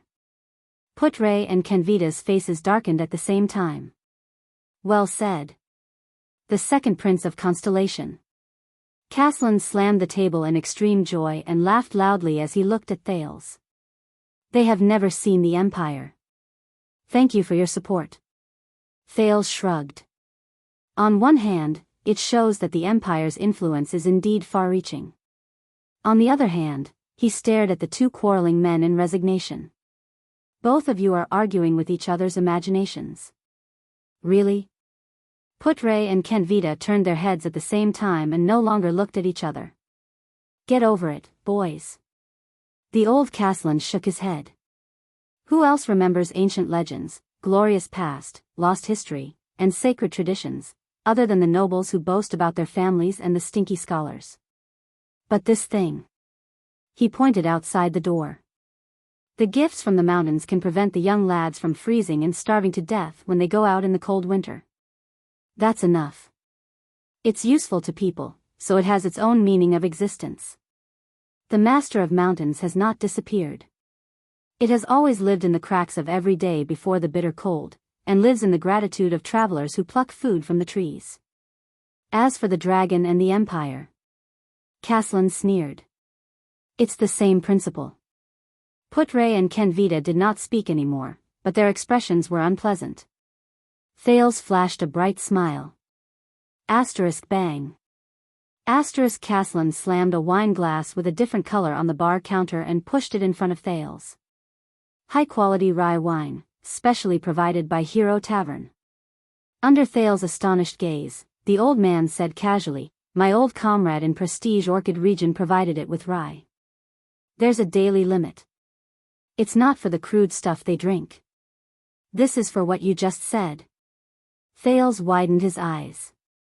He looked at the white-haired old man, then lowered his head to look at the wine in the glass. Don't hesitate, boy. Drink it up. Caslin showed off his powerful and vigorous right arm muscles, which did not show any signs of aging. The standard to judge a good warrior is, firstly, whether he can swing his axe with enough strength, and secondly, whether he can drink to his heart's content. I'm only 7 years old. Thales stared at the wine glass that was the size of his head. He widened his eyes and said awkwardly, you know, kids can't drink. It's not good for their bodies, that's nonsense.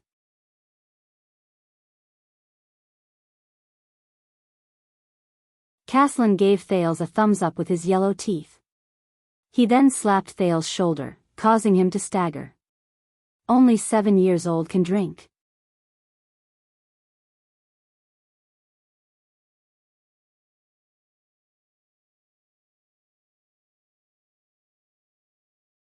Chapter 114.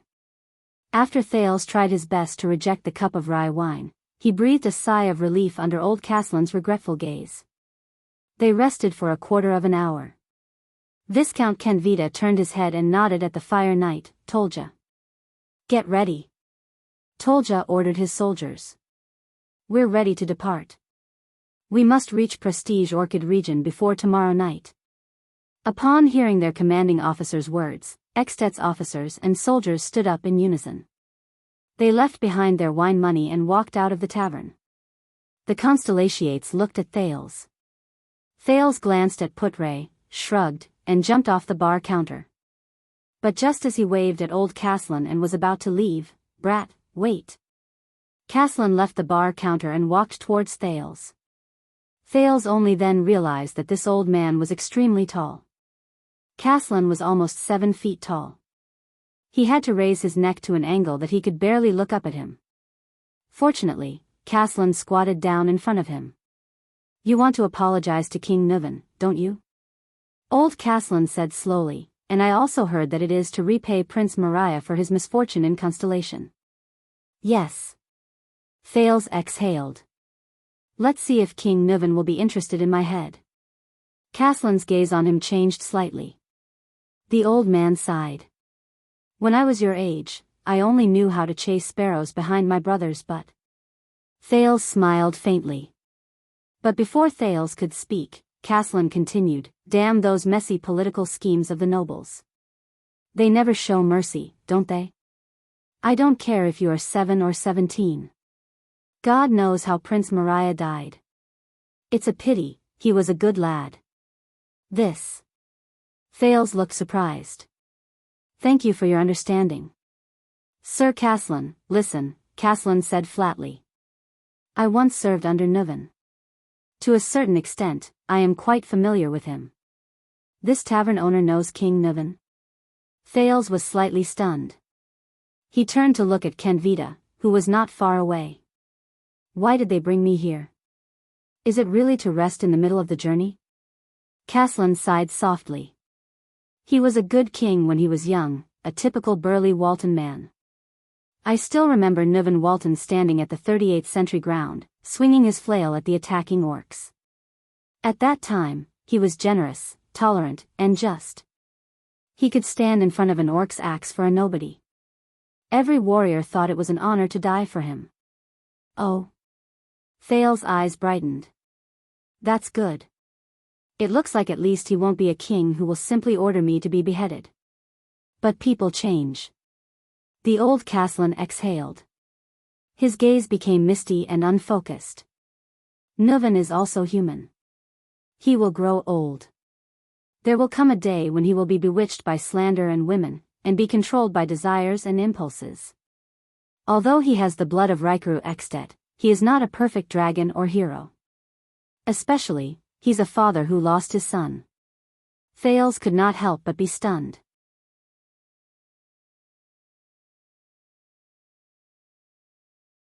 Caslin lowered his head and stared at Thales. "Be careful, Constellation's second prince.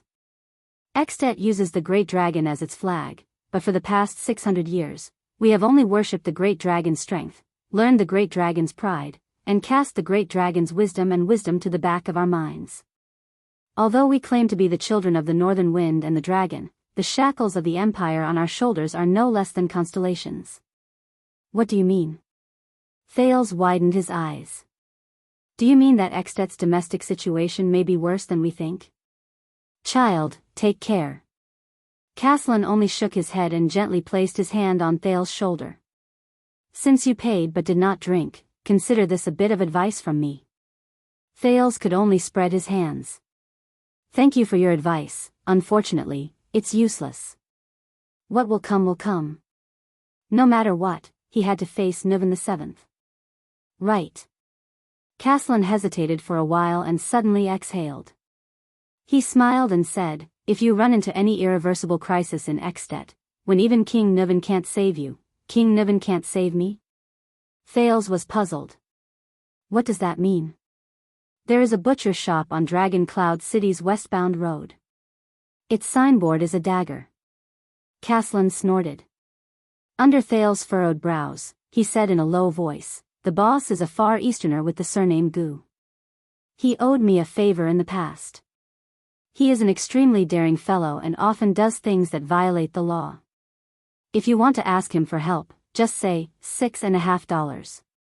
Under Thales' astonished gaze, the old man Caslin slapped him hard on the shoulder again. The second prince staggered again. As Thales grimaced in pain, the old man before him slowly stood up and laughed heartily. "The next time you come, remember to drink my rye wine. That is the symbol of a man." Thales smiled awkwardly and left before Putre revealed a murderous gaze. Kenvita frowned as he watched Thales and the Constellationates leave. Then, He slowly walked to the bar counter and turned to the old man Caslin. You saw it, right? The next king of Constellation. Kenvita's gaze was cold. You saw how different he is. He has matured and changed. What were we doing when we were 7 years old?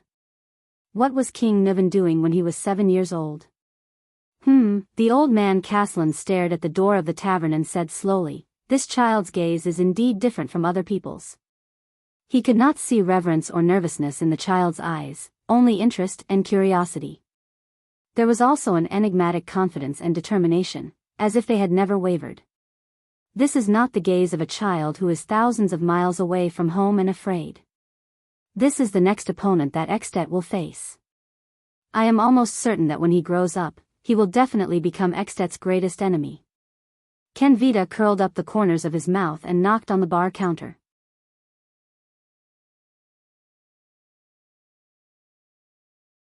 Unfortunately, the Archduke cannot attack him directly. When did we Northlanders become cowards who would scheme against and fear even a 7-year-old child? Caslin said disdainfully in a low voice, maintaining a country amidst conspiracies and fear. This is something that only a shaky empire would do.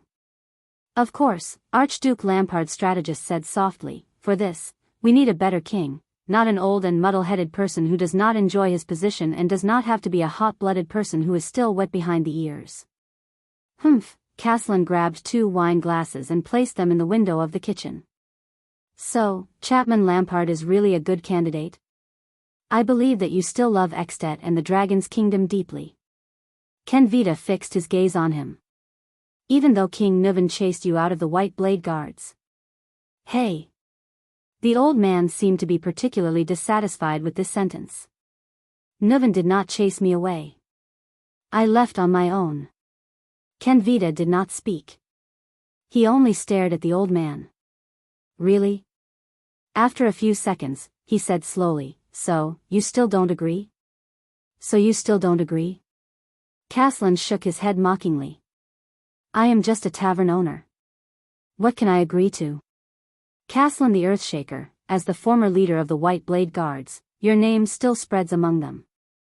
Your story is still being sung in the 38th century grounds, Kenvita said slowly, as long as you say the word, why? Do you want me to use my influence and connections to convince my old subordinates to stand on Chapman's side? Caslin snorted in disdain. I believe that you will make the best choice for Extet. Kenvita's expression was indifferent, but his gaze was sharp. He stared straight at the old Caslin. Caslin Lampard, you are, after all, the Archduke's uncle. Caslin raised his head abruptly. And the most famous commander of the White Blade Guard since Extet was founded, Kenvita said flatly. In the upcoming storm, you are destined to be unable to remain unscathed. Of course, it might not be just convincing my old subordinates. After all, the White Blade Guards are the king's personal guards. They are responsible for the safety of the common elected king of Extet. Kenvita thought silently. Do you know what this reminds me of? Caslin interrupted his thoughts. Kenvita curled the corners of his lips politely into a smile. The old man stared at him coldly. Quisso Lampard was asked by the Empire to convince his fellow countrymen to cooperate with the Empire, pay taxes obediently, and stop resisting. If I say no, will that brat Chapman exile me to Reformation Tower as well?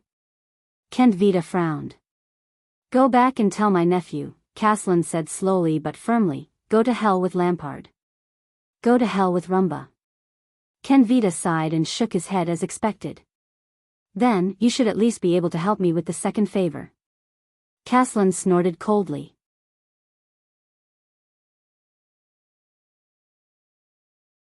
All of you are always concerned about benefits, aren't you? Kenvita narrowed his eyes. This time, it has something to do with that prince. Caslin put away a few cups again and ignored the Viscount. There are people in Extet who want to assassinate that prince. Whether it's to frame the Archduke or to mess up the situation, Kenvita said with a dark expression. They even used the officer spy lurking in our mystic gun unit. You know that I hate these dirty politics the most. Caslin raised his head and said bluntly, I don't want to know anything. what happened next is related to you, Kenvita interrupted him in a deep voice. The Archduke sent a letter yesterday saying that we found a clue about the officer spy in the black market, but it was intercepted halfway. What does it have to do with me? Caslin said rudely. Those who intercepted the clue halfway used the sword style of the Tower of Eradication, an unusual power of eradication, and they were definitely not from the Tower of Eradication. Caslin was stunned. Go on. The old man became solemn. What is the power of eradication? I know you will care about it. Kenvita said sharply, it's the one you mentioned a long time ago, the frenzied and out-of-control power of eradication. I remember that you are still working for the Tower of Eradication. It's just to return a favor to Xiao. A nostalgic look appeared in Caslin's eyes. After all, it's been so many years since I graduated, but he immediately looked at Kenvita seriously. What else? The supra-class swordsman of eradication under us, Croche. Do you remember her? She's the daughter of your comrade, that strong little girl. She was heavily injured in their hands and almost lost her life. She's the only one who escaped. Caslin clenched his fists. The clues we've been pursuing have been cut off. The only clue we have left is that strange power of eradication. Kenvita said sincerely, we need your help, even if it's for the Tower of Eradication, not for Lampard. The person who is as famous as Grey Sword Guard, Xiao, the pride of the Tower of Eradication, the pride of the White Blade Guards, ground shaker, Caslin Lampard. A few days later, in the lounge of the House of Legacy in the Tower of Eradication. We can be sure that the disaster swords do not have the complete inheritance of the Northland military sword style. One of the supreme class inheritors, Zadie Tafner, sat on the table and said to his student, even if it's outdated, it's still a set of sword style meticulously researched by countless swordsmen and wizards. And the House of Legacy has the most complete security system. We can start from here, all right. Continue looking for books here, Zadie. The exhausted Cohen Caribbean leaned against the table and knocked on the table leg. He rubbed his reddened eyes. I can't take it anymore.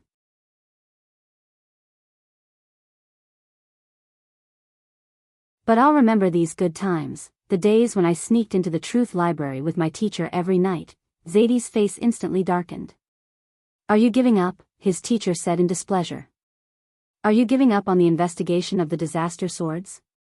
I'm not giving up, the blonde police officer, Cohen said angrily. But do you know how many books are in the truth library? Then, I just received a letter from a beautiful lady yesterday. Cohen ignored Zadie's unpleasant expression and yawned. I'm going to return a favor. Jayla. Is that her name? Cohen touched the letter in his arms and the corners of his mouth curled up into a smile. That cool girl with dual blades. However, at this moment, a stern and cold old voice came from behind the teacher and disciple. Zadie Tafner. Cohen Caribbean. Both Zadie and Cohen trembled at the same time. Asterisk thud. Asterisk Zadie jumped off the table in a fluster and fell to the ground due to a moment of carelessness. Asterisk thud. Asterisk Cohen nervously bounced up from the ground and ended up hitting his head on the table. The two of them were in a flurry. One rubbed his knees and his face was contorted, while the other touched his scalp and grimaced in pain. They stood up with difficulty and tried their best to stand straight. They put on their most obedient and friendly smiles and looked at the cold, gray-haired old man from the Far East who had appeared out of nowhere with a sword hanging from his waist. Ah. Xiao. When did you come back? They all said that you went to Sharp Blade Valley for an inspection. This was the heir of the Tower of Eradication, Zadie Tafner, who raised his hands and bowed with a face full of smiles. Master Xiao. Ah, this time when I came back, I planned to visit you first. I even specially brought you Constellation's specialty. This was Cohen Caribbean, Constellation's police officer come captain of the city defense, rubbing his hands together with a flattering expression. But the gray-haired old man, Xiao, ignored their smiles. The table in the lounge is not for dancing. Xiao stared at Zadie, who had a flattering expression on his face. His cold voice made Zadie's smile even more awkward. The heir must set a good example. Of course, of course. Zadie Taffner nodded sincerely and humbly. Then, he turned to Cohen. His steel-like stern face scared the latter. Since there are chairs, don't sit on the ground. Yes, yes. Cohen listened to Xiao's teaching seriously. The two of them smiled and nodded repeatedly. They were as respectful as they could be. What a joke, this was the master of the Tower of Eradication, the Grey Sword Guard. The lightest punishment he could give his students was to stand upside down with one hand for 10 hours. And the crimes that were worthy of the lightest punishment, for example, taking 2 long steps while walking, was not in a good posture. The Grey Sword Guard stared at them coldly. Zadie and Cohen stood straighter than the other.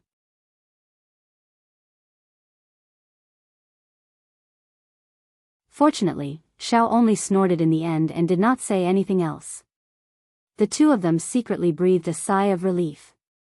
Until Xiao said his next sentence.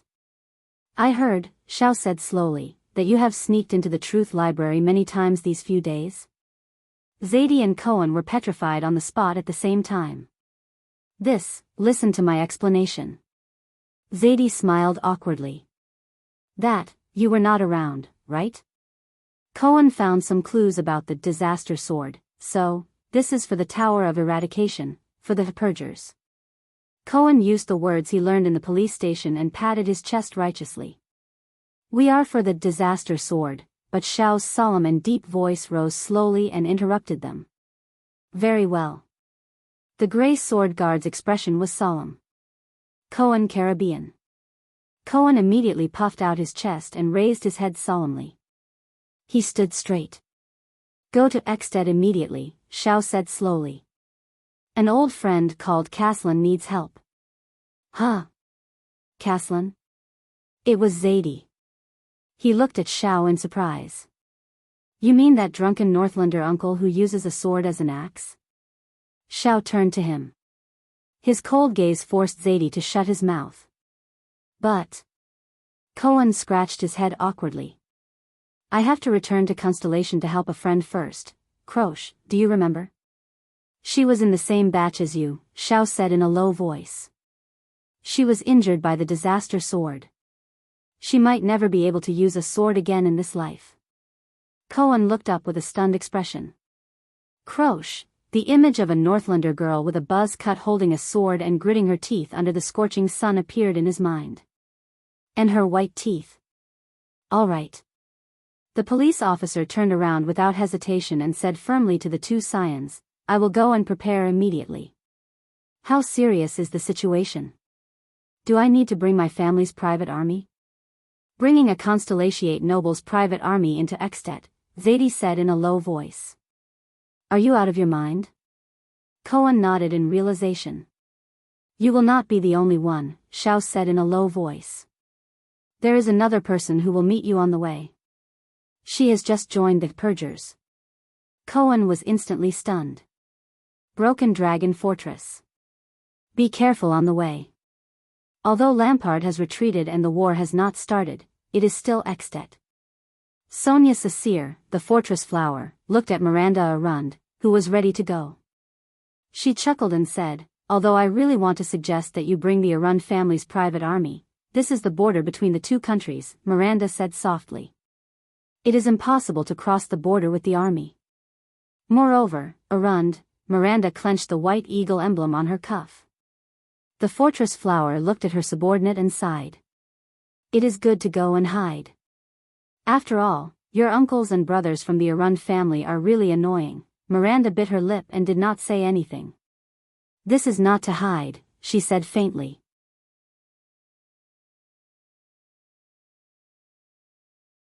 All right, all right, all right.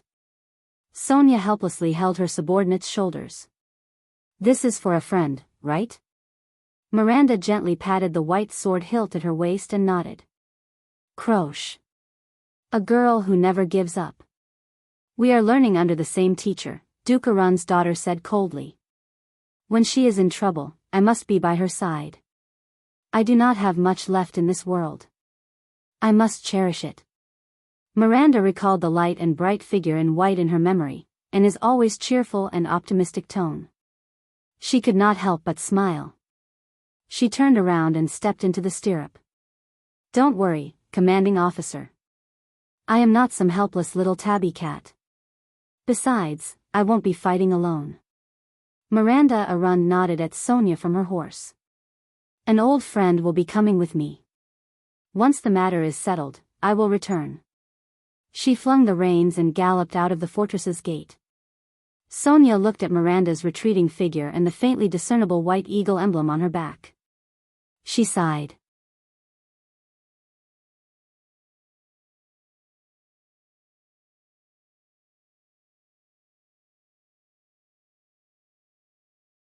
Chapter 115. Somewhere in Eternal Star City. It was in pain. The air here was cold and moist. Its skin was wrinkled, its 6 limbs were weak, its abdomen was shriveled, its lips were trembling, and its teeth were blunt. Only the darkness around it made it feel at ease. It raised its right hand, trying to change its position, but inadvertently hit the metal cage. A sharp pain came from the surface of its skin that had just touched the metal. It opened its mouth and let out a meaningless howl of pain. This damned cage. The magic seal on it was rigorous, meticulous, comprehensive, perfect, and flawless. It was the standard product of the Alchemy Tower. It did not know whether it was the work of the Confinement Research Institute or the Spell Laboratory. It was probably the former. In the extinct Alchemy Tower, only this faction that had been in decline for a long time would study this kind of magic cage with a single function. For example, the cage that was currently trapping him here. It did not know how long it had endured such days, and even its sense of time had become numb. It even suspected that if it went on like this, it would one day even forget its own name. It was fed once a month, given a fixed electric shock every month, and had to complete work all the time. Under such circumstances, it began to miss its main body. It still remembered the pain when it was cut off from the main body, and the heart-wrenching wails and screams from the main body's mind. Even many days and nights after that, even when it was its turn to be cut off, the pain was not comparable to the excruciating pain of being separated from the main body. It really wanted to return to its main body. If it remembered correctly, the main body should be locked up in the City of Triumph, the damn capital of the human empire. The country had already been torn apart, leaving only a small piece of territory. It was so weak, but that group of humans still shamelessly called themselves an empire. Did the weak not deserve to die? Thinking of this, its mind, which was a little muddled because it did not know how long it had been locked up, suddenly moved. That's right, hasn't it been a while since the main body sent anything over from Victoria's City? Whether it was letters or items, there was nothing. The mental connection between the main body and the main body seemed to have been broken for some time. Humans no longer used it. Impossible. It did not believe that those evil humans would let it or the main body take a break. They would only endlessly, without knowing the bottom line, squeeze its value dry. Did something happen to the main body? This thought flashed through its mind. No. Although the main body was also imprisoned, at least it was intact in the City of Triumph. The Empire knew its value, and the Imperial Prince had even tried to communicate with the main body, but how could the prideful main body respond to a lowly human's request for a trade?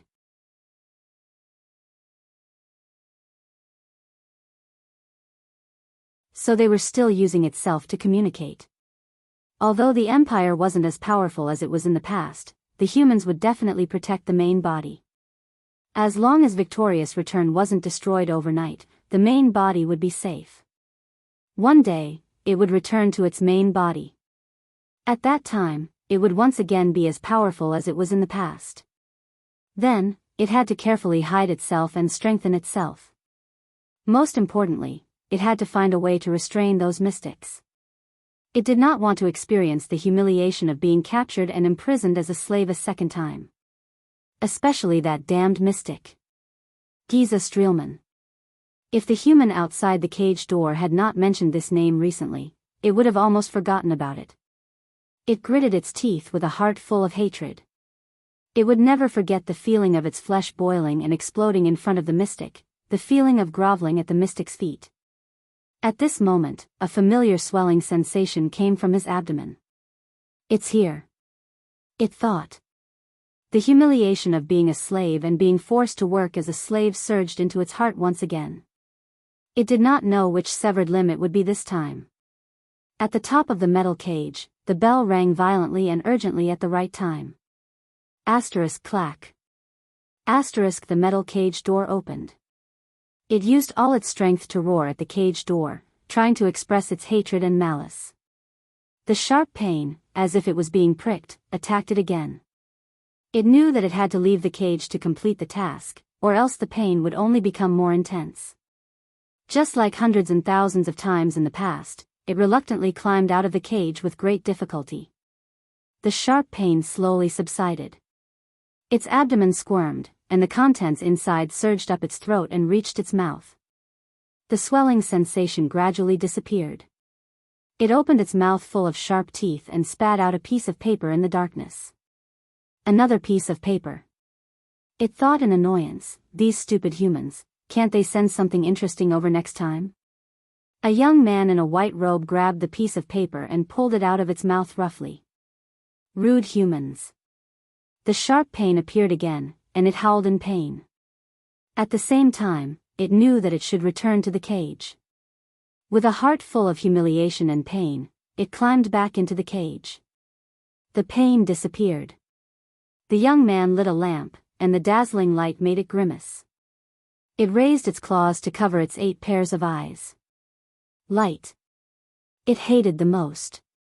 Fortunately, after the young man saw the piece of paper clearly, he immediately extinguished the lamp.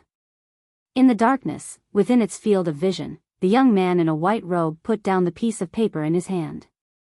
He spoke in a much more solemn voice than usual. Things are somewhat beyond our imagination. Oh. An old and hoarse voice rang. It remembered this voice.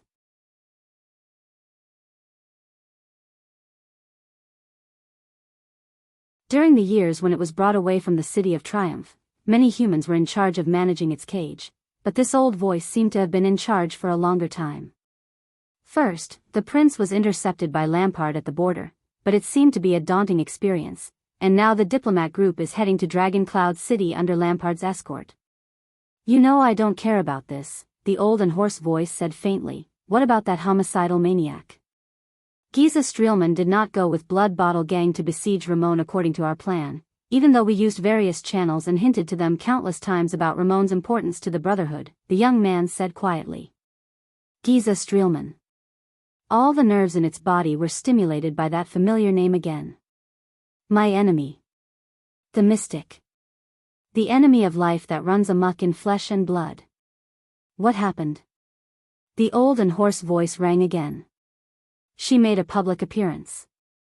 According to our informants in Broken Dragon Fortress, Giza seemed to have endangered His Highness' safety on the way, the young man said. The sound of a cane hitting the ground rang in the darkness. The old voice sounded doubtful. According to the previous report, wasn't the Night Queen the one who intercepted His Highness? Is that why she requested help from Broken Dragon Fortress? Yes, but the information has been updated. It seems that things have become a little more complicated. The young man raised his head and revealed a smile that no one could see clearly in the darkness. The blood mystic appeared for the dark night black coffin in the hands of the blood clansman.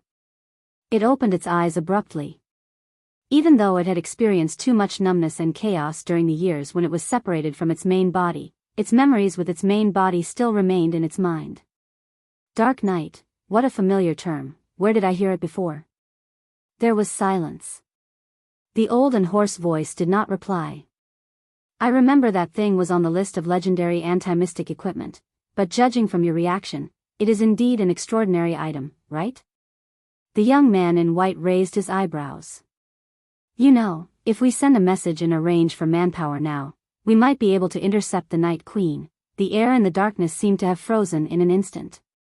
Don't ask. That coffin is not something we can touch. After a while, the hoarse voice slowly rang. Be it the coffin itself or the item in it. The young man frowned and revealed a puzzled expression. But he still nodded in the end.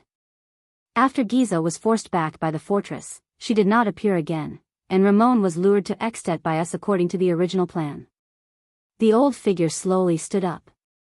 Very well.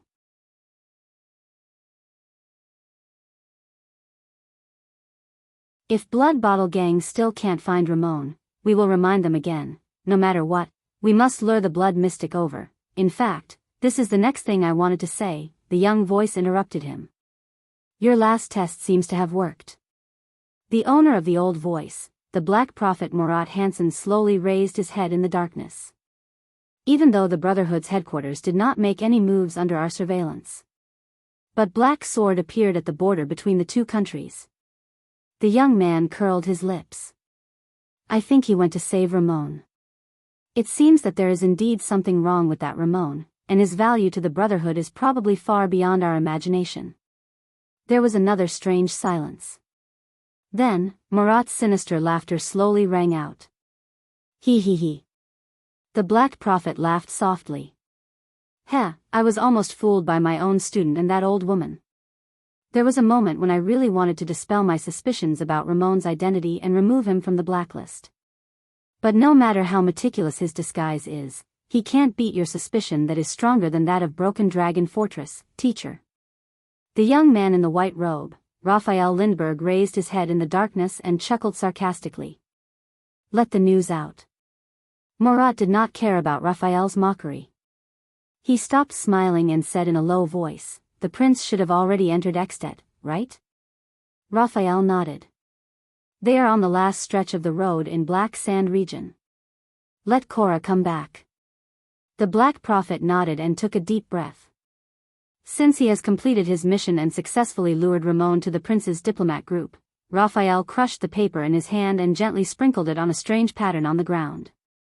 After the shredded paper came into contact with the pattern, they burned and disappeared in a bizarre manner. Do you want to proceed to the next step? The young man asked flatly. Yes, it is time to send a big gift to the secret room and the Brotherhood. The Black Prophet tapped his cane. Get ready to depart.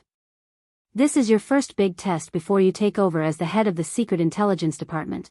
Make sure that Black Sword and Giza enter Dragon Cloud City at the same time and find Ramon. Raphael flashed a bright smile. Black Sword against the Blood Mystic. I'm sure it will be a big scene. Murat took a deep breath and sat down again. What an exciting scene. So you are in charge of luring away the two legendary anti-mystic equipment in Dragon Cloud City? Raphael curled up the corner of his mouth. A fearless mystic in the capital of a country. It is secondary whether the scene is big or not, but it will definitely be ugly. Are you sure you want to do this? Especially, to all the intelligence agencies, he is a notorious homicidal maniac. Raphael had a smile on his face, but he said in his heart. Treat it as Constellation's return gift to Extet.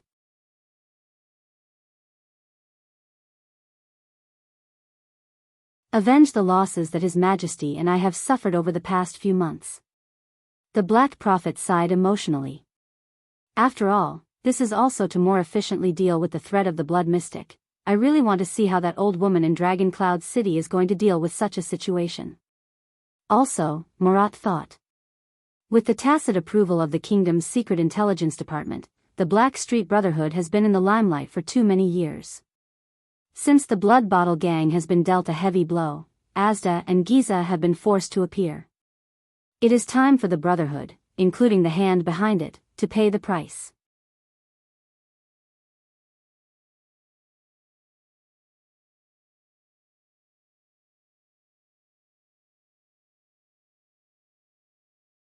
Chapter 116.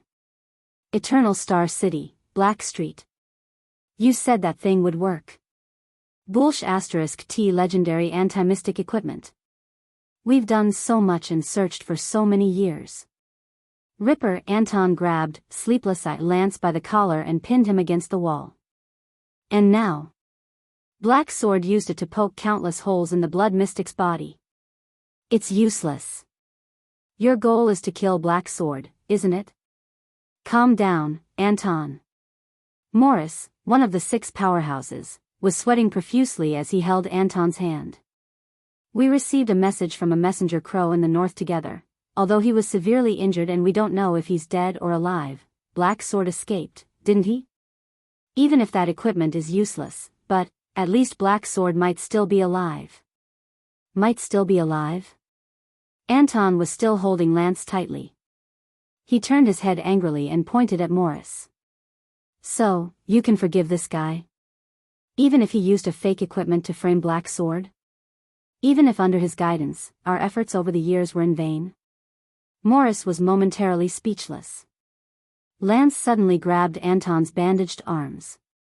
Although Ramon is not here and I can't be sure.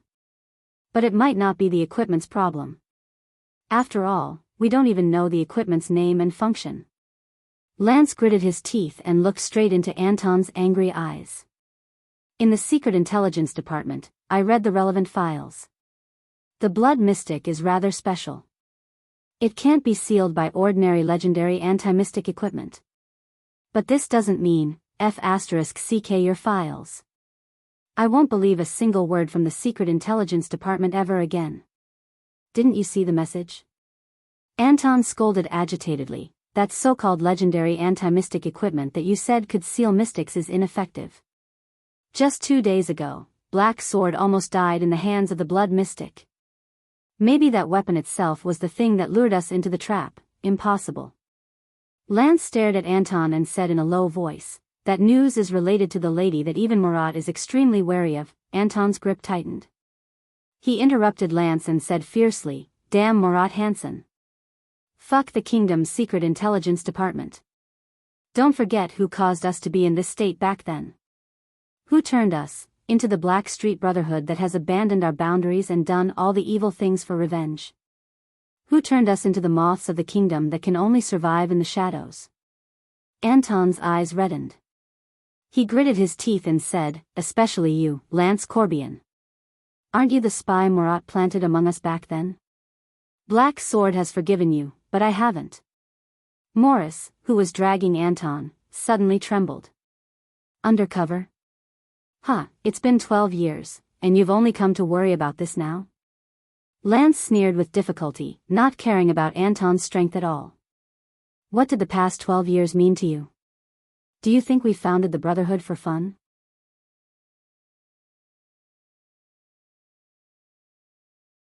The past 12 years? Was it fun? Anton seemed to have been triggered. The veins on his face bulged as he flew into a rage and roared crazily, son of a bitch. Do you think I'm willing to manage a bunch of scumbags like thieves, robbers, and rapists? Working with lunatics like Chandara Rhoda and Lazench Fisso? Being smugglers and murderers every day? Lance's expression changed. He could not help but clench his teeth as his eyebrows continuously twitched.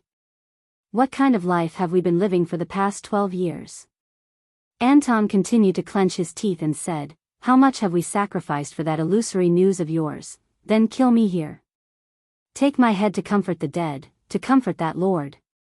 Lance roared and interrupted Anton, treat me as your greatest enemy. Treat me as if you have already taken your revenge. Treat it as if you can go back and live a good life. Enough. An even louder roar came from the side. Anton and Lance were shocked at the same time. Both of them turned to look at Morris. Lech Malone. Cabra Greteley. Delecto Ellsworth. Morris trembled. He lowered his head and clenched his fists. Names came out of his mouth one by one, Curdimo Finwy. Kyrsters Desmond. And that lord. Both Anton and Lance were shocked. Do you still remember them? Do you remember these names? The oath we swore together that year. Find all the true murderers and avenge the dead. Morris raised his head. His eyes were red at some point in time. At all costs. Do you think you're the only one suffering in silence? Skinny. Morris roared, over the past decade or so, we, who originally knew nothing about gangs and organizations, have worked hard to conquer territories, build our power, infiltrate the underground world, rope in all the people, fight against Blood Bottle Gang, evade the Secret Intelligence Department's pursuit, treat all suspects as enemies, track down Charlton and Shadow Shield, and investigate the truth of what happened that year. Isn't it all for the same purpose? Asterisk bang. Asterisk Morris punched the wall with all his might. His lips trembled. I've never killed a child before, but in the past 12 years, there were a total of 154 children from the age of 4 to 12 who died in the abandoned houses. This does not include the many child beggars killed by that son of AB *TCH Rhoda and his family 2 months ago. These are all my blood debts. I buried every single one of them with my own hands. I can almost remember every single one of their faces. The most recent one was just a year ago, a boy who ran away. In order to show our toughness and ruthlessness in front of our negotiating opponents, I used my psionic ability to suffocate him to death. Morris could not suppress his emotions. His psionic ability was slightly out of control, and even the air around him became unstable. God knows what we've sacrificed for the past 10 years, and what we've become.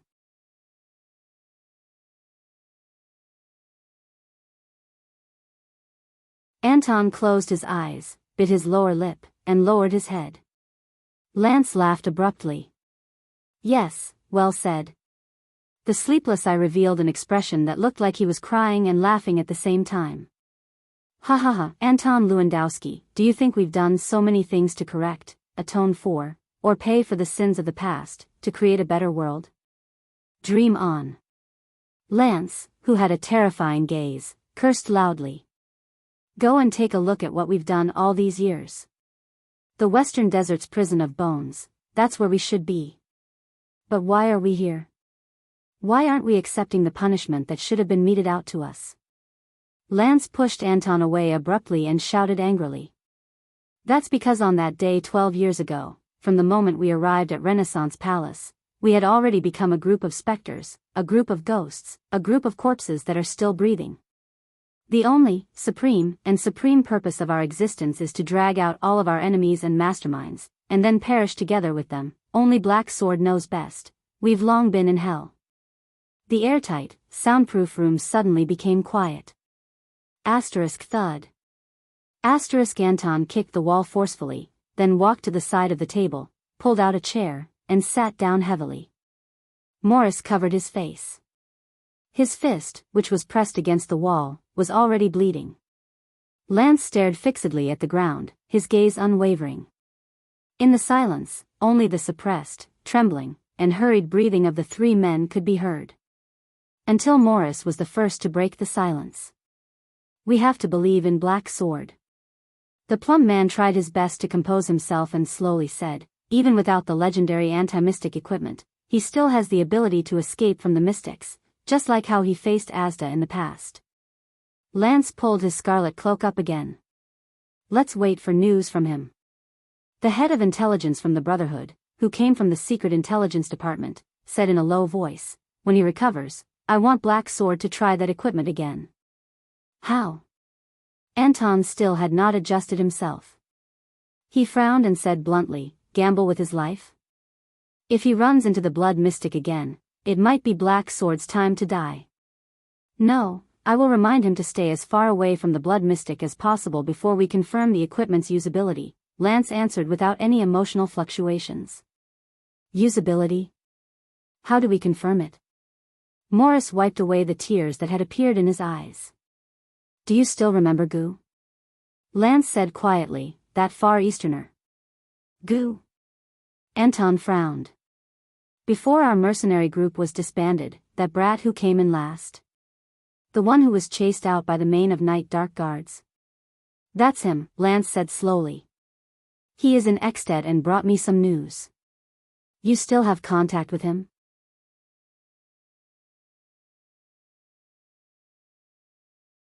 Morris bandaged his fist and said doubtfully, Gu is not with us. You said before that he has his own agenda and is very suspicious. Our informants in the north are still slightly insufficient. We have no choice but to rely on our local contacts. Lance shook his head. And Gu, whether he is suspicious or not, seems to be doing well there. Wait, you said that we need to confirm the equipment's performance first, so... Morris stared at Lance in a daze. That's right. Gu found an old friend in Extet these few days. Lance raised his head and his gaze was sharp. It really is an old friend.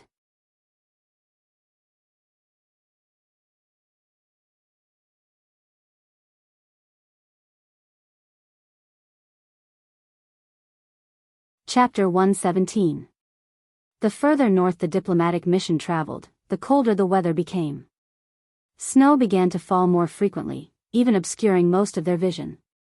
If not for the cold-resistant trees planted on both sides of the road, perhaps even the most elite scouts would get lost along the way. So, you don't know what kinds of spells there are and what's special about them. Thales tightened the cloak he put on a day ago and covered his head and face tightly as he asked Ramon. This was the second time they set up camp and rested. The location was at the junction of Prestige Orchid Region and Reformation Tower in Extet. After passing through Raymond Pass, they walked through a short hilly journey. After crossing the territory of the Archduke of Reformation Tower, they followed the direction of the hills and began to turn northwest. Soon, it would enter the territory of the Grand Duke of Prestige Orchid. Once they crossed Prestige Orchid Region, Niven VII's territory, Dragon Cloud City, would be right in front of them. I should say that I don't know the whole picture of magic. Ramon shook his head. It is said that there are all sorts of strange schools and types of magic. There will always be eccentric geniuses who will dig out new schools and research areas based on existing knowledge. Ramon sat by the fire and explained to Thales, who was beside him. But other than those unusual creatures who are independent, most of the wizards have their own clear affiliations. Belonging? Thales' eyes lit up. You mean, in ancient times, it was the gathering place of wizards and the magic organization they belonged to? Ramon's eyes sparkled. The three major magic towers. Magic tower? Thales turned his head abruptly. The bits and pieces of information he obtained when he investigated the origins of mystics in Mindy's Hall surged into his mind again. I've heard about this before. Thales' eyes lit up. So, the ancient wizards gathered in the three magic towers to conduct research? The three great magic towers are not just three towers, nor are they just three locations. Ramon muttered, wizards are not weirdos who stay in their towers. It is said that the three great magic towers represent the three attitudes and values of a wizard. What attitude? Thales asked curiously. You mean the attitude wizards have when they face knowledge? Ramon shook his head. I do not know. It is very difficult to find information about the mages in the past. Thales sighed. All right. What are the three great magic towers? Don't tell me you don't even know this. Ramon nodded and smiled. I know that. He looked around furtively and saw Ida dozing off by the fire. Putre and Kenvita were arguing about something in the distance. Wyatt tried his best to communicate with Ralph but failed in the end. Tolja had led the scouts to scout the road ahead and had yet to return. The Extet soldiers around them seemed to have gotten used to them.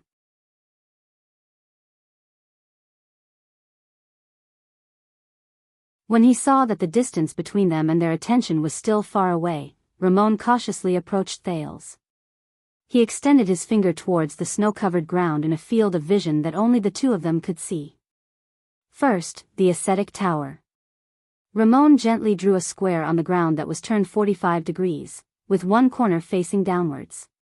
He then connected the diagonal lines of the square and drew a cross inside. According to the information I've read, they are the most ancient group of mages. Even before the Holiness Exorcism campaign, the ascetic tower had appeared. But they are also the most mysterious. I don't know what they are doing. I didn't manage to find out much about them. Thales frowned. Next, the alchemy tower. Ramon drew a circle. Then, he drew two triangles on the left and right sides of the circle. Each of them had a corner pointing outwards. The side of the circle where the triangles were near was an arc, matching the arc of the circle. Ramon then drew a small circle at the center of the circle. Thales recognized that the pattern looked like an eye. Ramon continued, as the name suggests, it is said that the alchemy tower is an important aid for humans to defeat the orcs. Their creations are all prepared for war or practical use. Some of their products have been passed down to this day and are still usable. They are rare items that only a few people possess. Finally, the Soul Tower. Ramon then drew two shapes. The upper and lower semicircles of the twos overlapped. The pattern was especially strange and its meaning was unknown. There are all kinds of strange information about them. One moment, they are said to be the protectors of the secular world. The next moment, they are said to have an agreement with the Empire. Or, they are said to be on bad terms with the other two magic towers. There are even some who say that their existence has brought a lot of chaos to the world, and that they are practically the source of all evil. I am also unable to understand the things that they are researching. Obviously, they are different from the other two magic towers. Ramon looked at Thales. The latter nodded to show that he remembered it. The doctor quickly extended his hand and nervously wiped off the three patterns, leaving nothing behind. That's all I know. As for the rest, I know nothing about the three great magic towers' inheritance, characteristics, history, and origins. Knowledge regarding magic has been completely banned. Ramon sighed. Also, you must never draw these three patterns in front of anyone, such as Murat. There will be trouble. Thales raised his eyebrows. Then, you drew them in front of me without any worries? Am I that trustworthy? Ramon turned his head and revealed that strange expression again. Trust? Heh. Ramon chuckled softly. His big nose twitched. I think you are not interested in magic for no reason. The ability to deflect mystic guns. Thales' pupils trembled.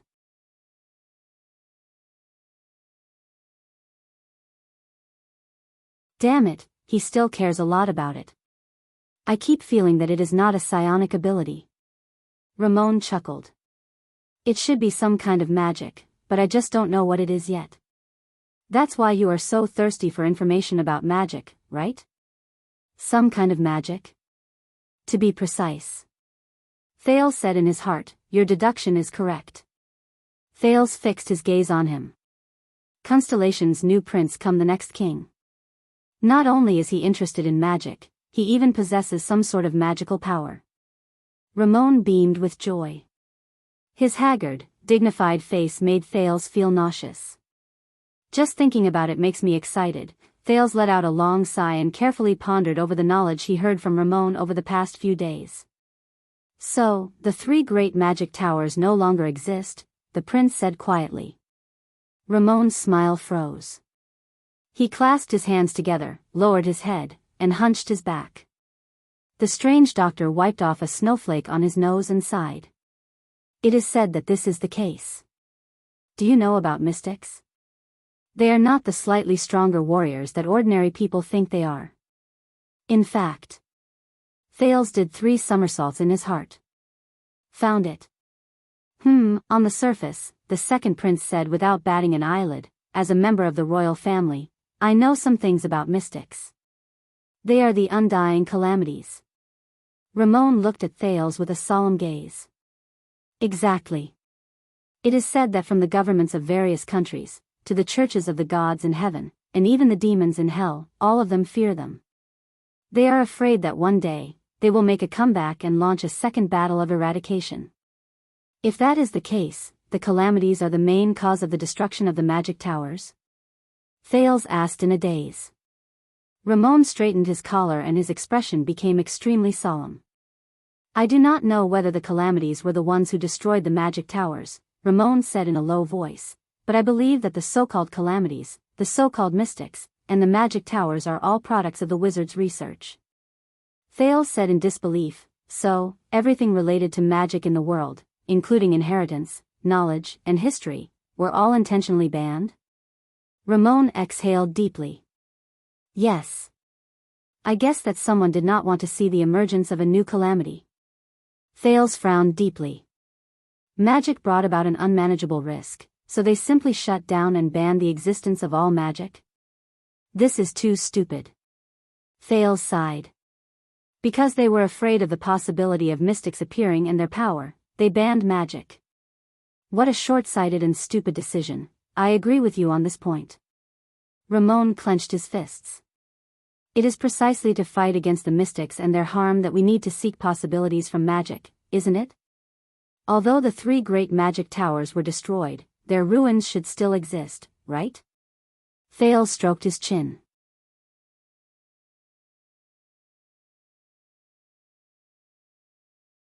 You didn't go there to try your luck? Ruins? Ramon curled up the corner of his lips and said with an unpleasant expression, "This is the worst part. Those damned countries, they looted and destroyed almost every single bit of information related to magic, wizards, and magic towers. I can't even find out where the ruins of the magic towers are." Ramon curled up one side of his mouth and said with an unpleasant expression on his face. Thales frowned deeply. "Maybe I can wait until I return to the country and check the records of the royal family," Ramon snorted coldly. "Don't mention it, especially Constellation. Your ancestor, the great king of Renaissance, Tormund I, personally ordered that all traces related to magic in Constellation be completely wiped out." Thales was stunned. And more than 600 years ago, the kingdom's secret intelligence department was the one who carried out the ban on magic. Ramon said hatefully, "It took me a lot of effort to find some traces in Extet. They called this, plan to purify the world." Thales stared at the snow in a daze and pulled his cloak tighter. "How did they do it?" The prince raised his head. "If magic is really as important as you said." Thales was stunned. "They did it." Ramon raised his head. His eyes were filled with hatred. In the decades after the Battle of Eradication ended, the various countries imprisoned all the remaining wizards and plundered all the books, scrolls, records, and artifacts related to magic. They even investigated all the people who had close contact with the wizards. The most important thing was that they wiped out all traces of magic from history. Of course, all those who intended to study magic and revive it would immediately become a thorn in the side of the various countries' agencies and the temples and churches once they were discovered. They would be eliminated without hesitation, just to ensure that magic would never appear again. All of them fell silent. For a moment, only the crackling of the flames and the mournful whistling of the cold wind could be heard. If the kingdom's secret intelligence department was in charge of the plan to purify the world 600 years ago, then there might still be a lot of information left in the secret intelligence department. Thales muttered to himself. "Hey, to dig things out from the kingdom's secret intelligence department without anyone knowing." Thales sighed. "It's even harder than breaching Broken Dragon Fortress." Ramon stared coldly at the fire and finished Thales' sentence. "Wait." Thales thought of a question, and a strange expression appeared on his face. "Doctor," he said slowly, "Murat was not the first chief of the kingdom's secret intelligence department, was he?" "Nonsense. The kingdom's secret intelligence department was established more than 600 years ago when Constellation was founded." Ramon snorted coldly and exhaled a long breath.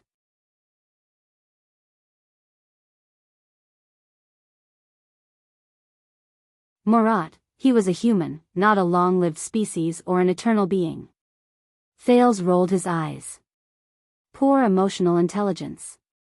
How pitiful. "You didn't understand what I meant." "I was saying," Thales said impatiently, "who was the first chief of the kingdom's secret intelligence department, the person in charge of the plan to purify the world?" Ramon was stunned. He immediately turned his head to look at Thales. "This will be a clue." Thales rubbed his hands, which had turned red from the cold, and exhaled a mouthful of mist.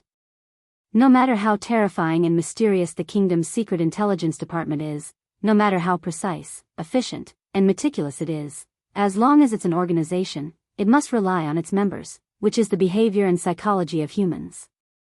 And humans are always complicated. Thales blinked. "Do you understand what I mean?" Ramon frowned. "2. What?" Thales asked, puzzled. Ramon looked around vigilantly again. He turned his head around and said, 2 people, 600 years ago." The strange doctor lowered his voice.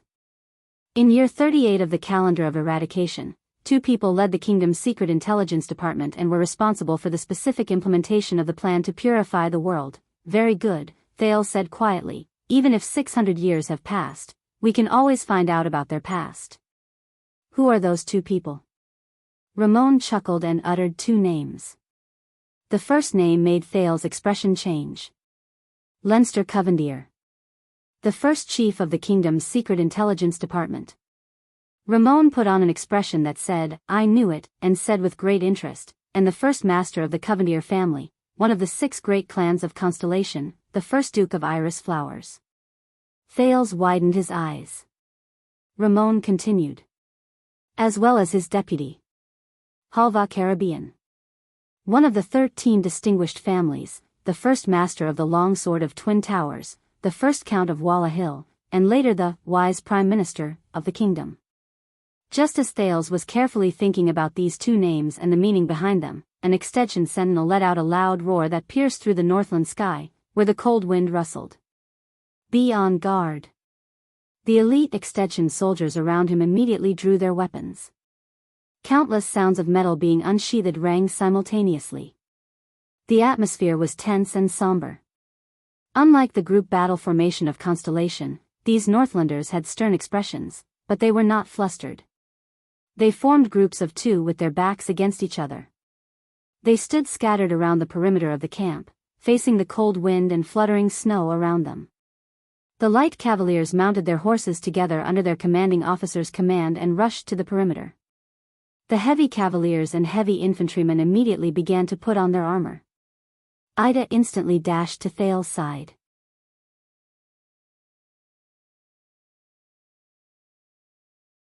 Waya and Ralph rushed over as well. "Be alert," the elven protector, whose age was unknown, said in a grave tone. "How unlucky. It's another army." Army? The second prince thought of something.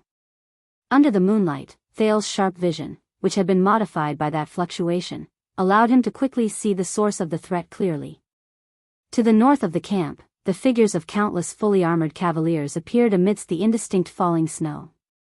Light armor, gray robes, white horses, and masks. They were swift and silent. They almost blended into the snow around them. In this kind of weather. Putre, who rushed over from behind, frowned. They're elites. These cavaliers, who did not look like good people at first glance, suddenly dispersed when they were 100 meters in front of them. They moved towards them in a messy but orderly manner.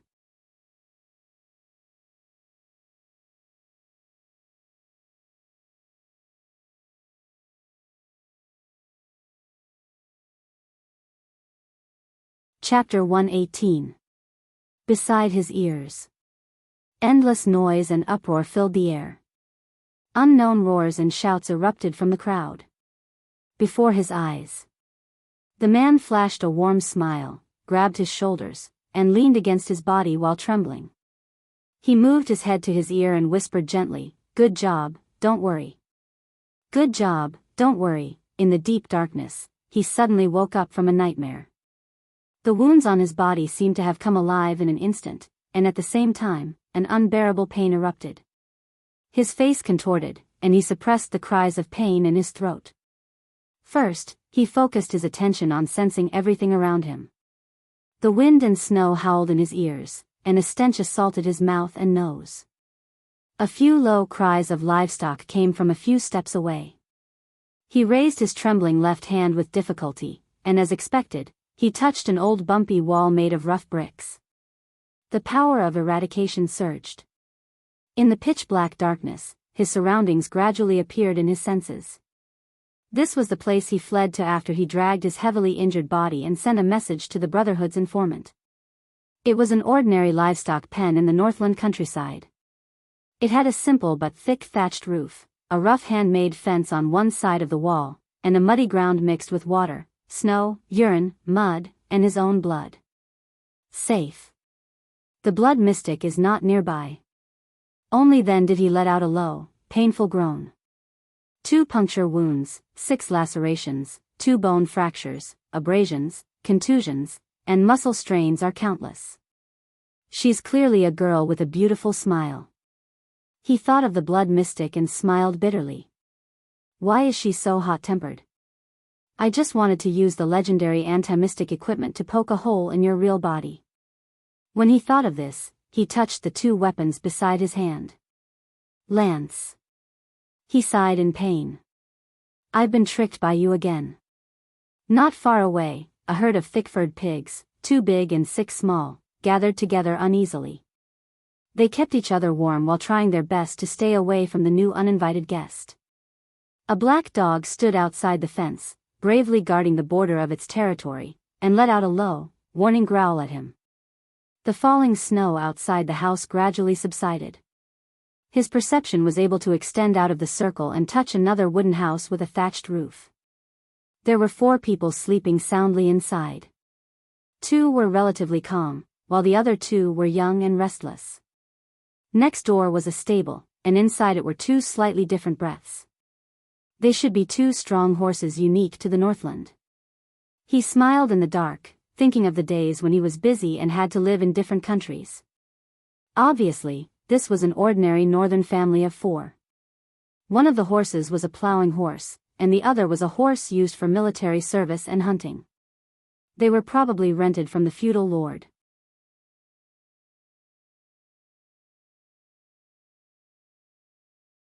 Looking at the terrible environment around them, the pigs were probably not their own. Instead, they were reared for the feudal lord's dining table.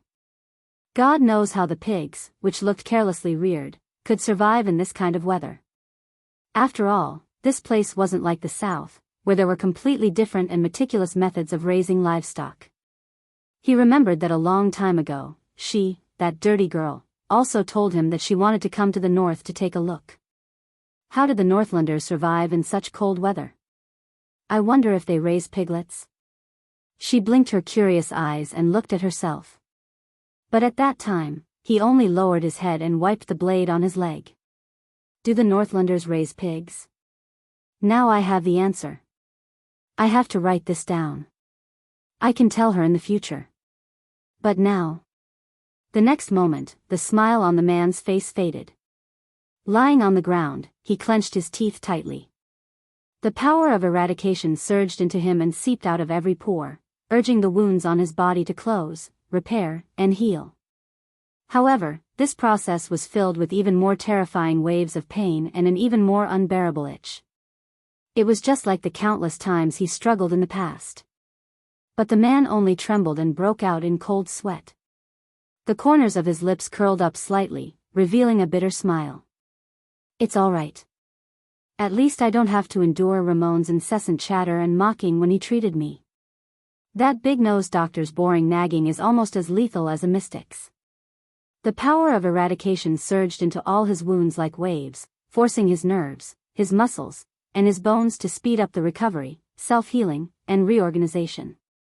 The surging pain and impact made him close his eyes while he trembled, and he could not stop breaking out in cold sweat.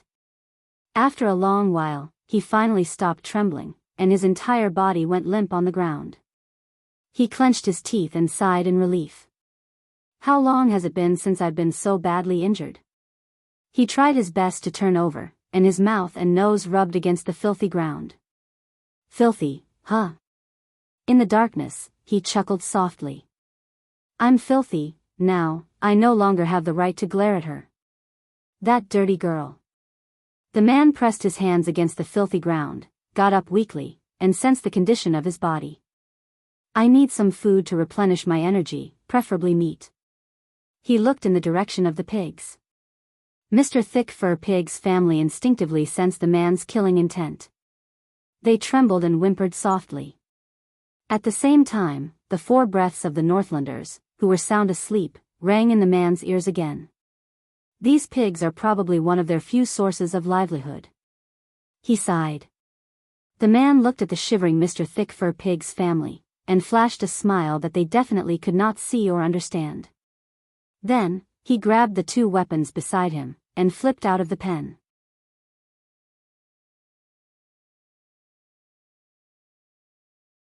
He remembered that the day before the bitter cold winter was almost here. Fortunately, this is Northland. Thank you, Master of Mountains. Thank you for your gift. And I will always remember your generosity. Spear and shield bearers. Form the first line of defense on the gentle slope in front of us. Make them slow down no matter what. Ken Vita looked at the attacking cavaliers with a solemn expression and ordered resolutely. Under his command, the Extet infantrymen of Black Sand region picked up the big iron shields unique to Northland without hesitation and jogged to the front of the camp to form a line of defense. Heavy infantry, 1 minute. You must be ready and follow the line of defense. Two-handed heavy swords in front, aim at the horse's legs.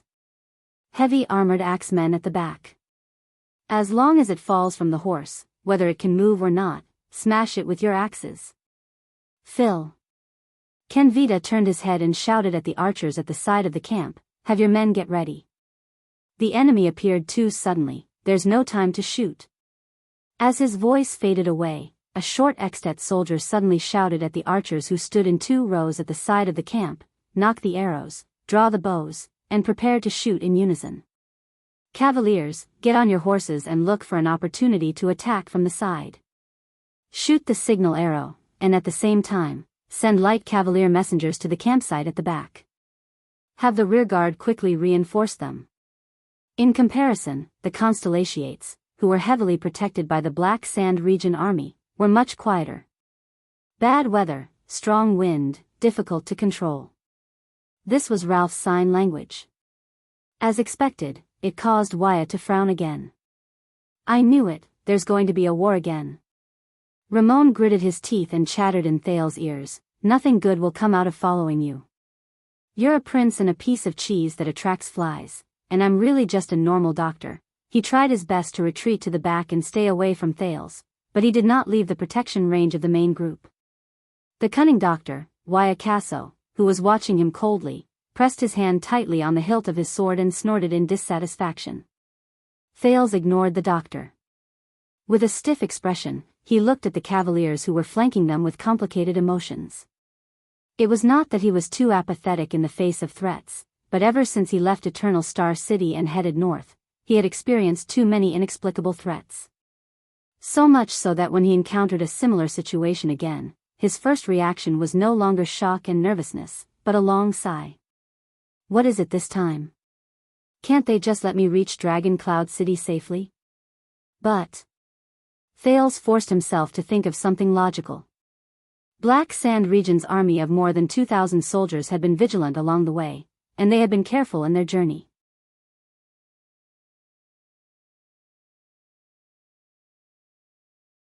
Why would they not be vigilant against this group of uninvited guests? Putray said that the people opposite them were elites, but the escorts around him were also elites of Black Sand region, so there should be no need to be too worried, right? Then, a familiar voice traveled from afar among the group of masked, light-armored cavaliers in gray. "Soldiers, lower your guard." It was Tolja. Thales heaved a sigh of relief. The Fire Knight of Black Sand region, one of the 5 war generals of Extet, who had set out to investigate, appeared from among the cavaliers opposite them. He stopped beside the campfire at the outermost perimeter. "These are King Nuven's personal guards. They are the troops he sent to receive the Prince of Constellation's diplomat group. Old friend, it's not that I don't believe you, but nowadays, it's never wrong to be more cautious." Viscount Ken Vita drew his sword from his waist and walked to the front of the camp under the protection of a group of soldiers. "Is there anyone from the king who can testify?" Ken Vita suppressed the unspoken words in his heart. There might even be traitors among the Archduke of Black Sand region's subordinates, right? The cavaliers in gray reined in their horses and stopped in front of the camp. Thales could not help but notice that their steeds were quiet and steady in the face of the cavaliers' rude reins. They did not even whinny a lot. These cavaliers lined up in a line and stood neatly an arrow's throw away from the camp, displaying superior mobility and discipline. "Elites, huh?" A masked man with brown hair and a white cape rode out from among the cavaliers. Tolja followed behind him and rode all the way into Black Sand region's camp. I've seen these people when I was traveling before." The vice diplomat beside Thales took a deep breath when he saw the figures of these elite cavaliers clearly. Based on their attire, they are indeed the king's personal guards of Extet. Thales rolled his eyes and breathed a sigh of relief. Fortunately, they should not be enemies, for now. Beside him, the attendant from the Tower of Eradication, Waya, was obviously stunned. "You mean the White Blade Guards?" Waya whispered. The White Blade Guards, who are comparable to the elites of the Royal Guards of Constellation and are known as the Dragon's Imperial Guards. White Blade Guards. The King's personal guards. The Dragon's Imperial Guards. Thales stored this information in his heart and observed the development of the situation cautiously. The masked man rode in front of Kenvita. He first cast a glance at the Archduke of Black Sand Region's most trusted strategist, then looked sharply in the direction of the Constellatiates. His gaze stopped on their double-cross stars flag for a moment before he turned his head. "As the captain of King Niven's personal guards, I should be considered one of the king's men, right?"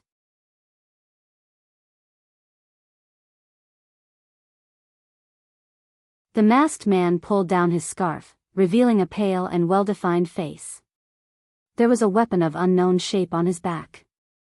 The white handle protruded from the snow-white cape. "Nicholas, it's you." Kenvita saw the other person's face clearly and his expression turned unpleasant. The pale-faced man in the cape snorted coldly. He nimbly dismounted from his horse in front of Kenvita and threw a scroll with wax seal into Kenvita's bosom. "I brought the White Blade Guards to welcome the Prince of Constellation. If you have any questions, go and see the king's warrant." With a frown, Kenvita tore open the seal. "I met them during my scouting, the White Blade Guards." The fire knight behind the cloaked man, Lord Tolja, immediately dismounted from his horse. With a tense expression, he said, "It seems like King Niven really values this Constellation diplomat group." After Kenvita finished reading the warrant, he sighed and sheathed the sword in his hand. At the same time, he gave an order to the army of Black Sand Region. "Stand down. Let them in." The masked cavaliers in grey capes, the White Blade Guards, rode into their campsite as if there was no one else around. Even though their faces were hidden under their veils, their gazes were sharp and fierce. They glared fiercely at everyone in the campsite, whether it was the extensions from Black Sand Region or the Constellatiates at the center of the campsite, mobilizing an army of nearly 2,000 soldiers to protect this prince. The man in the white cloak walked towards the direction of the Constellation diplomat group. He looked at the situation around the campsite and snorted coldly. "Lampard is really a generous archduke." Hearing the sarcasm in his tone, Kenvita and Tolja both frowned. "This is for the prince's safety, at least until he safely meets King Niven," Kenvita replied calmly. "We believe that there are people in Extet who want the prince's life. According to the information we received, Black Sand Region surrounded and intercepted the prince in front of the fortress, and shot him with mystic guns." The man tightened his cape. "That's right. It seems that they really want his life." Kenvita was speechless for a moment. "We will take over here," the man in the white cape said bluntly. "As for your mission in Black Sand Region, it has ended. Go back to where you should be. It's not a good idea to bring a few thousand people into another suzerain's land, especially when the day before the bitter cold winter is approaching. Lampard's ambition ends here. His Majesty will settle the score with him." Tolja replied coldly, "The Archduke's order is to protect the prince until he reaches Dragon Cloud City. Even if he leaves with you willingly, we must still follow him to Dragon Cloud City. It's up to you. If you want to follow, then follow. It's not my money that's going to be wasted anyway."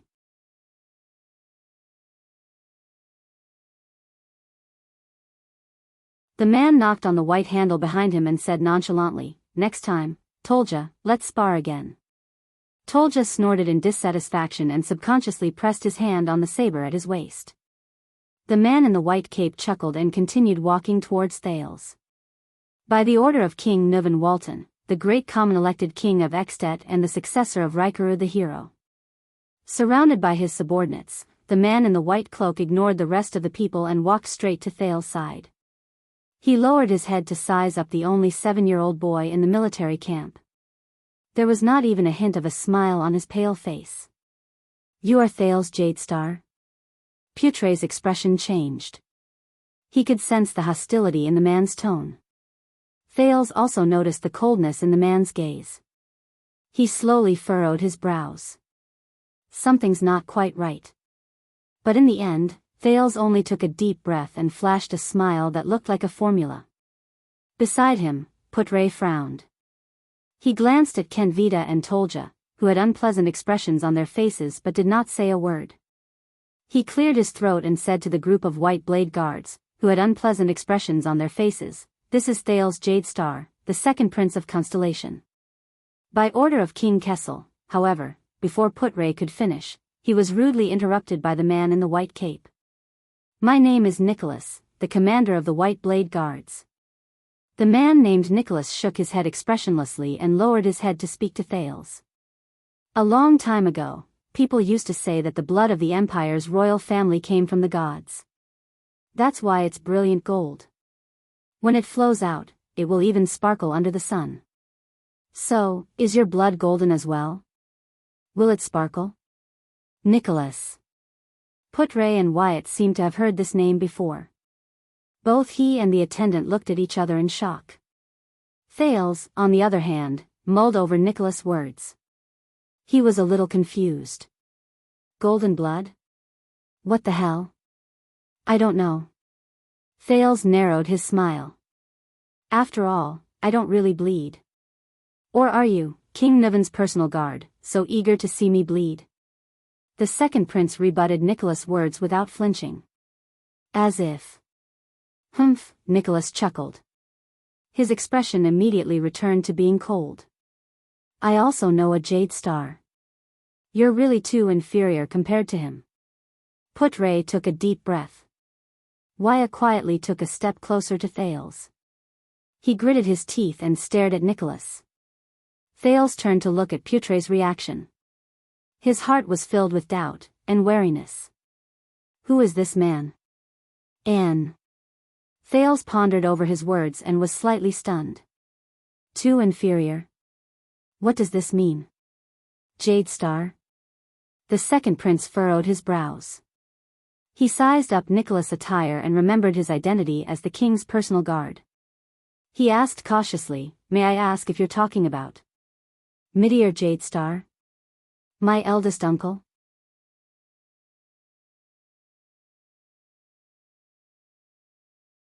No, I'm talking about the sword of reversing light. Nicholas narrowed his eyes and extended his left hand to point at his right shoulder. His face was even paler. 12 years ago, he stabbed me in the shoulder, and almost cut off my scapula. Thales' expression changed. Another person who personally experienced the war between Constellation and Extet during the Bloody Year. It seems like he suffered quite a lot under Horus Jadestar's hands. He glanced at Kenvita and Tolja from the corner of his eyes, then at the extensions around him. From attacking the supply line, attacking the 3 archdukes of Extet's battle line, injuring Tolja, snatching the motionless bow, and in the end, his soldiers even killed the former Archduke of Black Sand region. The grudges between Horus and the extensions seemed a little too colorful. The sword of reversing light, Horus Jadestar. Just how many similar legacies did his second uncle leave for me in Extet? Thales could only cough softly. He maintained his unchanging smile and nodded. It's a pity. Beside him, Putray furrowed his brows tightly. Thales also noticed that Tolja, who was behind Nicholas, exhaled softly. No, there's nothing to be regretful about, Nicholas said flatly. Anyway, we're even. Putray gritted his teeth and cast a sharp gaze at the man in front of him. This man, is bringing this up the first time we meet? Is he preparing to intimidate me first? Thales, who did not know what was going on, thought of something. We're even, he asked cautiously. What do you mean? Putray heaved a sigh. This made Thales feel that it was extremely ominous. Ah. Nicholas' eyes shone with a frightening cold glare. I killed him, on the battlefield at Raymond Pass. Thales' expression froze at this moment. That's terrible. He thought to himself. So we're even, me and Horus. The ghost of a smile appeared on Nicholas' pale face. He raised his right hand and tapped the left side of his chest. Just like this, a stab, then a twist, then a diagonal pull. You should have seen his expression before he died. Thales frowned and began to size up the commander of the White Blade Guards again. The person who killed Horus. The enemy of the Jade Star royal family. The final proof. Nicholas narrowed his eyes and exhaled softly. Even the Jade Star royal family, even the former royal family of the Empire, their blood is not golden, and when it spurts out, Nicholas licked the corners of his lips in a mesmerizing manner and flashed a cold smile. He looked down at Thales and said slowly, "It's all bright red." Thales stared at the pale man with an unpleasant expression. The man's undisguised aggressive gaze made him uncomfortable. But now, as the Prince of Constellation, the best expression he could have was to be expressionless. Viscount Kenvita let out a long sigh. He shook his head gently and took a step forward.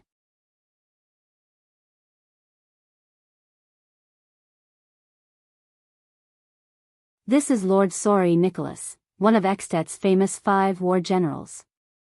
His Highness, the Prince of Constellation, shook his head slightly and took a step forward. "People call him." Kenvita looked at the unpleasant expressions of the Constellations and raised his eyebrows in resignation. "Star Killer." Nicholas stared at Thales with a burning gaze. Like a hunter sizing up his prey. Thales felt a slight chill in his heart. "Star Killer?" "Let's save the meaningless pleasantries, citizen of the Empire," Nicholas said slowly. "From now on, we will escort you to Dragon Cloud City." Thales was stunned. "Of course." The second prince looked at Nicholas and nodded slightly with complicated thoughts. If this is King Nuvan's wish. However, his heart was extremely perturbed. King Nuvan actually sent such a person to welcome me. Thales suddenly had an ominous feeling about his future in Dragon Cloud City. Putre took a step forward sternly. "Wait, according to the rules and etiquette, the envoys from our side must meet with the extension welcoming party in a formal manner that is befitting of their status." "You talk too much." Nicholas rudely cut off the vice diplomat's words. "I don't have time to waste." In the next moment, Thales saw Nicholas' expression turn serious and the cloak behind him flutter. "Please believe me. This is for your safety, Your Highness." "Sorry Nicholas, the Star Killer." The pale-faced man snorted coldly with a cold smile. He gestured at the uncertain Thales Jade Star with his chin and ordered the White Blade Guards behind him. "Tie him up." "What?" Thales widened his eyes. "You're tuning into the Romantic Tales YouTube channel. Don't forget to subscribe and join us on this journey to catch the most captivating stories.